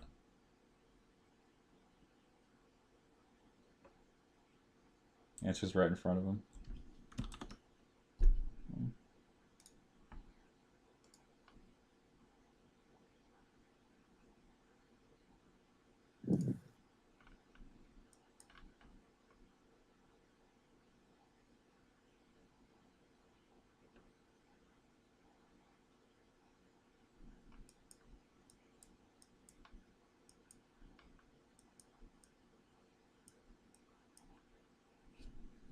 Do you feel this tension right now, the suspense?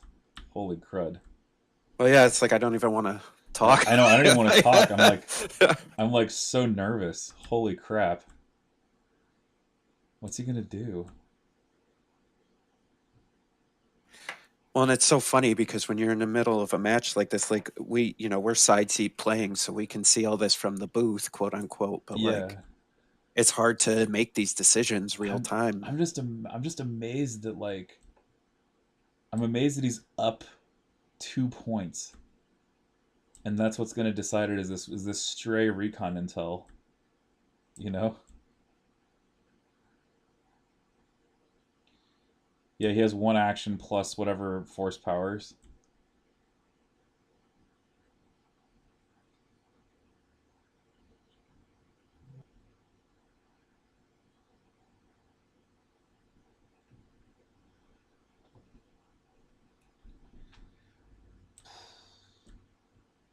Wow. Well, good news, everybody. I did get a whole unit of snowtroopers painted during this. Hey, that's good. Only took 4 hours. This is really tense. Holy moly. I love it. This is great. Yeah, there's a reason he's not smashing Boba, because Boba's not on the point. He doesn't need to smash Boba. This is the last activation of the last round for him. This is implacable turn.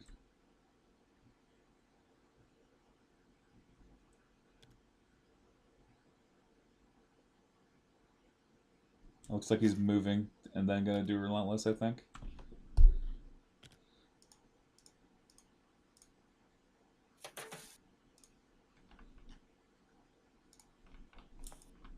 Oh. So he's moving, he's keeping his base on the point without touching Boba Fett.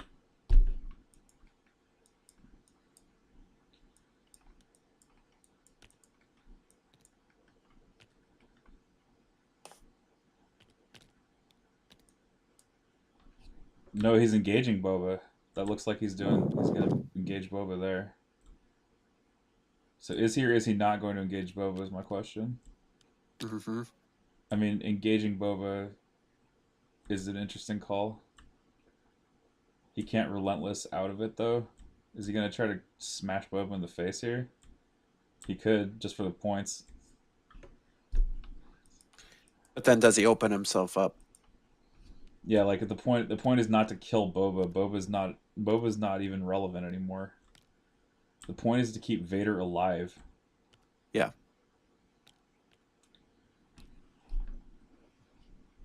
He's trying to find a way, I think, to stay.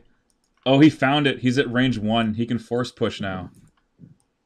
So he can shove Gray back now to keep them away. Oh, nice. But I don't know if he's on the point anymore. He has to really ride this. He's got to get the edge of his base on the point and get that bubble on range 1 of number 6. And if he can do it while touching Boba at the same time. So look at this efficiency. He's accomplishing 3 things with 1 move. He's moving to touch the point, engage Boba in melee, and then force push Gray. Because he still has the range. He's just got a sliver of that base at range 1. Holy moly. This is incredible. The tiniest atom of that base is at range 1. Therefore it's a force push. Wow. Oh my goodness. This is like applause worthy. Saber throwing summit. Wait, he's saber throwing? What? He's not gone into base with Boba. No, he's not in base with Boba. He's saber throwing instead. I don't know. I'm floored. So that heavy cover negates one? Well, so he could still force push Boba, He could right? still force push Boba in if he wanted to. He can also force push... You can force push them now that they're suppressed. So that's even better. Force push them while they're suppressed. Even if they try to shoot him. You know. What's he... Oh, okay. He's making it a little more complicated than it needed to be. Why didn't he force push them first, put them in the open, then saber throw? I know, right? That was backwards. That was totally backwards, but hey. It was Yeah, pretty but good. at the same time, when you're in that moment, it's stressful. That's a lot of That's stuff true. to. Yeah, man. I don't know why you would push them sideways, push them further away from the point. Just guarantee that even if they rally, they're out of there. Oh, he's can push them onto difficult terrain. That's fun. Yeah, he just needs to shoot. He needs to kill Boba Vader, doesn't he? It's 2 wounds he needs to cause. Yeah, doing this puts Vader out of cover, doesn't it? Yep. So if wow. Nicky can remove this, aim and kill him, he'll win. Yeah. Wow. Oh, he's But he cohering. only can't even aim. He's gonna. No, he's gonna have to. He'll cohere them around the wall. What is happening, man? This is amazing.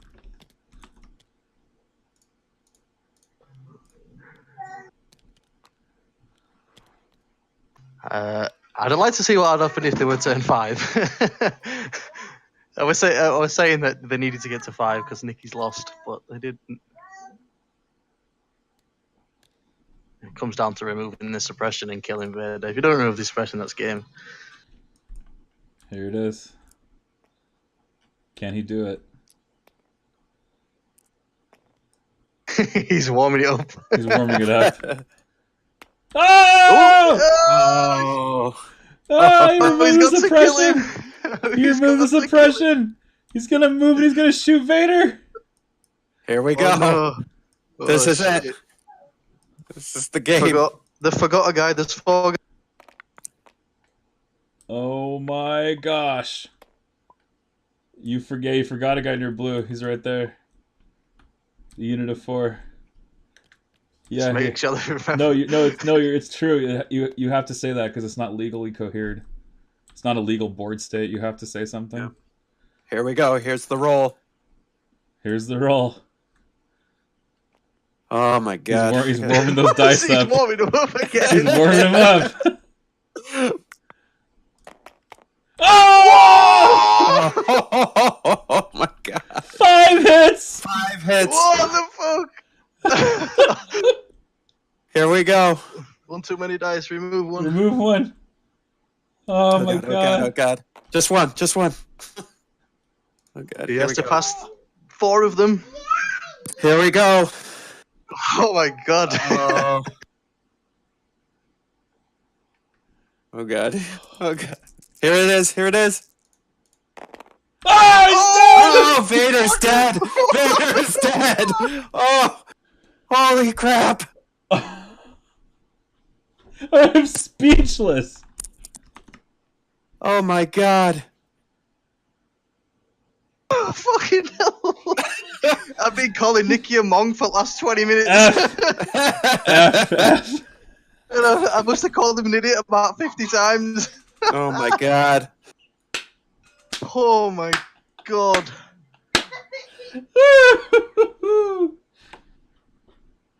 And then that's game. What a The turn. point is destroyed. Oh my god, what did we just witness? Magic. We just witnessed magic. This is Legion, everybody. Legion. That's Legion. Wow. Holy the- mackerel. Holy shit. Nicky did not deserve to win that. What? Although he, Oh my Fuck. gosh. I suppose that makes up for the turn 3 shooting everything at Bob Vader. Nicky Myland steals the win. 5 hits on Darth Vader. 4 failed saves. Unbelievable. Unbelievable.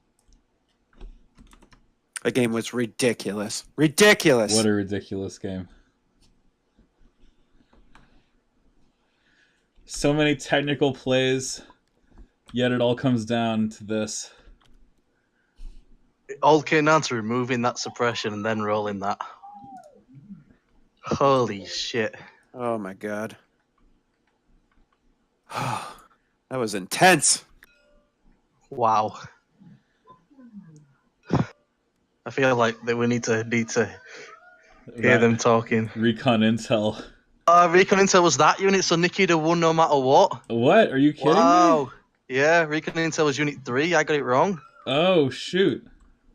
Yeah, it come down to units destroyed, and Nicky'd have won because he's blue play, and they he's killed the exact blue. same unit. Oh Wow. my gosh! It was actually tied, so it would have come down to ties go to blue player. So they barely avoided the second But they tiebreak killed- situation. But they killed. Imagine that if he'd have won because he was blue. I mean, that's the first time I'd have seen Oh that. my goodness gracious! Wow. What the fuck? Oh man, I am in shock. that was crazy. Well done, sirs. That was insane. Really well played game. I thought the intel unit died, but I didn't see that it was that unit. Yeah, Nicky, you're muted by the way, so we can't hear anything you're saying if you're talking. I can hear. I can't. Oh no, let me unmute him. You've muted. You don't like him. I must have had him muted for some reason. I don't know. Sorry. Endless didn't care what you had to say. Just done. Oh, that game was just ridiculous. That Wow. that Great was match, insane. guys. Really well done. Wow. Literally came down to the last die. Man. Screwtape. Ugh. Did you not realize the pull bobber into you so you couldn't get shot? No, because if he did that, I'd have just moved forward anyway. I'd have moved onto the objective and won it. Yeah, because we You were still tied. had to remove the suppression. Yeah, Right. that's what I mean. That's what I said. It came down to that dice roll. Yeah, if he doesn't remove the suppression, then he's going to shoot me with Hard, one hard for him. one white die into Vader. So did he's well. not going to kill Vader. Oh, fucking. we both No way he did. kills Yeah, Vader true. because Yeah, I had cohered all of his units back behind this wall. They couldn't see. Jesus. Yeah, it came down to the suppression roll, and then the I was up attack to roll, watch. and then the defense roll. Yeah, it was like three things just went against you all in a row. And by the way, it was like what 2 millimeters there to win the game. Yeah, Yeah. roughly speaking. Wow, Mm. great game. Wow, really, Yeah. just incredibly close game. But man, the silent knobs are gonna steal this first victory. Wow. Wow. How do you even interview after that? I don't know, man. I mean that spoke for itself. Where did you go wrong? Well, he rolled some good dice. I know Yeah. that ending spoke for itself, man. Like He got rid of a suppression, so that's why I lost. Like, oh Jesus.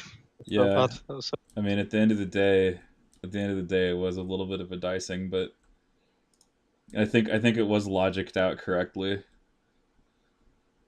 Yeah, I don't think there's any difference there. Like, maybe the turn where you charge that unit, you could have saber throwed another unit and just double choked that unit, so it's the same as killing them.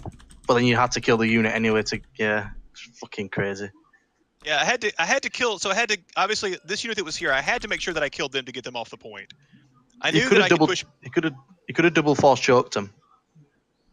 No, you can't. Oh, I can only use it. Oh, you're saying that force choke and then force choke.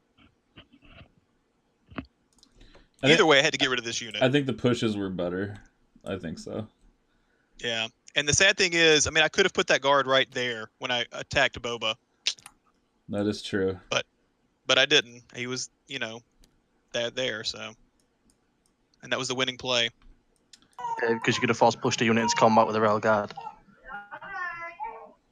Yeah. Yep. Jeez. Which I didn't see coming. Sneaky. It was Wow. super sneaky. Well, They did have 2 turns of amazing saves. we are learning a lot about Vader, and this was definitely a really good match to learn. I think about him. Well, but honestly, my mistake, this game was a lot closer than I thought it was going to be at turn 1. It was a turn 0 loss for me, really, because this lane right here is just insane. And this lane is also bad. So, like, my choices really with Vader were to push up this direction. Well, I'm going to get the pin out. Yeah. Were to push this direction like I did. That's terrible. Or this direction. That's also terrible. Like, because these lanes of fire are awful. So, really, I put myself behind the 8-ball in turn 0. What was the objective? Major offensive? Horrible for me.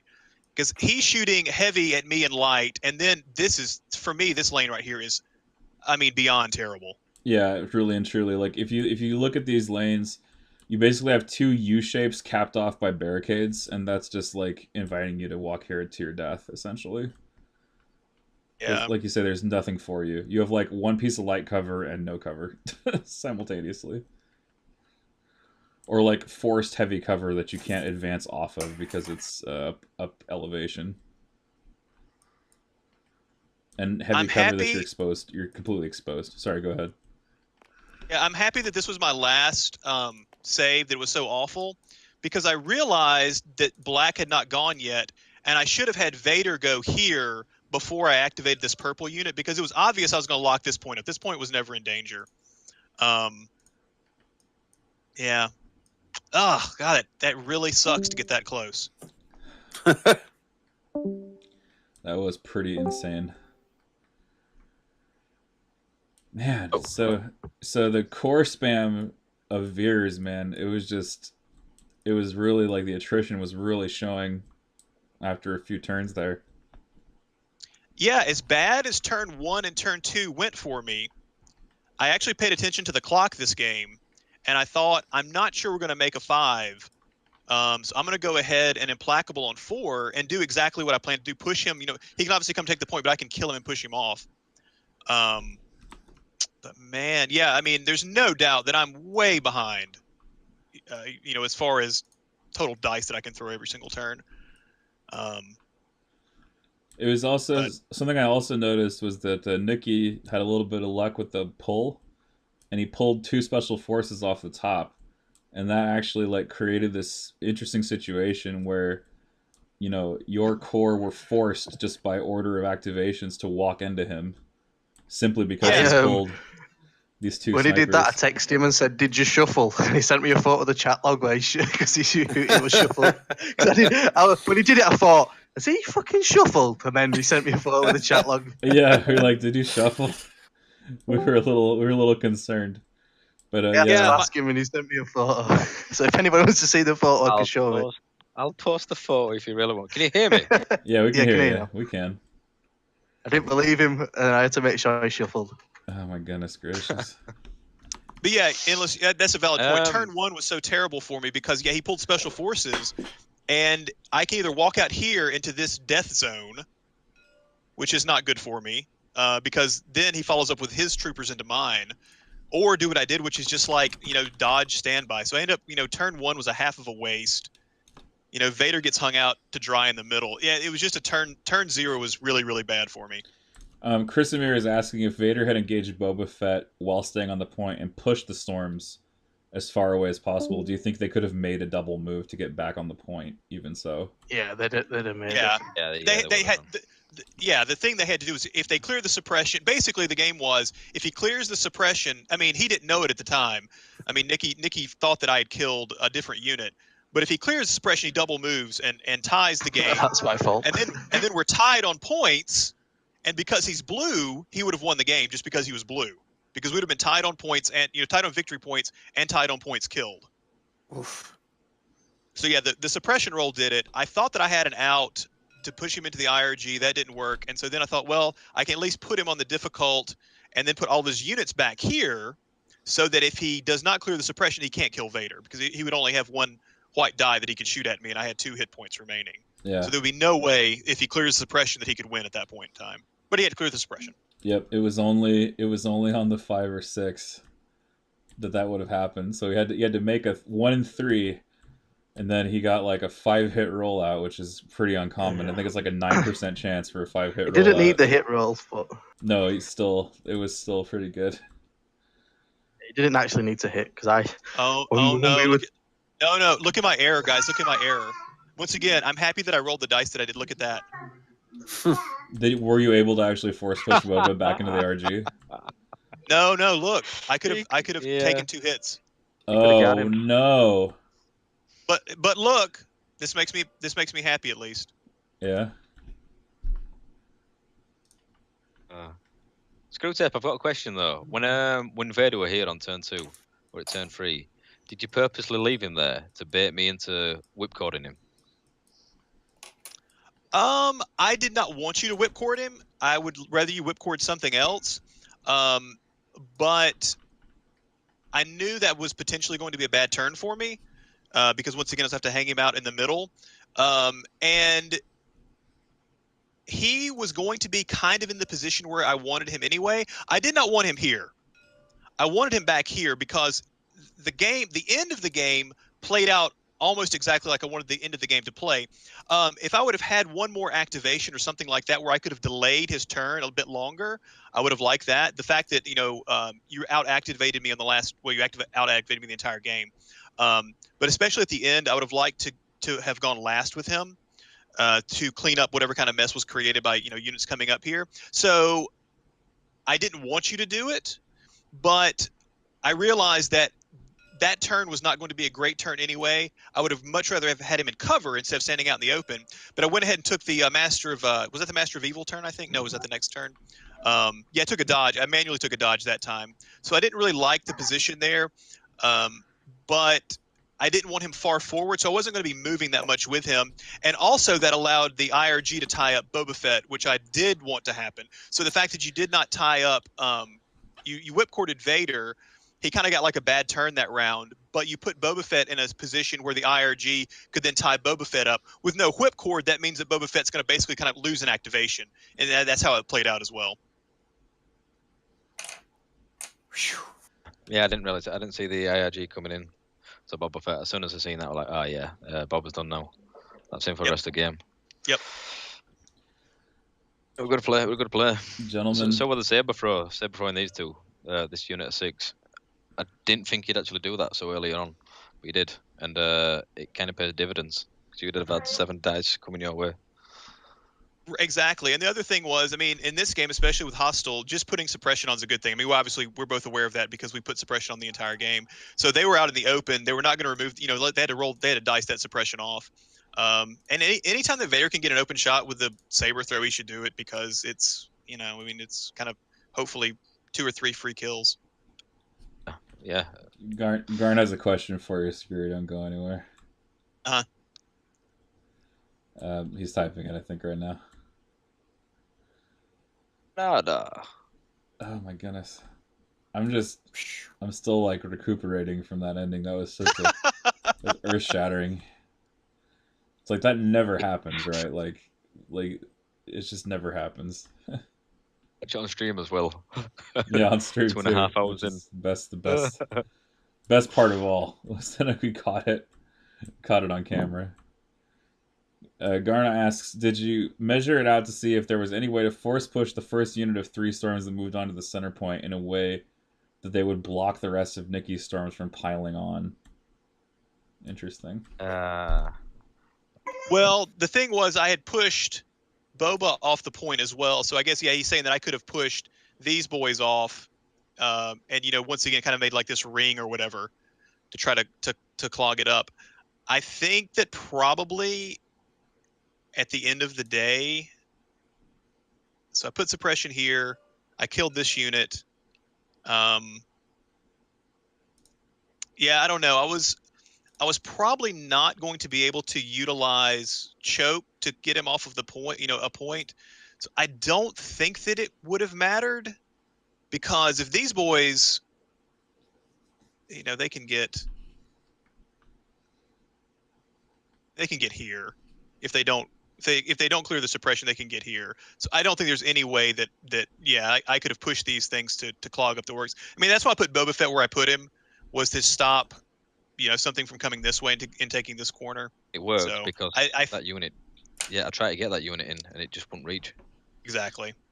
So that worked. And I mean, at the end of the day, as sad as it is, I mean, it never comes down to a single dice roll. There's obviously lots of dice rolls, but if that suppression roll fails, then I win the game. There's no way to win at that point in time. Yep. Swindled some chances. It was really good. All right, so we're gonna wrap this up right now, gentlemen. I gotta say it was a tremendous game. Gonna have fun clipping the last 10 minutes of it. It's gonna be great. Thanks for being willing to come on stream. That leaves the series 1-0 in favor of the Silent Knobs, and we'll be back on Saturday at 3 p.m. Eastern, 12 p.m. Pacific Time, 8 p.m. GMT for the continuation with Jay from Tabletop Oddity versus Garnanana, the captain of the entire Legion. And then we'll immediately follow that with a doubleheader, Ellis versus R1H4. So we'll have the longest stream in Legion history. We'll have like 8 hours of content. So get your paints out and paint your entire Get your army. paints out, paint your army. Look up at once in a while. Listen to our voices. We'll get some revolving door action. We'll get some folks in from the Discord who are around, and we'll come talk with us, and we'll have a good time. We'll just have a little party. Yeah, 'cause end of my game, we'll know who's won the league as well. Yeah, basically. Or potentially end of Jay's game. Yeah, potentially. It depends on how that goes. Depends on who takes the second game, because now Legion is in danger of being eliminated here. So, and then of course, depending on the fallout of this game, like what matters is the ending score of this series does matter greatly, because it doesn't. There's no clear second and third right now, so every point counts. So making sure you don't get shut out is going to be very crucial, I think, for Legion, just in case they do end up on the losing side.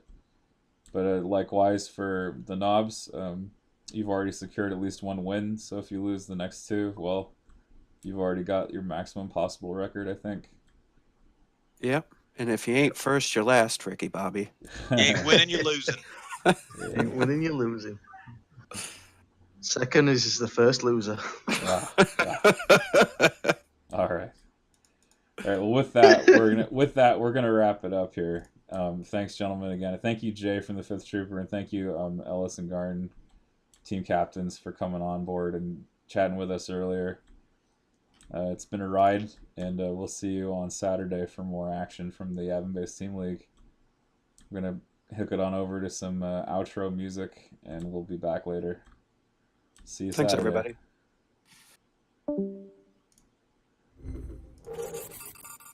Jump down.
What you're going to hear about today is nothing short of a miracle.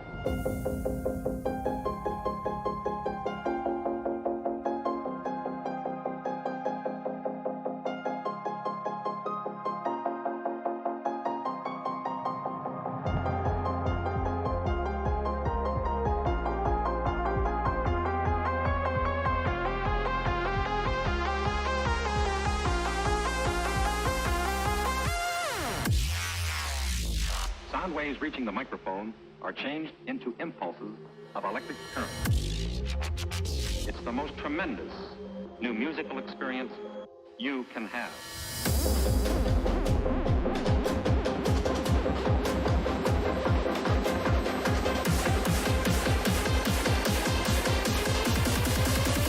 Hit him with the rhythm in the face, push him way back. Work. Switch it.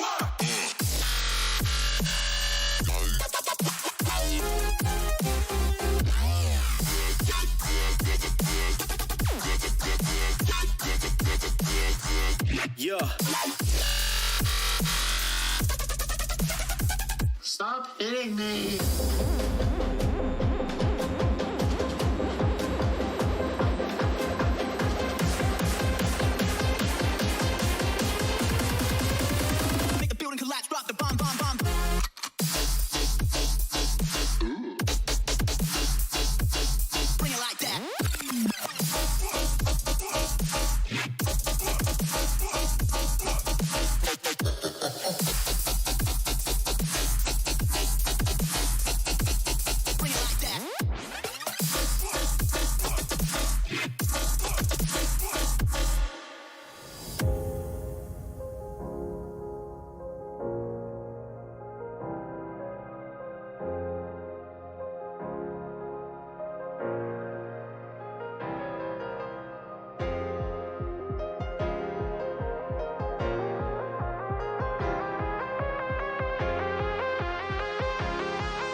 Inventions and innovations.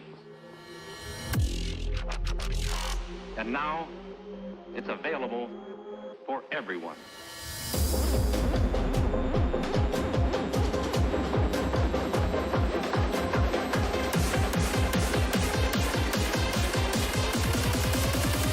Everybody from the front to the back now. Bring it back to the switch it.